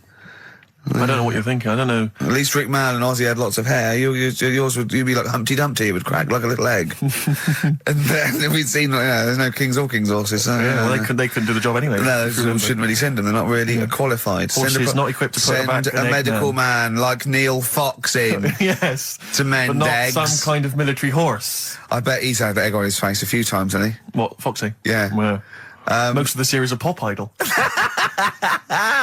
Right, Carl. Lanzarote, good or bad? Well, you got to give it a go, haven't you? Yeah, well done. Give everywhere a go. Exactly. That's what I was saying. You know, don't just take the word for it. I mean, if it had said Nananova, Lanzarote shit, he'd have believed it. Sure. You know, if he'd have overheard it in a pub, Lanzarote a crap, he'd have believed it. He'd have seen it on a website that was mainly concerned with monkeys and witches, he'd have believed it. Yeah. As it is. Everybody raves about New York, and when I went there, I thought it was rubbish. Well, you're an idiot then, because that is possibly though, the isn't it? greatest city in the world, along with London. Subjective, though. That's why they have holiday programmes and that, innit? So you see it and you decide for yourself and that. Yeah, but you saw Venice on a holiday programme, as you put it. You went there and you went, it was rubbish, full of black bin liners. Well, it is. Right. Didn't they show them? It stunk. Didn't Judith Chalmers say that? Oh, it stinks here and there's loads of rubbish everywhere. No, she didn't. Did she mention that? Oh, that's what I mean. So it depends what you want from holiday, doesn't it? Well, yeah. So... You're an idiot if you don't like New York, so next. Anyway, come on, break up, guys. Kiss and make up. Right back, just for Christmas. Brilliant. I've only got 2, really. What? Because I was trying to work one out before, right, in my little room. Yeah. I was looking at different band names, thinking, what can I do? Yeah. Couldn't concentrate, because Ricky was in there, trying to spray deodorant all over the place. Right? Well, you should have done them yesterday. You should have shut me out. Right. So there's just 2. Brilliant. Well, I've kind of got an idea for the third one. fine, I'll have a go. Yeah. Right, so anyway, the first one... Should we play a record and come back to this? We'll do it quickly, we'll do it quickly. No, play a record. This is then. rubbish. Yeah. Rubbish. Libertines. Useless. Give me the gifts. Let me have a look what prizes you got. Libertines, Don't Look Back Into the Sun on XFM. Well, the general public are getting involved with Karl's holiday, and, I mean, this has been a damning report on Lanzarote. There's not been a positive word written about Lanzarote so far. Wow. It's volcanic, there's no natural water supply. Sorry, there's no natural water supply. It's you all have to sit in a imported. hole. What do you think of this, Karl? What do you think of the people that want you to know that you're going to a rubbish place when you can't change it? What do you think of that? Rubbish though, will it? What do you mean? All right. What do you mean it'll be right? Because I'm going to go there thinking, oh, there's no water and that, and there will be water. No, they didn't say there's no water. What did they say then? There's no natural water supply. Whatever. I'm not bothered. Doesn't bother me. All right. I'm going to have a good time and that. What are you going to do? What do you plan to do? Got a book. What book you got? Rich Hall book. I'm just going to read that. So, Brilliant. And the weather's better than here, isn't it? Yeah. So... Someone, Karl, you know our mate Johnny, he's a Doctor Who fan. Yeah. Do you remember, he bought, the Doctor Who magazine, and he went, to the toilet, and Steve got post-it notes and put geek on every page, and Johnny opened it on the tube, right, and it had geek and everything, and Johnny bought in the new Doctor Who magazine, I think this week's or this month's, right, and they've done the perfect Doctor Who fan, right, what the geek is, right, and it looks exactly like Steve. Alright, don't have a go, Rick. It does, and he went, and I'm going to try and put it on the website. It's amazing. It's got your hair, glasses, it stands like you, it's sort of dressed like you, and it's only, it's hilarious, and he was, I mean, I'm insulting you now, it sounds like an insult, but if you'd see it, you'd laugh. Play a... Well, Rockbusters, right? Yeah. Right, here we go. Just a little bit annoyed. Just, 3 clues. We've lost all the energy in this show, haven't we? Well, I can't get over that insult. I'm just a little... No, we did though. It just came out, no, I can be honest with you. It came out left field. I wasn't expecting an insult. No, but I think there was a sense of camaraderie on this. Just email in ricky.gervais@xfm.co.uk. I'm just annoyed. I can't what are we doing? I'm just reading out the clues. Should we put this, let's put this one in for the Sony Award. Let's put this show in for the Sony Awards. Play a song, Karl, because I need to discuss things with him.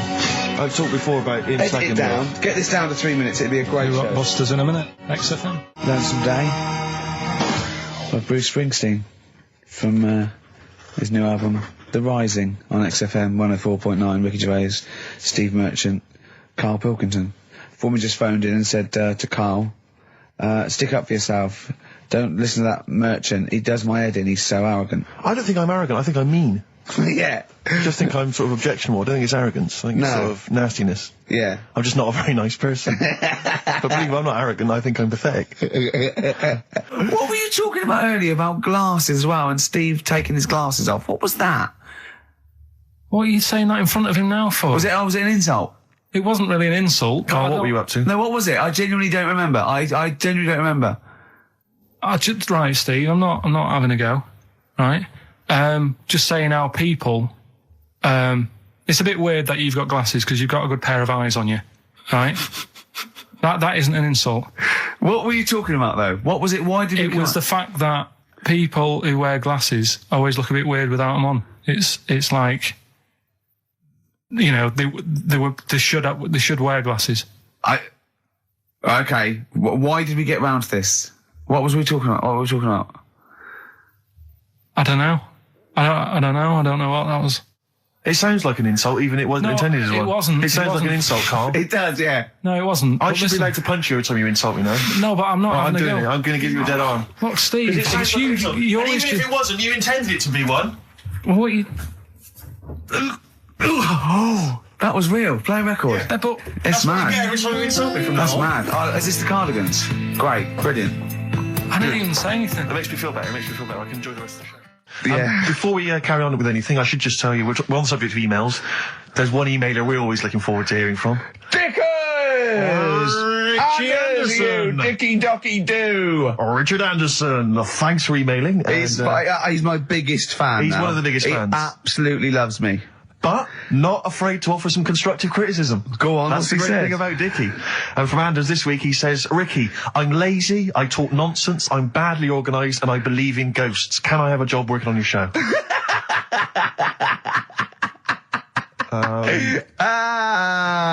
Possibly, Anders. Maybe send in a CV. Or email a CV. He's put a little bit of all of us in that, hasn't he? Oh, I'll ask you if he's a goggle-eyed freak, Steve. All right, calm down. Well, no, I didn't mean there's no need to get insulted. No, I didn't necessarily mean you, did I? to get nasty. Well, Also, I was thinking about that, actually, Steve. Oh, God. Just talking of the old... What? What? Talking of the what? No. Do you know, like... This better be good. No, you don't have that many girlfriends and that. What do you mean? Carl, why are we on this? I was defending you in the whole monkey discussion. Come on, what's your point? What's your point? What's your point? No, what's the point? What's the point? I just was thinking... If there was an infinite number of Steves? You're an odd-looking fella. Come on, Carl, get to the... No, you know I know that. I've told you that loads of times. What do you mean you know I know that? Well, there's no point pretending anymore. Steve, I'm flabbergasted. But also, you don't like spending money, right? He's mean and weird looking. Valentine's Day. Are you sort of... you know... You've got to love him now, haven't you? What are you happier with? The fact that no girls like you enough, right? This is really mental. Or are you happy because you don't have to spend any money on a card for someone? A little from column A, a little from column B. Wait, let's have more monkey news. What have we got? No, we've got so much to get into this show. Insults. We don't need stupidity. the insults. I think we've got enough. We don't need the insults. Yeah, there's no more insults. No more What insults. angers me with Carl is you know he's been planning that. No, I haven't. I was thinking about it on the way in because Valentine's Day is coming up and I'm not a big fan of it. Condoms? You bought your girlfriend a box of condoms for Christmas. I don't think you can have a go at me. To be fair. No, but I don't just treat her on Valentine's. I'm always... Do you know what I mean? You don't even treat her on Valentine's. You don't even treat her at Christmas or on her birthday. When do you treat her? Hang on a minute. Wait a cotton picking minute there. Oh, why I order. Wait a minute. What was that? Tiffany Dog. I treat your girlfriend better than you, and I've only met her twice. I took her out last night and she enjoyed herself. Where'd you go? Until she had to write the cheque. Where'd you go? Where'd you go? To a chippy. A really... No. Play a record! It's a chippy? No, a quality one. Right. Oh, God! Under a fiver for two. Oh, nice lots. wrapping. Not newspaper, greaseproof paper. And bread. That's Feeder. Just the way I'm feeling on XFM 104.9. Ricky Gervais, Steve Merchant, Claire Sturgis. Well, he's defying me. He's not calling in. We're going to give out his number and he's not calling in. That's even more annoying. Who does he think he is? I don't know who he thinks he is. I'll tell you what I'll tell you who he is. Yeah. He is a little bold Mancunian. Let's never That's let him who he forget that. is. I don't know who he thinks he is, but there's the fact. Just, Carl, call in, because you're annoying me and Steve. He's been slagging you off as well, Steve. Well, go on. In the week, you know, he was slagging you off. I mean, in the week, I was joining in and laughing along, but now I'm thinking but now I'm thinking that you're more on my side than he is. Thanks very much, Rick. I'm glad to see you've come round. He said he was. I was in the pub with him and Johnny. All right, so there's a little audience. Good. And he said, have you seen Men in Black 2? I went, no. He said, have you, Johnny? He went, no. He went, there's a thing in it that looks just like Steve. Mm. And I went, What? He went, it's a thing, he's got really gangly arms and bulbous eyes, and it just works really fast in the aliens registration thing. And I went, all right. I said, well, bring that up Saturday. Since he's not here, you know, what do you think of that? Well, the reason is that I think the problem I have with is this, that if I was to say things like that about Karl, I'd destroy him. He'd be a broken man after I'd finished with him. Call in, Karl, or Steve's going to say a few things about you. I'm going to get a couple of home truths out there. I can't believe it. I cannot believe it. Yeah, we were, you know, at the time I was joining it, we were having, you know, slagging you off on other things as well. Sure. But now I'm thinking, maybe maybe you were wrong. Maybe I was taking the mickey out of the wrong person behind their back. If you receive any phone calls from people you don't know, we don't know anything about that. Instantly, we don't know why that is happening. That is just going to be a weird, spooky thing. So, okay, what's the next one? What's the educating well, wiki? I don't know.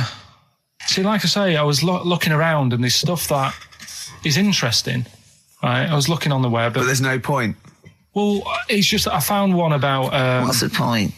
About a lad who 8 years old, but he's still breastfed. Now, I don't know if you can get anything out of that. Is that what his mum said?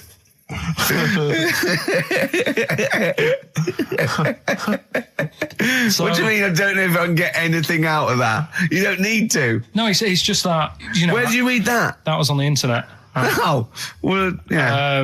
You're always unspecific when you mention it. It's just it was on the internet. Well, I'm trying to think what I put in. I think I put in Y to see if I'd confuse the computer. And then, go! You are... No, honestly. I did a search, put in why, and it came up with funny things that, like, why is this person doing that? Why is that? And it had a picture of this 8-year-old lad, sort of, you know, on his mum's nipple. And it was saying, you know, is this healthy? You sure that wasn't asking you that question? What? I put in why? Just to confuse the computer. Like, we go, what do you mean? Yeah. Stop it. Yeah. Oh, look, yeah. Last week, I was walking home with him, and I went, he was saying something stupid, and I went, I've got a competition for next week. Let's do a phone-in, and it's called Karl Pilkington, Genius or Fool. Yeah. Right? And he went, No. I went, why not? He went, well, it'd be confusing because they say there's no difference between genius and being a fool. They do though, don't they? No, but it's rubbish, and people say there's a fine line between madness and genius, and you know, it's a ridiculous soundbite. They don't say there's a fine line between a genius and an idiot. Well, the people who do are idiots. yeah. So what would you do there though, just to sort of wrap that little thing up? What would you do? That lad loves his mum's milk. What are you asking me to come up with? No, I'm just a title for the story. No. It's just what would you do? Right. What do you mean? What would I do? Well, it's causing a bit of a problem in the area. Right. What area? In America, I think it was. Oh, America are a problem, are they? George Bush is worried about this kid who's breastfeeding at 8. Imagine it like this, right? Right. So, Karl, what are you asking me about this spurious story you saw on the internet? I saw it on the internet. There's an 8-year-old lad. He likes his mum's milk, and it's saying, "Is this right? Should it?" No, it's not. On? But what do you want Ricky to do about it? It's not his responsibility. yeah. No, but the little town that he lives in, they're all causing an uproar, right? Going, this isn't right. You know, I can't let my kid play out in case he's in the garden with his mum getting a bit hungry, right? So, what should they do? Because his mum's saying, well, he likes it. Yeah. And he, you know, so what do you do? I don't know the laws. No, but I'm not asking you to sort out the laws. I'm just saying, if you lived in that neighbourhood, what would you say? If you went up to him and said, look, everyone's getting a bit fed up with this, look. I'd say, what would I do? What do you mean, what would I do? What are you asking me? Right, it doesn't matter. No. What are you asking me? What are you asking me and Steve and the public? I'm just saying, say if you live next door to this woman. Yeah. Right? The kid's hungry, 8 years old. He's out playing on his bike and he goes, Mum, I'm getting a bit peckish. And he goes, all right, son. She whops one out. And he starts having his milk, right? You live next door, you're putting your washing out and you see this going on. You're getting a bit sick of it because it's gone on for months. 8 years, I assume. Why is it your business? Why are you such a nosy neighbour that you're concerned? What would you do, Carl? Let's turn it back on him. Yeah. What would you do? What's your solution? What would you do? Well, I thought I'd say, right, why are you doing this? And she'd say, because he likes it. And I go, all right then, put it in a bowl first. And you think that would sort that out? No, because I was thinking about the whole thing, right? And you do that when you're a baby, and everything's all right, innit? Yeah. No one bats an eyelid at a little baby having a bit of milk from its mum's breast, right? Yeah. You'd almost say it was natural. But you grow out of it. It's like you don't see. It got me thinking about things you don't see. And you don't see. Did you put this into a computer? Show me things you don't see. What else don't you see? Well, you don't see, like, an old man having a Twix. You never... So what? You know the terrible thing about all this, Steve, is he's right. You don't see an old man eating a Twix. That's a terrible thing. So what they have got, right, they've made old man toffees, haven't they? They've come up with Gervais. Is that a song? Oh God! You don't see it. So they've got their Werthers, right? Yeah. So, look at him. You think he's giving a lecture at Oxford? It's not going anywhere. No, go on. Sorry. Go on. I'm just saying. Right. You grow out of things. Yeah. And the old man, I'm sure when he was a kid, he'd have a Twix. Yeah. Now it doesn't look right, so he's having... It doesn't look right. So... Right. I don't think Werther's originals were specially designed for old people. I think they were sweets that just happened to have been made for years. That's why old people eat them. Yeah. They didn't go, hang on, there's a market here. I've noticed old people aren't eating Twixes. Quick, let's make some old man sweets. But the little advert, he gives it to his grandson as well, doesn't he? He goes, I have a Werther's original. Oh, I think it cuts, though, before he throws it back in his face and get me a Twix. Whammy! Ricky Gervais, Steve Merchant and little Karl Pilkington and his magical little manky, round, baldy head. He was described as wacky mank in one of the papers this week. Really? Brilliant. Well, remember we were talking about it last week about he came round to my house and I popped out my Mr. Johnson to take a little look at. And his two That made daughters. the papers. That made the papers. Wow. What paper? It wasn't front page of the Times. It must have been like the Daily Star or something. Just squeeze Live 8 on the second page.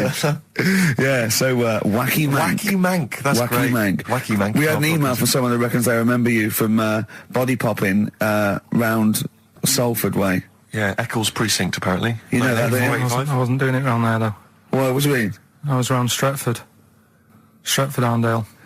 And what were you doing? What sort of body popping was it? Just a bit of everything. Caterpillar. Bit of moonwalking. Do you have a little piece of line you used to carry around? Well, mates had that. Right, you didn't Borrowed theirs. Were you any good? But you weren't breakdancing, were you? You weren't spinning on your head and stuff. You were more body popping. Well, I hope he wasn't spinning on his head, because you know that can sort of give you little brain damage and things. Well, it can give you brain damage. Also, it can wear your head down, and also makes your head perfectly round. Yeah. Because the gravity is pulling on. But if you keep on doing it, obviously it's going to wear your hair out, yeah. So you become sort of like a stupid, bald, and roundy-headed. Yeah. So I very much doubt that you did do any of that. Did you, Carl? Didn't do any of that.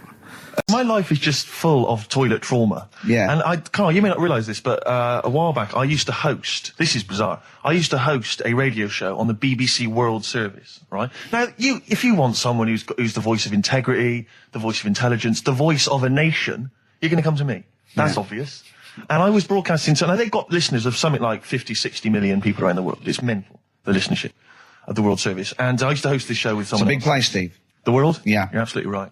And anyway, so I had to be into Bush House, where they broadcast from, 10 o'clock every Friday morning, to broadcast around the world to 50 million people, right? And one week, I went to the toilet in my house, right? Everyone had left. I got there a bit late. I got up a bit late. Already against me. The clock was already against me. Had to be there at 10 o'clock, broadcast around the world. And we got two toilets in our house, downstairs one, right? And the door had already been a bit dodgy. It was one of those doors where you had to give it a bit of a kick as you went in. It was getting a bit tight. I don't know what, the wood was expanding or something. You know, I'm in there. And same thing again happens. No toilet paper. I think, oh, God, I'm going to have to somehow kind of make it up. Why don't you check first? I normally do, Rick. I normally do. It's just on certain occasions when I'm bleary-eyed or something, I forget, or occasionally I forget. Normally I do check. Right. And you've got to bear in mind that it's not like this is happening every week. This is over the course of many years that these incidents have accumulated. So you've condensed them? For the purposes of this anecdote. Sure. Yeah. Yes. And Great. You're just brilliant to keeping the pace up of an anecdote there, Rick. You've just drawn in. I don't know where I am now. Anyway, I know where I am. I'm trapped in a toilet with no toilet paper. That's where I am. And I'm thinking maybe I peel off some of the wallpaper, things like that. But there's nothing I can do. I got to go upstairs. Well, exactly. But I have to go upstairs and find toilet paper. Was there any? There wasn't. There wasn't. Oh. I'll have to go upstairs and maybe find a notepad or something like that. Oh. And so I try the door. Right, the door's wedged. I'm pulling on the door and I can't get the door open. It's just like it won't come open. And it's already, I knew it was going to come to this at some point. Like, this is like, the clock's ticking. I'm trying to pull the door open, trousers around my ankles again. And I'm thinking, well, what I could do is I could open the window, I suppose, and like try and climb out. But not really, because I got the trousers around the ankles. And that's or if it was raining, just stick your ass out, 2 birds with one stone. Sadly, it was a beautiful day, Rick. I call it the World Bee Day. And so what I'm thinking is, I got my mobile phone in there, luckily, because it's in my pocket. I'm thinking, well, maybe I can phone, I would seriously... Kleenex. Maybe I'll phone the fire brigade. By this point, I mean, just dried. No, it hadn't, it was... Hold on, was that little puppy not around? Because sometimes you can call that, it's got a little bit wrapped round it. Listen. Or just use the puppy itself. There's 50 million people around the world going to need to hear my voice in 30 minutes. Exactly. And where's Steve? He's not locked in the toilet again, is he? Exactly. Oh, no. So I'm thinking about phoning the fire brigade, and I'm thinking, like, if I do that, it's going to be the first call that goes straight on the speakerphone. Yeah. For like the entire fire brigade service everywhere. With a butch hero carrying you down over his shoulders with your trousers around your ankles. Can I just not pull him up? No, you've got to be taught a lesson. Yeah. But I imagine the idea of phoning up and going, hello there, I'm trapped in a room in my house. Oh yeah, which one is it? Oh, I don't need to know. It's quite small. Is it? Yeah. It's not the toilet, is it? Because we don't want to come and rescue someone who's trapped in the toilet. Which service do you require? Paper? So I think I can't find the fire brigade, the clock's ticking. So then I think one of my housemates is still in the house, but still asleep. So I phone the house number. Right, phone rings and rings and rings for ages. And eventually he answers the phone, right? Gets out of bed, answers the phone, yeah. Hi, it's Steve. All right, what's wrong? What are you doing? What are you doing? All right, yeah. Oh, I didn't wait, don't know. What are you doing? Just in the toilet. Just downstairs in the toilet. Oh, yeah, what are you doing? Oh, well, I've finished what I'm... Have you got any toilet paper? Any bog roll? Yeah. So he had to, kind of scrape together a few bits of paper, and sort of tinfoil or whatever he could find in the house. A cactus. Come down no. Pass it underneath the door.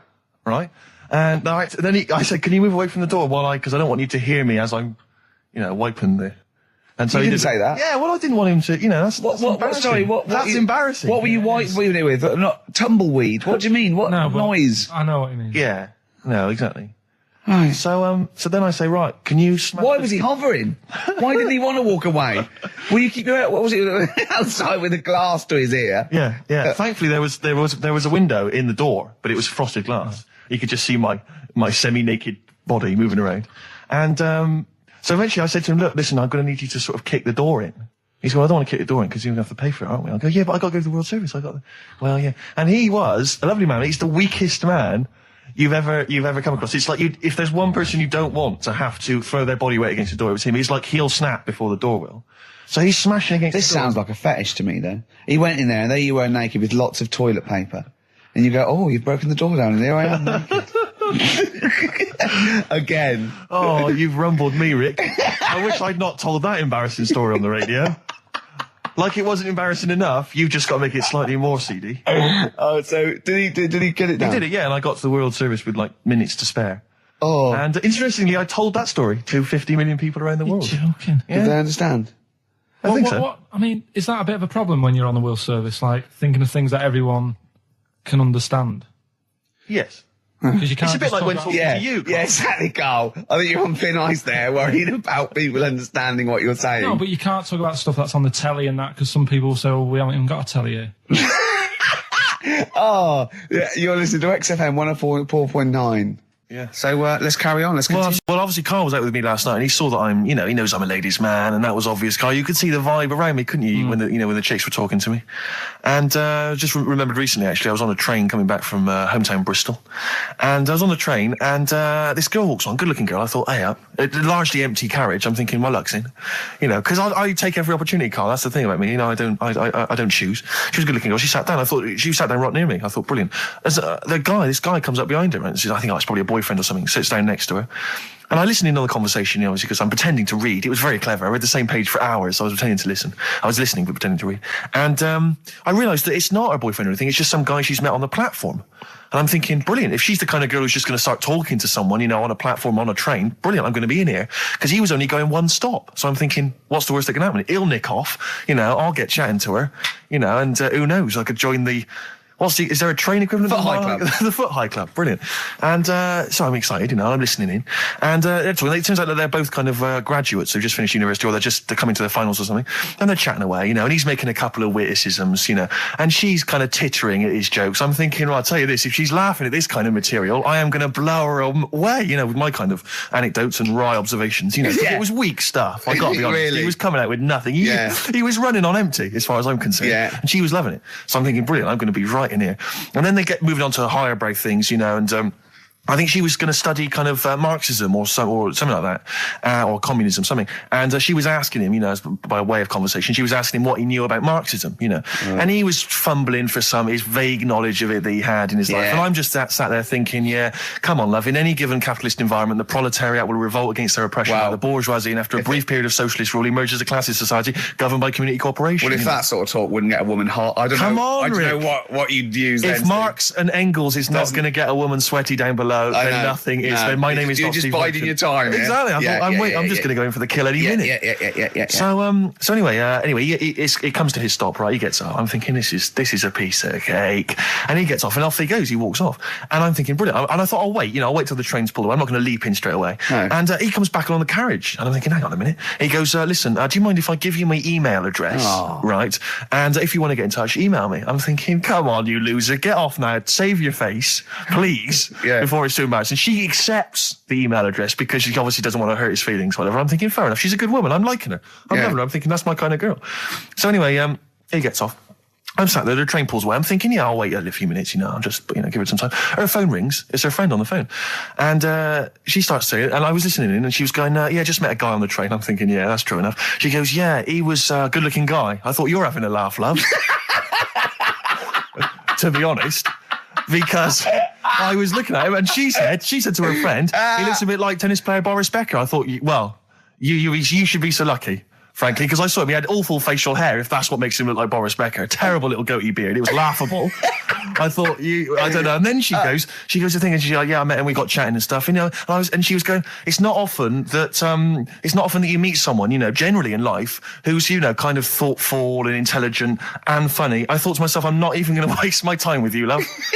Frankly, if that's what you thought of him.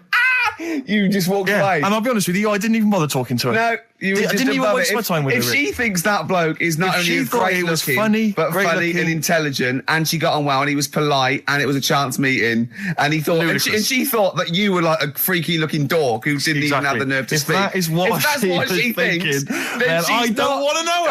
I couldn't. You walked away, and good luck to you. And I have my dignity intact. Yes, and she's nothing. I didn't know that much about it. Autism. Okay. Oh, good. With some more entertaining stuff on XFM 104.9 to cheer up people. Go on, and what? Come on. No, right. Have you heard about it, Steve? What autism? It scares me to death when he comes up, when he touches on a serious subject. We've been talking about wheeling a dead pope round, the Chinese don't age well, and ginger people are hated. And now we're going to touch on a really, my heart's in my throat. Go on, Carl, then tell me your insights to autism. Right, well, there was this, again, Channel 4 coming up with some good stuff at the moment, right? That might have been Channel 5. But what's the name? It's the attention span I like! These people who, they've got like this autism thing going on. Yeah. And they sort of take in a lot of information, they get sort of they get so into it that they know everything about that subject and what have you, right? And there was this lad who, he knew everything, right, about EastEnders. Right. He sort of, the cameraman was saying to him, so, you know, why EastEnders and that? And he said, I don't know, I just like it. And he said, I remember when I first watched it was a Thursday, it was 5 to 8, Pauline Fowler walked in, she had a pink jumper on, she said, all right, love. And he remembers everything from that moment on. Yeah. Right, and everything, which is great, but then the way the programme was making out, it was almost like they were saying it's a disability. Right. When in a way, it's more like a superpower. Sure. like Rain Man. But if you can take It's Rain Man. No, I'm he not. has special autistic powers. Oh God! We must send for Rain Man. I don't know what to do. So I don't know what to do. So he would be a But great there's contestant other on Mastermind. things. Sort of autistic Sorry. Mastermind. He'd Well, be what I'm dynamite. saying is, don't be watching EastEnders though. Sort of, why didn't they give him an encyclopedia and say, get into that? Sure. That'll be useful. Yeah. Keep him away from EastEnders. Wasting his time there. But I don't think it is a disability. No. Yeah, there are other things, and they're not. It's also autism is a matter of degrees, from what I know. And I'm sorry to have to do this, but I feel that I have to at least be the voice of reason, as ill-educated as I am on the subject. But I think there's degrees of autism. I think some are higher performance than others. There's other issues with it. It's not they're just got good memories. They don't go around doing tricks for people because they can remember stuff. There are other issues with it. Do you know what I mean? Right, well, I mean, they seemed a bit... But you watched the programme. What did you learn? That he knows when Pauline Fowler came in. Yeah, I mean, there was other bits where they couldn't control her emotions and stuff. Oh, that other little bit, yeah. But the main bit of it was he can soak up information and stuff, and I'm just saying it didn't seem really bad. Do you know what I mean? There's disabilities where people say that's a bad disability. It's like how people say about... This is brilliant. This is just like this is amazing to be in a room with this man. It's incredible. You just wind him up and listen to what comes out. And I'm going to sit back now. I'm not going to defend you or explain anything. Just go on and tell me about the other disabilities that are worse. No, what I mean is how people can sometimes easily get mixed up. How people are scared of like a cyclop. Well, at the end of the day, he's got a disability. A bloke with Who's scared of a cyclop? No, it's apart just from like Jason and his Argonauts. Where's this cyclop that you're scared of? No, I'm just saying in history and in books and that. No, not in history. History happened. Yeah. What are you thinking of? You're mixing history with Greek mythology and Roman mythology and every other type of mythology. What do you mean there wasn't really a giant cyclop that went round picking up ships and throwing them around? That's not history, Carl. Do you think Batman's history? No, but it was ages ago, wasn't it, when we were sort of forming... No, I'm not saying it didn't happen ages ago. I'm saying it didn't happen. Well, he might have done. I mean, what's so ridiculous about a fellow with one eye? In the middle of his head, and he's big and scary and lives in a cave. Why is he scary? Because what if he had 8 eyes, I'd be scared of him. At the end of the day, he's got a disability... we'll talk about it in a bit. I had some exciting news this week, Carl. You'll be pleased to find out. I'm worried that you might get a little bit jealous because it's obviously going to impact on your world quite strongly. Because I know you like things to be quite samey. You like the status quo to be maintained. You like the fact that in the past, we've had some crosswords. Because I remember. What did you think of me when I first walked in? When I first came in on the first day of XFM? I don't know why you're making a big deal out of it. Because I'm just being honest, though. I'm just being honest about a lot of people who see you for the first time sort of go, well, he's a bit weird. I know that, Steve, that you brought it up, and then you're again. But I'm sure that wasn't what he said before. No, did he say before? Well, he's a bit weird. Yeah, well, he looked at you, and I knew. I could see by the look on his face. You know when you know your kid, and your kid's sort of scared of something, and they go, "Why's your kid?" He goes, "Oh, he doesn't like pigeons or spiders." Right. It was like that when I saw Carl, and I brought you in, and I went, "What do you think of that, Carl?" I could see the look on his face that he was disturbed. Sure. And then, as he said, you get used to it, don't you? Yeah, you get used to it. And you have changed a little bit. Your hair's a bit smarter now, and you got some nicer glasses and that, I think. Or I might have just got used to it. Whoa, don't bring it up, Steve. Don't look at me like that. So you say that you think some other people in the office thought the same? Do you know that for sure? Carl. Did you discuss it? Carl. Yeah, I think they do, yeah. Okay, leave it there then. But not just in the office, as you walk through the building. Oh, it's worse than you ever thought. Well, no, it's not worse than I ever thought, because as you well know, Ricky Gervais, what did I do on Thursday morning? Oh, is this the thing... For those that perhaps are not of the female persuasion listening, there's a magazine. Apparently it sells quite well. It's one of the sort of female, kind of issues magazines. I think it's called Company Magazine. It's like your sort of, I guess it's a bit like your More or your Vanity Fair or whatever. Anyway, they run every year the 50 most eligible bachelors in Great Britain section. Ding dong, hello. Who's in there this year? In the top 50 of the entire country. And then they vote, and they put them in order and see who's the most eligible bachelor. But that's 50 people, right? It always annoys me slightly because bachelor, it kind of seems like a more sophisticated word for loser. doesn't it? no. Which always sort of unnerves me And also, slightly. they try and do a different 50 every year, so they're getting pretty desperate to get different ones. Because also a lot of people who are sort of like successful, are married, so there's very little to... No. There's a huge... I don't know if this is international. It could even be international. I'm not sure, actually. So I could be up there with the likes of Justin Timberlake, etc. So Fred Durst... Yeah, that sort of person, So anyway, this is what's exciting, right? Although I'm slightly frustrated because they were telling me that last year, all right, because what happens is the readers of the magazine, they vote for who they think is #1 most eligible bachelor, right? Last year, the prize was a 2-week trip in the Bahamas. Okay, this year. I'm rather annoyed because all I'm going to win is a moped. That's the prize this year. That's the prize this year, a moped. Whoa, backtrack. Sorry? Last year was a 2-week trip to Bahamas, and this year just a moped. All I'm going to get is a moped. All you're going to win is a moped. Yeah, you've got no chance. You've got no chance. Who else is in it? Who else is in it? Well, I mean, I don't know lots of people you'd never heard of. I know Duncan from Blue. So you're second to him at least already. I imagine you're going to come behind the other 49. Because there'll be people voting for me. They get to vote for me. Yeah, Steve. They'll see my photo and then they can vote for me. That blew me away, right? The fact that he got the name, he got the number. Spooky bit, right?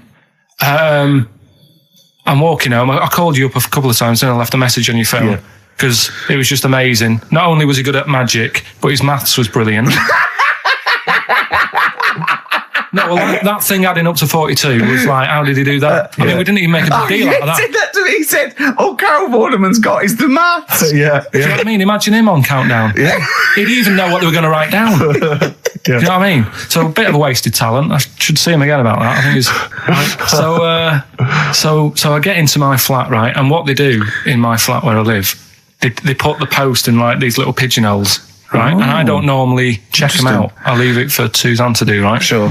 But this time, for some weird reason, I thought, right, I'll check it, see if we've got any posts. Open it up.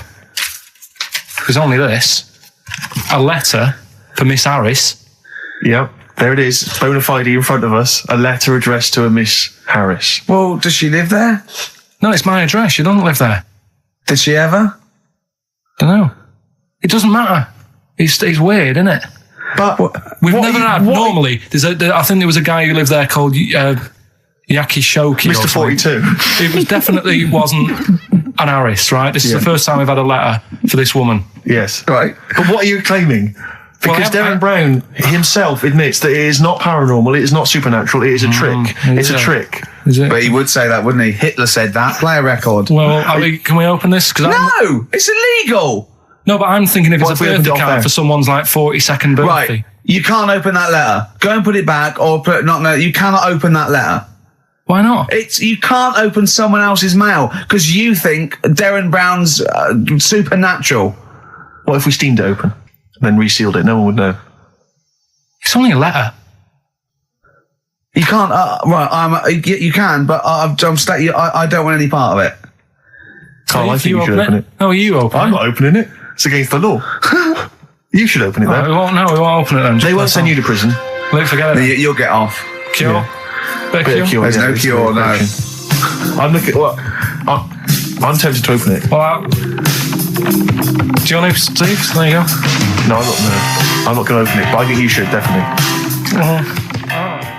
6 Different Ways by The Cure from the album The Head on the Door. We've enjoyed that. The Head on the Door, Carl. Ooh, bit of a coincidence. Spooky, isn't it? It was only 4 weeks ago you were talking about a head and a door. Exactly. Has the door got a number on it? 42. Oh, dear. So we're not opening it? No. Well, I can't open it because as the producer, right? Oh, yeah, because your standing in society is such that they'd make a real example of you. Yeah. A producer of a tin pot radio show once a week. Yeah, he should know better. He can press buttons and talk at the same time. Sending down. But they wouldn't try you in an adult court. You would get away. You would get away with it. Just they'd hear you speaking for a little while, and the judge would end up squeezing your head and letting you off. It'd be like those people who train monkeys to break in. Do you remember down in South London? We talked about it in the past, and they were going around robbing stuff, and they trained them to do it. Yeah, I don't think those monkeys would have got in trouble. It would have been the keepers. So, I think XFM would probably take the rap. Will you open it? No, I can't be seen to open it. No, he's a writer-director. Exactly. So am I can't be seen to open it. I'll give it here then. Right, I'm having no part of this. That's against the law, but... Right, I'm having no part of it.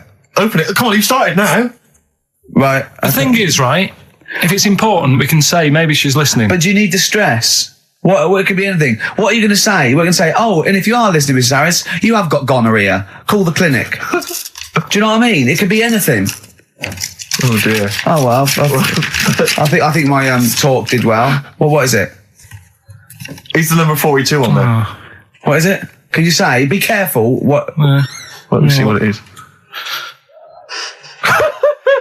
What is it? Dear Sir, Madam, your periodical dental inspection is now due. Would you kindly contact the surgery to make an appointment? Harris, Mrs. Harris, if you're listening, your periodical dental inspection is now due. You might want to contact the dental surgeon that you normally go to. She's could have a faulty tooth. 42. 42. 42. I don't believe it. 42. 42. Oh my God. Lars, and there she goes. What a great start to a show. We've had 20 minutes of some of the best banter, chatter and music and anecdote anywhere on the dial. You're damn right. High five. Yeah.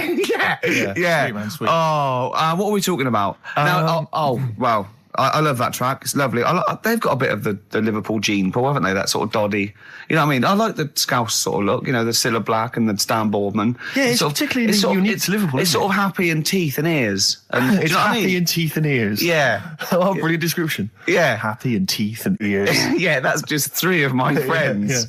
Yeah. Now, we've got a great track lined up, haven't we, Carl, that I brought in?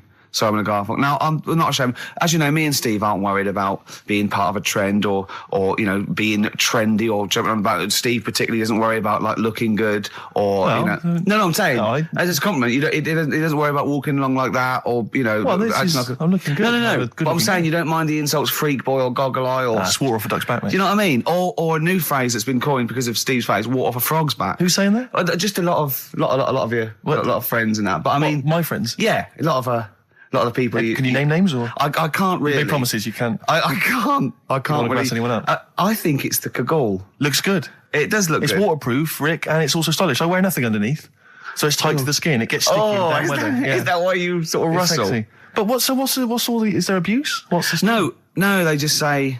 Because I'm a pretty trendy guy, but I, as you say, I cut my own trend. You know, I make my own style. Oh, so just go back to insults briefly. Go on. You know, saying. Oh, no, I see that's... Goofy, that's not fair. No, because that's what he said, it's in my head. What do you mean he said? When did he say that? No, I mean... When did you call me goofy? No, he didn't. He said about what's in the head. Hey, no, when it's... Come off it. Don't Who's start. calling me goofy? No. I'm not even goofy. Goggle-eyed's fair enough. Yeah, but you can sort your look out. I can't. What do you mean I can... How can I sort my look out? I'm not even goofy. That's not fair. You've got the proper features. What? Just needs sorting out a bit. I can't help it if my hair's not good. I noticed the other day when Carl was sitting on your knee having his picture taken. It's a long story, right? He's got a completely spherical head. It's slightly too small. I'm not being funny because, I mean, you know, I'm not perfect. But he's got a completely spherical little head. He looks a little bit like a baby hamburger. You know hamburger off McDonald's? Sure. He looks like a little baby hamburger. And it's sort of quite put upon. Suzanne thinks I look like that thing in that Dulux advert. Do you know when the woman pulls the head off that? A little plasticine morph type. And then they make a new ad for it. And it's like a little head. Really? And that's your girlfriend saying it. I know. Anyway, listen, let's get back to business here. This is a great track. It's America by Simon & Garfunkel. This is where I started saying we don't care about being trendy and all that. Steve Merchant, we're not actually here. It's the best of. I feel drained today. Do you? Go on. This is the strangest radio show in the world. Yeah. Isn't it? Yeah. Because when we can do that, we can talk about this and go, I feel drained today. Just like he's not... Like, no one's listening. Because that's the sort of thing you say socially and no one listens. Like, just when you're watching up, I feel drained today. It's rhetorical. Yeah. You're not expecting anyone, not even your loved ones, to go, oh, really? They just go, that. But to do it live on air, no one's listening. What I mean is just give us a jingle. But Exactly. But the truth is, the contempt we have for our poor listeners is the truth is, the unbelievable. listeners aren't listening, and we don't want to be here. So this really is one of the most pointless things ever. No, would have been quite happy to do a full show. But you know what? The flow of it's just. I would love to listen to this back in 10 years. This actual show. Let's keep this forever. Let's keep this show forever. The show, we went early. We were bored. It was a day we're trying to save Africa, but we're a little bit annoyed that no one's listening. Yeah. Right. Right. Once and for all, the final monkey news of the year. Oh, go on. What were you going to say? No, I was just going to say, if you're not into the Live 8 and you're gay, you're not listening because you're on a walk. Right, okay. Right. Oh, chimpanzee that monkey news. Right. There's this card game going on, right? in the big hotel in Vegas. Right. The Luxor Hotel in Vegas. Yeah. There's a major card game. All the big players and that were involved. Right. They're all invited. Anyway, so they all meet up in this dark room at the back of the. Oh, there we go, dark room. At the back they didn't work. They didn't see the little 4-foot hairy fella. So it was brilliant at poker. Like I say, it's a big game, and that everyone's been waiting for it. So it's played in the back room, not in the main entrance bit, right? So anyway, like I say, it's dark in there and what have you, and the players went in. There was already someone sat in there, right? Right. But they couldn't quite see Was he him. a short, hairy bloke with slightly longer arms than legs? Couldn't see him. Were his arms slightly longer than his legs, strangely enough? Was he holding his hand of cards with his feet? Anyway. So the cards were dealt, right? Cards were dealt, game's going on. His cards with his feet! Game went on for hours, right? No one's listening. The terrible thing is that not even we're listening to Carl now. I know. Literally no one is listening to Carl. It's so insulting. There was a lot of smoking going on. It's going on. A lot of eating and nuts going on. That was a bit weird because they don't normally get through as many, but for this night. So, come on, let's just play Bruce. Carl, let me ask you now. Carl, you will be a little bit unnerved about this. Have you seen the film Jurassic Park? Yeah. You know what happened there? Well, according to the Sun here, it says scientists are planning to clone mammoths for a theme park. Look at his face. Look at that. He looks like a dog caught in the headlights of a car. He's terrified. I love Carl. He sprung to attention Carl. there. Is that the best news you could have? Man moths.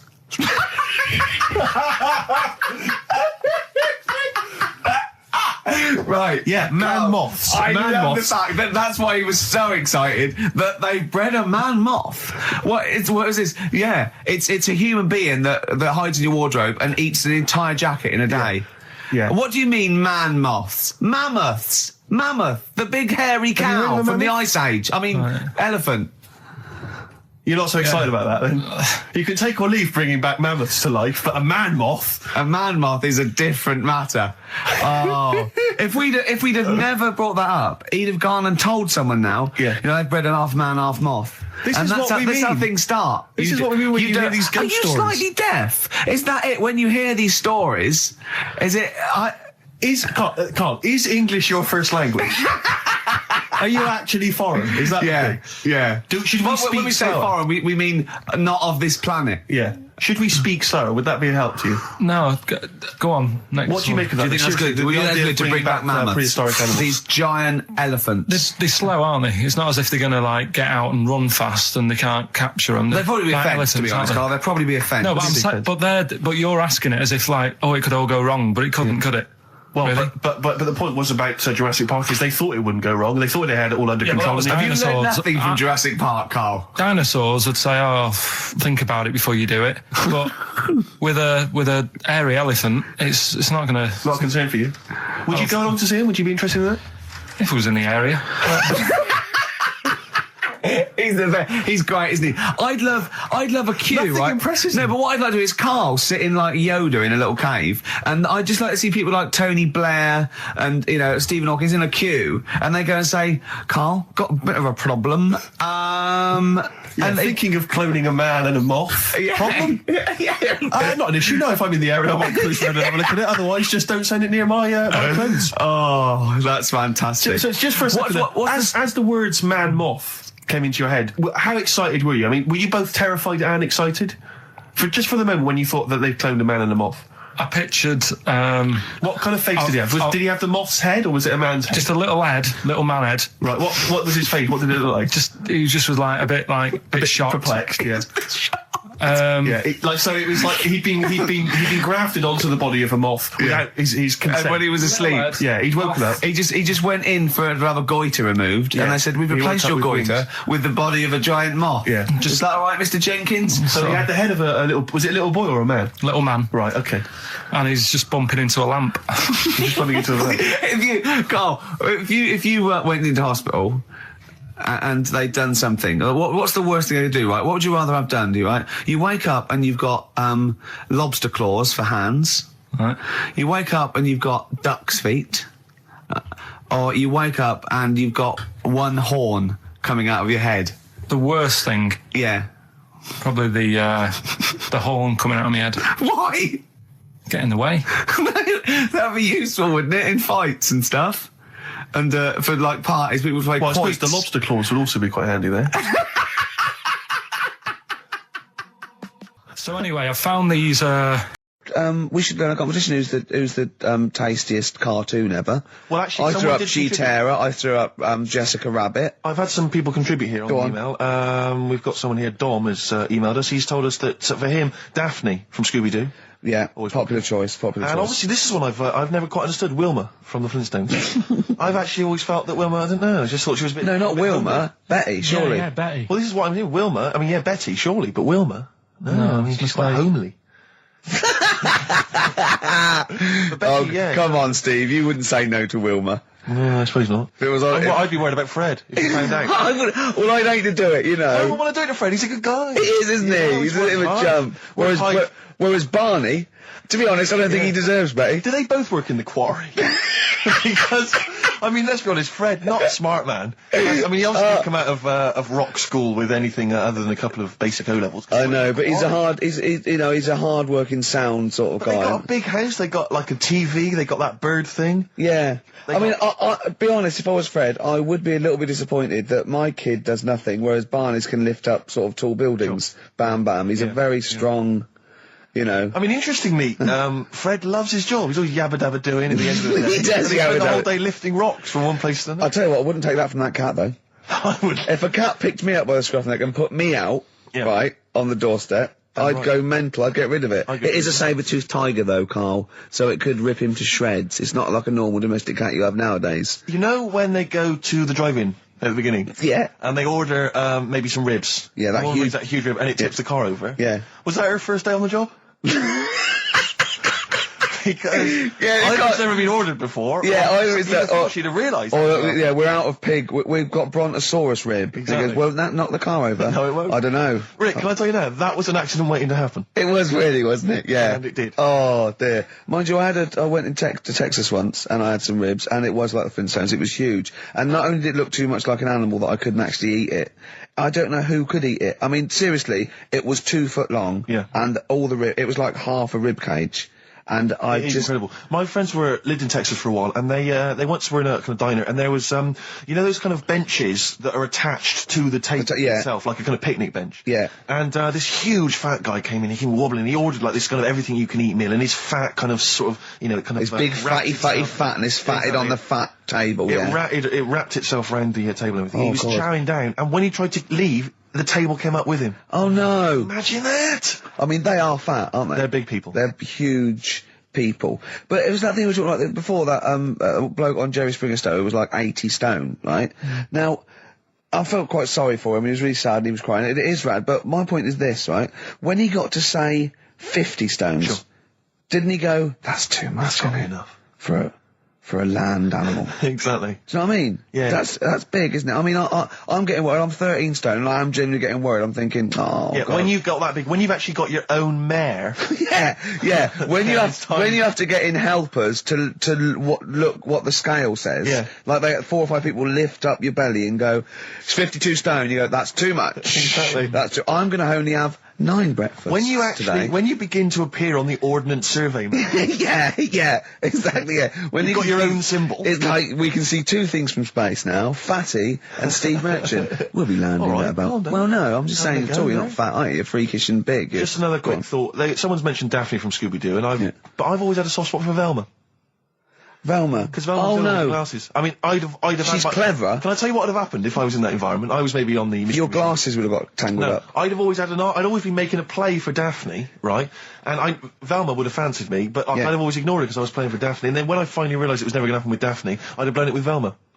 Maybe not, though. Maybe not. Maybe not. Sometimes those, you know, they might, you know, appreciate honesty and go, listen, I've been hitting on the good-looking one. Yeah. Oi, Four Eyes. Yeah. Do you fancy it, Chubbs? Exactly. Something like that. Let's be honest, is what you're saying. Well, yeah. I'm wondering, I don't mean to be libelous, but Velma, she was quite short, the glasses, the short hair. Lesbian? Hung around with the dog and Lesbian? the bloke. I'm beginning to wonder if she was... Yeah, maybe. I was see, unfortunately, I said lesbian there, and you still carried on with your assessment of what it is to be a lesbian. It's bad enough doing the cliches of having short hair, but you said the dog. Yeah, well, she hangs around with a dog. So do lesbians do that? Well, have you seen some lesbians? They're right dogs. Good night. Have you seen what I've done there? You know what I've done there, Rick? Comedy award winning. Oh, God. The first cut is the deepest. Let's hear it, Rick. On this album as well is The Killing of George. Looking forward to Christmas? Loving it. I'm always a big fan of Christmas, actually. Yeah, no, I'm not a bah humbug type. It's not far now, is it? It's this month now. Is it? Are we in December? Is it the first? Yeah. Jeez. Yeah. Oh, yeah. Jeez. Jesus. Yeah. Brilliant. I was quite excited because this week I think it was this week in the papers, The Sun, and I think all the other papers actually, had the first of the kind of giveaway TV supplements that comes out listing all the shows that are on. But what about when they bring them out this early, is you open it and it's like, you think, yeah, I want to see what films are on and stuff, and you go through it, and it just, about half of the listings are to be confirmed. To be confirmed. It's an utter waste of time. Yeah. And it's like, who is planning their film and TV watching this early? Yeah. It's a little bit early to be worrying about 3 weeks in advance going, but I better not make any... Well, unless it's like an amazing thing on telly, or you know... Are you coming to a party? We got one Friday 29th. I don't know, I'm going to watch something on the TV, there's a good film. What is it? Not been confirmed yet. It's to be confirmed, but I can just, say this, I won't be at the party. Yeah. Yeah. It's strange. But I remember when I was little, my sister used to work in W.H. Smith's, and she used to come home like every Thursday.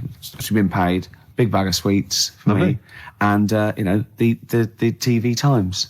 The TV Times, of course, because you're working class. Sort of. TV Times. The radio Times for a classier middle class gentleman like myself. But the bumper edition at Christmas, it's like 2 weeks of telly. She'd sit down, like that Thursday night, sit down with my sweets, and we'd tick off all the things we were going to watch over the next 2 weeks. Didn't happen, did it? Because I was squeaking around, hyperactive, making people play with my toys, stuff, and not watching telly, really. I bet but if you watched any telly, it'd have been really rubbish stuff. The whole family was... I imagine probably Dennis Norden's Laughter File, Volume 12, or whatever it is. I don't think even Dennis Norden was going there. Whereas you see, we in our house, of course, we'd just switch off the TV and we'd perhaps just listen, to a concerto on Radio 3. Ooh, yeah, we weren't allowed to turn the telly off. The Christmas ads have come on, I noticed.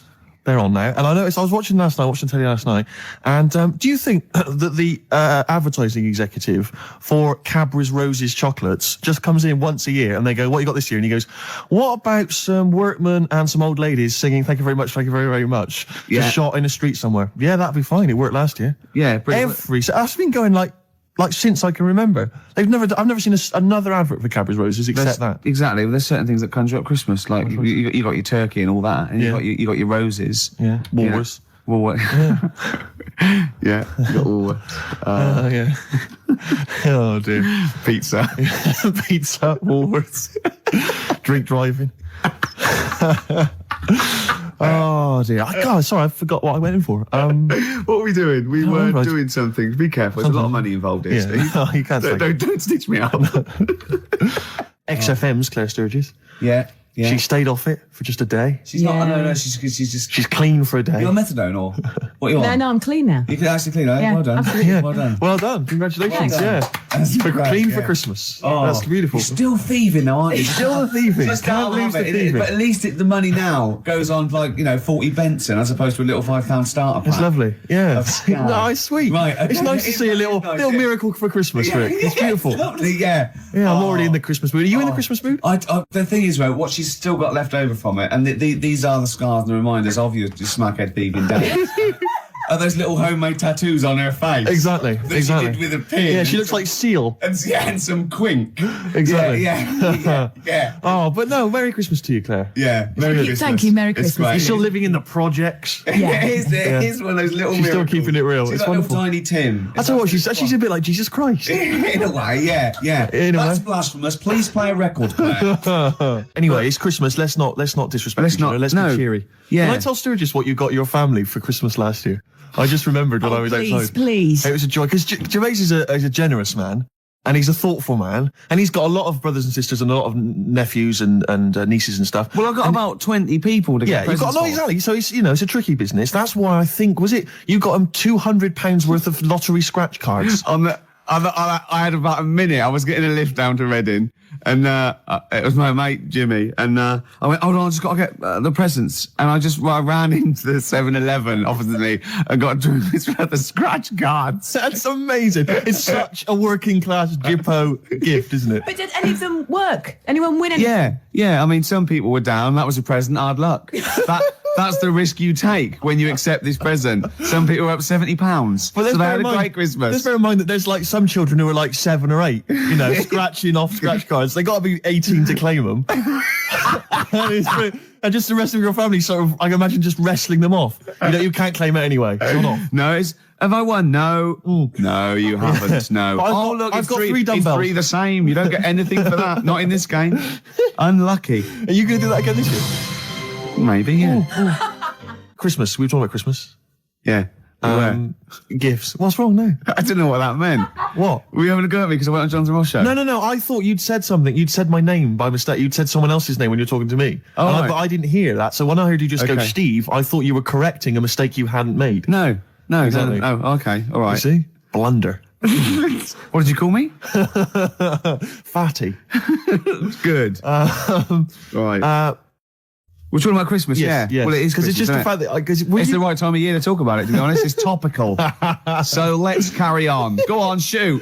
Well, I just wondered if your Christmas gift buying had always been as thoughtful as it is. in recent years. Oh, well, no, that was actually, even though it was thought pretty lazy and thoughtless, it was quite generous in a sense, financially. But I remember, God. Now, even though I sort of come from a working class family, my dad was, a labourer, and my mum was like a housewife, but I was spoiled at Christmas. I didn't have like pocket money or gifts and that, but she'd get out of a catalogue and pay for it for the rest of the year. So I did have great presents. Yeah. And because I had older brothers and sisters, they were earning, so I had good presents. And it was okay for me to, give them nothing or do a card or something rubbish. But then I remember one year when I just suddenly realised I was too old to be doing this. It was like, in Jaws when it pulls focus. Yeah, and you go, oh my God. And I just realised that's the worst present you've ever, I think it was about 12 or 13. And I remember it now. My sister had got me a Cat Stevens album. Great. I think a birdhouse, and like a quiz book or something. Yeah. And it was my turn to give her a present. And it was a bottle of shampoo that I'd found in the bathroom and wrapped up. It's a big jumbo, one of those Tesco's, Had it not already been used? No, I don't think so. Mum had bought it, You just topped it up with water, wrapped it up. I just gave it to her and she went, oh, thanks. I thought, oh, God, that's rubbish. That's really bad. It's rubbish, isn't it? That's really bad. I know, yeah. I remember one year, I really wanted a Scalextric. I was going, what Scalextric? And my mum was going, no, you'll just get bored of it. I know what you're like. You'll get bored of it and we'll have spent all that money and you'll be bored. I was going, no, I won't. I love it. I'll play with it forever. And, and she was going, no, you won't. And I was going, I will. I love it. And so she bought me Scalextric and I unwrapped it. And I was using it. I was bored instantly. Yeah. But I didn't tell her. I pretended I loved it. And so, I'd always be playing it monotonously, hating it. I know. But I'm loving this, Mum. It's absolutely brilliant. You were wrong. You were so wrong. I'm loving it. I know. Things with Scalextrics, I think it was great at the time, but I think it was an XFM party actually years ago when they got Scalextrics and loads of us think, oh yeah, I used to love it. Rubbish. Yeah, really. It's tiny. Yeah. It's about 2 foot long. Yeah. You go, put it back on, Dave. Yeah. There exactly. you go. Can you put it back on? Exactly. But you want it to at least kind of change into a robot. Or kind of come off and just drive around the Of course, these days it's all virtual, Steve. That's true Isn't enough. it? In your mind. Well, we all take a pill, don't we, Rick? And then we're in some kind of fantasy world. I am Ayrton Senna for a little while. What about those bloody computer games? No one's reading a book anymore, are Mummy, they? What's a tree? Download. Well, I'll tell you what. I'm going to play a song now. I think I've dissed U2 for about 15 years, but I've got them wrong, and I'm going to play a lovely track off the latest album. It's the last track on the album, Ground Beneath Her Feet. It's from All You Can't Leave Behind. Beautiful and song. I think it's one of their greatest works. Steve Taylor, the man with the knowledge. Come in. Hey, All right. Christmas to It's you. like Steve Wright and his posse. All right, Merry Christmas. Hi. Hi. Are you So a great... tell us, are you a great ladies man? Were you a great ladies man before you were married? It's not something I talk about. I'm married now. Because he's sort of like got a little shaved head and he's got a beard and it's exactly the same colour, sort of ginger hair. He looks like a tennis ball. It's just hair, exactly the same length, all over his face. And no reason for me to come in was that abuse was happening without me here. Yeah, I know. And now I've come in, you just continue. But say hello, so it's with your blessing, and I think we're nice. Say Merry Christmas. Hi, Merry Christmas, all listeners. See, you're on at 5 o'clock, aren't you? Yeah. Right, I'm going to make a note of that. When I bought those two albums, I'm going to listen to Steve Taylor, the man with the knowledge, on at 5 o'clock on XFM. Isn't it incredible? Because he's been in since 11 o'clock this morning, just compiling information for every record he'll be playing. Yeah. The show's only 20 minutes long. But you know, with him, it's because he's got to offload it. Yeah. He's got to talk about it all the time because it's only, he's got a huge brain. It's wom, it's going Throbbing, wom, all information. What are you playing next, Claire? You bored? Sorry, were we boring you two? Oh, was this that list? Isn't that cute? Yeah. So can you tell us about Star Sailor? What do you know about some interesting facts about Star Sailor? Into the microphone, into the micropole that goes down the loudy box and out to the radiograph in the homes all around England. They're rubbish. Thank you. Steve Taylor, controversial view. Still, he has bred people. Stereophonics and the theme tune to BBC Two's The Office, Handbags and Glad Rags. Absolutely. So I think we should be playing Christmas songs as well, though. Because American Christmas War is over. A great. Is it really? What? The theme tune to The Office? I think you meant, is war really over? It is. Thanks, John. Yeah. It is. Yeah. Yeah, it is, yeah. That's there. To be fair, Rod Stewart did it first. Yeah. And we don't use the Stereophonics version. Or the Rod Stewart version. Thank you. Too expensive. Exactly. Costs a fortune. Like to re-record it. Yep. Little known facts. Yeah. You should save that for the DVD. Or Steve Taylor would have blown it anyway, exactly. wouldn't he? To come on with the knowledge and told him everything. I was thinking... Fairy Tale New York. Beautiful song. No, Can we find It'd that? be nice to turn and dig it. I'm sure everyone's playing it at the moment. Yeah, Let's we should. It's good. No, let's play Simply Having a Wonderful Christmas Time by Paul McCartney. Can we play Driving Home for Christmas, Chris Rea? Oh, he is. There's a lyric in that goes, he's in the car driving on Christmas. He looks over the other bloke in the other car. He goes, he's just the same as me. Yeah, I was thinking that. He's just the same as me. Is he saying he's copied him? He's like, oi, what are you wearing? That's the same as me, that is. What do you get your missus? The same, is it? You. Who are you a stalker? I'm Chris Rea. Hello. Yeah. Going back to Newcastle. Exactly. Are they talking it? Is that where he's from? Yeah. Is it Middlesbrough or Newcastle or... Great, I'm loving this, Steve. Yeah, no, it's Nearly great. Christmas. I had a couple of chocolates there, didn't I? Oh, the purple ones in roses. Very much like the Quality Street one, the hazelnut and the toffee. Yeah. But getting me in the mood. Now, I know if you're a fan like me, you love the roast dinner. Oh. We love the roast dinner. But the Uber roast dinner is the Christmas dinner. I'm looking forward to it. No, I'm thinking about it now. I can't believe how many different sort of meats you're going to have in your house. Well, we always have the turkey, obviously. Traditional. Plus, we always have a little bit of pork, a little bit of lamb. Oh, God. And don't forget the sausage, Well, I love the fact that someone's designed the turkey Christmas dinner, and then they thought, wait a minute, I also want a little sausage, and let's wrap it in bacon. Why not? Let's just have stuff in it. Can we have all the meats that are available? Someone said, hold on. There's sausage meat in the stuffing. Now, I went, well, sue me. Yeah, exactly. Sue me if I want a bit of extra sausage. You know what I mean? Oh. It's the work of art, and it takes hours. Rick, can I ask you, what kind of veg you going with this year?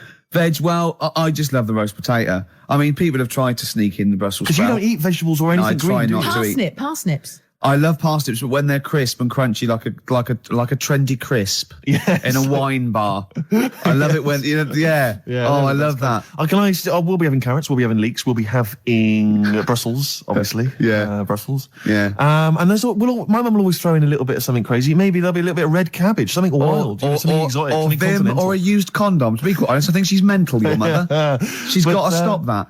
But who knows? Any kind of treats. I'm just so, and I love the fact about the Christmas dinner is that people are taking weeks, years planning it. I know. They take, months going to dig up defrost. Have you told? Can you talk about your grandparents? Well, my grandparents, of course. The thing about my grandparents, I have mentioned this before. Yeah, I think they've got about 3 teeth between them. It's unbelievable. My grandfather. They're all their own, though. He was in the RAF in the war, right? And for some reason, he had problems with his teeth, and they pulled them all out, and they replaced them with a false set of false teeth. But during the wartime, I don't know whether this was just like what it was like during the war or just the 40s, but he had a kind of wooden plate put in with like some kind of fake teeth attached. Oh no. And he's never had that changed. So he's still got the wooden plate and about 3 teeth still hanging on it. Oh. It's just so he and my grandmother combined, they cannot eat anything that's kind of solid.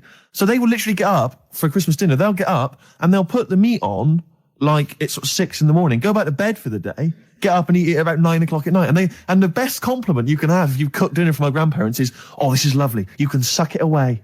Yeah. Imagine that. Why don't they just liquidize it? Have a nice little roast smoothie. They have done in the past. Really, and a little apple crumble smoothie to follow. If we take them out to eat, like at a restaurant or something, we've got to phone ahead to make sure there's fish on the menu. Really? Because they can only have fish. But then the bones, you see, that's a problem for them. Well, you can take the bones out of fish, can't you, and sort of mash it up? Yeah, but the eyes are going Steve, as well. could I suggest the fish cake? It's already mashed. It's with the potato. It's in a crispy crumb, which doesn't hurt anyone, whether you got teeth or not. Rick, can I go on? Make a little? Yeah. I just want to make it because obviously not everyone's as fortunate at Christmas, Rick. No. As us. What about the vegetarians? What are they eating? A nut cutlet. What the hell is a lovely little nut cutlet? Can't they have like tofu, but in the shape of a turkey? But I love the fact that so often, certainly your Linda McCartney veggie items, they always try to fool you into thinking it's the real thing. Some veggie sausages that they've injected with something so they'll taste like sausages. Yeah. Eat the real thing. You don't really need it that arbitrary shape. If it's, you might as well just have it any shape. What angers me with the vegetarians? What angers me with the vegetarians and the vegans, even worse, is that look, we're breeding all these animals to be eaten. Yeah. They're going to get slaughtered anyway. Chow down. Come on. Yeah. Those chickens in those little kind of pens, 4 of them in a little square box. Yeah. They're sort of crapping eggs out every couple of minutes. Yeah. You're not a zoologist, are you? I am not officially. Yeah. No, but I know what I'm talking about. Rick. Yeah, you do. I've seen brochures. Yeah. I've walked past a farm while on holiday. Excuse me, farmer, could your finest hens crap me some eggs for my tea? No worries. Chicken, crap a little egg for me. Oh, brilliant. An old Christmas classic. Oh. No, spare a thought for the vegetarians and worse still the vegans. Yeah, and what about Travis? What do you think they'll be doing this Christmas? Having a whale of a time. I'll tell you what, Steve, it was an excuse to play the record. Genius. It was a link. It's the Christmas edition of the Ricky Gervais Show with Steve Merchant. Hi. I'm loving it. Yeah, it's good. I'm in the Christmas spirit, actually, I have to say. Yeah, definitely. I do enjoy it. Will you be looking forward to, I know everyone talks about it, Rick, but Christmas telly? I love Christmas telly. Christmas Day telly's got. I get up and Noel's giving out some presents around hospitals and that, and then you might have the number ones of the year from Top of the Pop. Then you might have a little, I don't know, I don't watch the Queen's speech, but you have a little sleep then, don't you? Maybe after a big roast dinner with too many sausages. Yeah. I'm only joking, Mum. Let's have some more. It's true enough. More chocolate, please. Yeah. Well, let's not. There's people starving in the world, so let's not rub it in. Hopefully, they're not listening to the radio. No, probably not. It's been a great show. It has, even though I say so myself. Yeah. I've enjoyed it. Looking back over the year, Rick, looking forward to Christmas. Go on. Can I just throw a big thanks out to all the people that have emailed us and phoned in and written to us over the last 6 months. I think it's about 4 people who keep doing it. Yeah. Recycling the same under old different names though. Exactly, but we don't tend to read stuff out, but it is appreciated. It is, and it's often gets into the show whether you know it or not. Exactly. In some way, we steal your jokes and pass them off as our own. Nice email from someone there saying there is a tofurkey. A tofurkey, yeah. So a tofu turkey. Yeah. You can buy it in the whole trimmings. See, I made that up. I could have written that down and, it had already been done. Yeah. So I said we can't paint in a tofurkey. Sure. So I've embarrassed myself again. Sturgis, are you going to be driving home for Christmas? No, I'm going to be here. Christmas. I'm going to be here. God, she's working. He's just the same as me. She's working on Christmas, Sturgis. Oh, yeah, I'm here. Yeah. Someone emailed me the other week saying, will I be voice tracked over Christmas? Well, I'm not quite sure. It's a radio term, apparently. But no, I will be live. Wow. On Christmas Day? Oh, yes. Christmas Day evening. So you can't drink and stuff? Well, not as much as you would have liked. I mean, you're always drunk on air, obviously. But it's getting to that point. I didn't know she drank till I saw her sober one day, Sunday morning when she came in to do an early show, and she was talking differently. Yeah. She went, the pub's not open yet. Exactly. And I realised. It's terrible. isn't it? Well, what should we play now? I don't know. Steve? I kind of felt like we've sort of exhausted ourselves. Really, we've run out of stuff to say. Have we? We've made all our observations about Christmas. Yeah. We've taken a sideways glance at the sausage. Yeah, exactly. Oh, I don't know funny look word. at this year's Stuffing. Remember we talked about stuff? Do you remember I think it was 4 links ago. Yeah, sure. No, listen. We're going to call it sausage loving.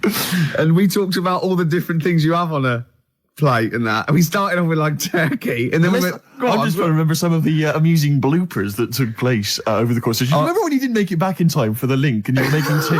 I was making tea. That was a classic God. What was that one when, I think you said something like, that was a white stripes. He's going to say the word wrong or something. Yeah. Oh, God. If you're one of those people. Oh, this is great. I'll tell you what. I'd like to play a record because I'd like to talk about this link later. Yeah. Should we play a record? Yeah, it's Christmas, obviously. I've got to go back to Bristol. I love seeing my family. Well, yeah, I do. But it means I see my grandparents who are, brilliant people. I mean, lovely people, but mental. I mean, utterly mental. And they've taken now there must be sort of 80 a piece.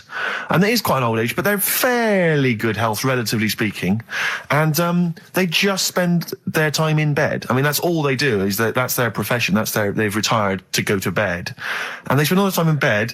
I tell you what they're like. They're like that old guy, they're like all that old family in Charlie and the Chocolate Factory. Oh, yeah. Remember, none of them had got up for like 25 years. Yeah. And you said that they go to bed and they go to sleep, but then when they wake up, what they do is put an extra pillow so they're slightly more upright, and that's them in the day in bed. That's the daytime thing. But they get up and cook and stuff. What they do is they've got about 6 teeth between them. I mean, my grandmother needs false teeth, but refuses to go and have the old ones extracted and the false teeth fitted. So she's working with about 3 or 4 teeth. Oh. My grandfather had false teeth given to him during the war. Wooden ones? Well, it was plastic teeth on a wooden pallet, right, that sits at the top of the mouth. He's still got the wooden pallet, but most of the teeth have come off.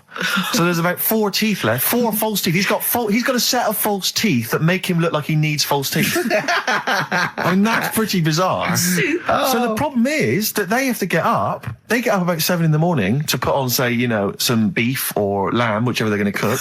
They put it on at 7 in the morning, so that by the time they eat it at 6 at night, they can use the phrase, this is what a good meal is for my grandparents, if they can use the phrase, oh, that's lovely, you could suck it away.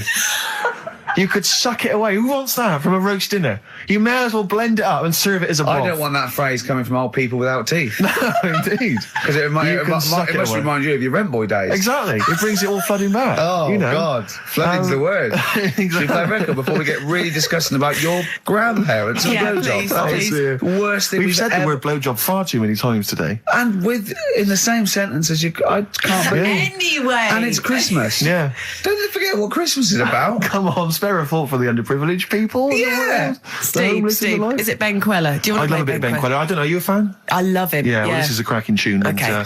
And I think we'll enjoy that. Let's just slam dunk it. Why don't we just stop and think about what we've done? I'll tell you, they do spend so much time in bed that they actually, I'm sure, war will have to cease. And those are the Red Hot Chili Peppers, and they're still going strong. Oh, indeed, yes. That's one of my favourite tunes of the year. You enjoyed that? Yes, absolutely. Yeah, these are all mutual. We love them all. We're not absolutely, really, we're not annoying each other by putting in songs the other one doesn't like. We're like a team today, innit? I think that's the Christmas spirit. I don't know what it is. We've come together. We're sort of unified. Yeah, in the absence of Karl. Yeah, who often divides us. He often comes between us. Does he? Like, yeah. Well, I'll tell you what. It's like a child. It's like we're a married couple and he's sort of our autistic child or something, right, and sometimes it just puts a strain on the marriage, we all 3 of us love each other, because he does love you guys. Yeah, exactly. But sometimes it's hard. I hear him talking about you in the office sometimes.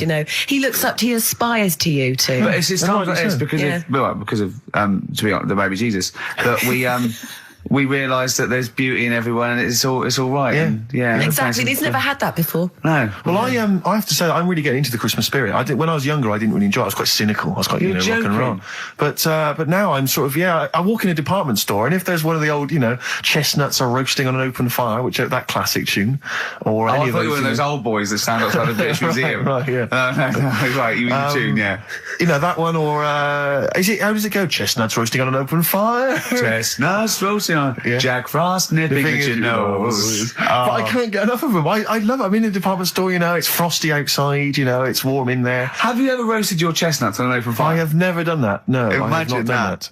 I have not done that. Just backing up to it like that with your little chestnuts hanging out like a bulldog. What would you be wearing? You probably just, I imagine you'd have your dressing gown on, you'd just hiked it up, Just slightly, put so it your up, arse was showing. pop them down, like, tuck it in like a lovely lady. Yeah. So like a lovely lady from the front, but behind, it looks like a bulldog dragging a tree. Yeah, exactly. And you just pop them in the grate. Yeah. And you would, because you want to be careful of too much roasting, so I imagine you'd want to just kind of ease yourself in slowly. Lightly toast them. And if it feels too hot, get out of there. Get the hell out of there. Yeah. You know, that's, if any kids are listening, try that. No! What? No. Like there's a kid thinking, I'm going to roast my chestnuts on an open fire. I don't think there's even a child that's doing that. I don't want someone to do it and then the parents go, and Steve Merchant's told our children to do it.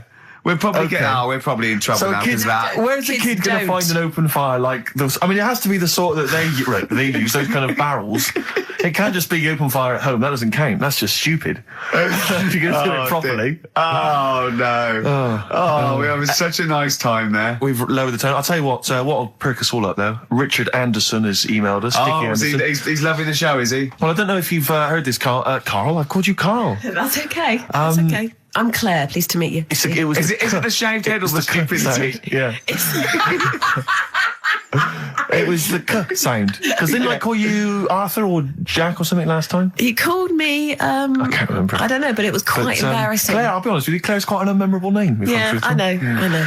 But yeah, Dickie Anderson, he's a guy. I'll be honest with you, he's not a big fan of the show.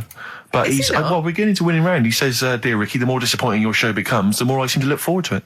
No. Now I see your face plastered across London. Is your show some sort of curse put on me by an old gypsy woman I've annoyed? You know, good point, Dickie. But Dickers. But Randers, as I call him. Yeah. He can't listen now. I know what he's doing. Yeah. He's tucked him in. He's backing into the fire as we speak, and he wants to roast them until they spit. Oh dear. Thanks for listening, Anders. Thanks for Anders. And Merry Christmas to you and Happy New Year. And as you know, you got a lot to look forward to because our first hour is always the best. That's exactly. So you're going to be loving it till 3, cockers. Oh dear. What should we play? Well, this is I every so often I get sent a CD by a friend of mine, Harry, who just sorts me out with tunes that I may have missed. That's such a good idea. It is a great idea, and this is one that I think it came out this year. It's a Teenage Fan Club, and they teamed up with Jad Fair, and I think it's a mixed bag, the album apparently. But this is one of the good tunes on it. Near to you.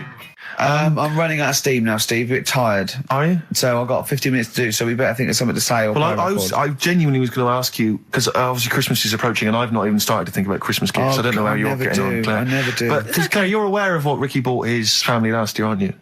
Oh yeah. Do you know I am because he told me and I've completely forgotten. It's extraordinary. It is extraordinary. I mean, how much thought and planning went into it? Right. I was pressed for time. How many kids were there? How many people were there? This is it. I've got a big family. Okay.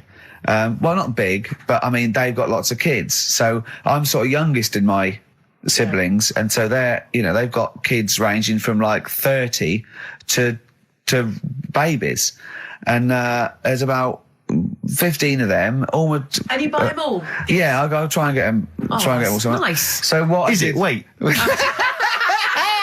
So I got a lift down. And I thought, what can I get? I thought, I can't just give them the money. I'll stop you there straight away, if I may. What? You notice he's on the way down for Christmas Day. Oh, right, so he's on the... Oh, right. He's on the way down. This is when he starts... Boxing Day. So this is when he starts to think about buying them a gift. Yeah. On you go. So I was getting a lift, and Matt was giving me a lift down. So just before we got there, I just ran across the road to the 7-Eleven, got 200 quid worth of scratch cards. Scratch cards. Bear in mind, I think you were describing the family then. I noticed some of them you described as babies. Well, I mean, yeah. So, children? Yeah. You're giving the children the gambling cards. But that's lovely. I give them 10 each, so they give them thousands of pounds. A lot of them were disappointed when they won nothing, but I said, kids, that's the gamble. That's the risk you take when you receive a gift from me. But the great thing about getting some of them won, some of them were laughing. But the great thing about getting kids hooked on gambling as a Christmas gift is back last calls. Go on, tell them why you're all smug. Because Adrian just called up. Yeah. After hearing the story about the Chinese kid. Yeah. And he said, yeah, that's true. He said that there was a TV program on it. Yeah. He had a chromosome defect. Yeah. And it made him hairy. And his mum and dad used to have to shave him. That wasn't in the book. But thinking about it, that's not a good move anyway, is it? Because they say that for women, if you get a few hairs on your top lip, don't shave it because it'll grow back thicker and faster. So they should just let him. They should have just said, well, let's see how bad it gets. But if they went in there straight away if he came out as a baby and a little bit hairy, they should have left it for a little bit. But Adrian called up and said, yeah, he was hairy, he was all but right. we weren't disputing there was a Chinese kid born slightly hairier than the rest. We were disputing the fact that you didn't actually tell us a story. You just told us a And what we are disputing is that man was abducted by aliens for 3 days and grew a beard. Yeah. That's definitely not true. No. We don't know about chewing the fat, but it sounds quite viable. Yeah. You see, the difference is between me and Steve and you is that what we believe isn't random. Do you know what I mean? It's not random. The things we don't believe stuff just because it's interesting. It's not every other thing we believe and every other thing we don't. I think Carl believes stuff if it's interesting. Yeah, I know. Yeah. If he thinks, intriguing. Fact. That song's got a good story. Okay. Yeah, love it, snappy. Go on.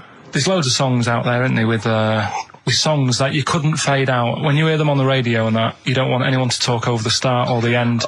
Yeah. Because but remember we did this one before with Killing a Georgie by Rod Stewart. Yep. And I was a bit worried that it might have been a true story because we were, joking about it. And he went, "Oh, you know that Killing a Georgie?" He went, "I think it is a true story." I went, "Why?" He went, "I listened to it again, and Rod Stewart at the beginning says this is one of my best friends."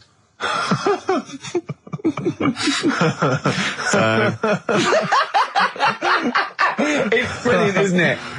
It's genius. So there's loads of songs out there, and what I want to do, we want to get the audience involved in this. So if you've got like a favourite song that's got a really good If you've got an audience. Yeah, go on. And they email in ricky.gervais@xfm.co.uk and they say what the song is now. What would examples be then? Examples, ones that jump to mind straight away for me. Elvis, In the Ghetto. Yeah, good one. Brilliant. Andrew Gold, Lonely Boy. Absolutely. Don't know that one. Eminem, Stan. Right, yeah. Good one. You couldn't fade it out, could you? Because you go, well, what happened? Yeah, no, absolutely. And that's what I'm saying. Not just any sort of pop song that keeps repeating itself. And, it's like, it doesn't matter. It doesn't matter if it skips or, you know what I mean, if you turn the radio off. Yeah. But I'm talking about Ernie, songs. the fastest milkman. Yeah, that is a good story. Oh. Yeah. Do you know that one? Yeah. Yeah, it's a story, yeah. Ted from Teddington, he drove the baker's van. Well, so what have we got then? Have we got one? So we're going to kick it off today with Stevie Wonder, Living Just Enough for the City. Okay. And just briefly. Sum it up. Right, Yeah. if you are nipping out, maybe you're in the car and you're about to pull up somewhere and get out, what it's all about is a lad who's growing up in like America in some rough area, right? And he's trying his best to do well and get a job and everything, but because of where he's from, he's stopping him doing that, right? It's like how I grew up on an estate in Manchester. I had to leave there and come to London to do all right for myself, right? And it's his whole family, and it's a tale of how his mum works dead hard and works loads of hours, but the kids are always well dressed and cleaned. It doesn't mean just because you haven't got a good job, you let your house run down. Do you know what I mean? She's looking after it. The sister, she hasn't got new clothes, but they're always clean, and her knees are clean, I think it says in one point. Good. Excellent. Clean knees, always important. So will we give it a listen? Brilliant, it's a great I don't track. think Stevie can do it justice. After that explanation. Right, so... I'm not sure he's going to top that. Like some sort of like backing tune to try and... try and pep it up a bit. Yeah. You have really knocked it the socks off it. Brilliant. I'm looking forward to the clean knees. It's a new feature. What is it called again? The story in that song's really good. Here's Stevie Wonder. Wow. Stones, Brown Sugar. Steve thinks I can't tell you what this is about because it's too rude for radio. But you've done it again, haven't you? You've said another call, haven't you? Yeah, just that drugs do make you have wind, morphine especially. That's the bad one to have. And that was from a medical student, wasn't it? Yeah. Up in Leeds, so cheers for that. Haven't had any calls about the alien abduction, funnily enough. No clarification on that so far. No. Keep you posted, though. Yeah. If anything happens, we will let you know. Yeah. Well, that's it. We got through it with all these mistakes. They've got to get this equipment fixed and they've got to go to HMV Monday and buy about I'd say £5,000 to £10,000 worth of new albums. Definitely. It's gonna be good Get next this week. fixed. No, get this fixed. Definitely. Yeah. Don't go on about that. Next week, though, we'll have more Educating That's the Ricky. phone. Look, that's the phone. Yeah, don't do that. What? Educating Ricky. We'll do the quiz. Rock Busters. Do that again. Right, I And might not be songs. here. If that's the case. And Steve, What? what have you got? What, next week? No. I'm just going to bring some sandwiches. Do you notice I was quite quiet for the last 20 minutes? Yeah. Just dozed off. Yeah, well, the air conditioning's... I'm feeling quite muggy. It's too, but that doesn't work either. And this is I'm totally serious. I'm not joking. It's ridiculous. So... Right, a song for the ladies to end with as ever. Sly and the Family Stone. It's always...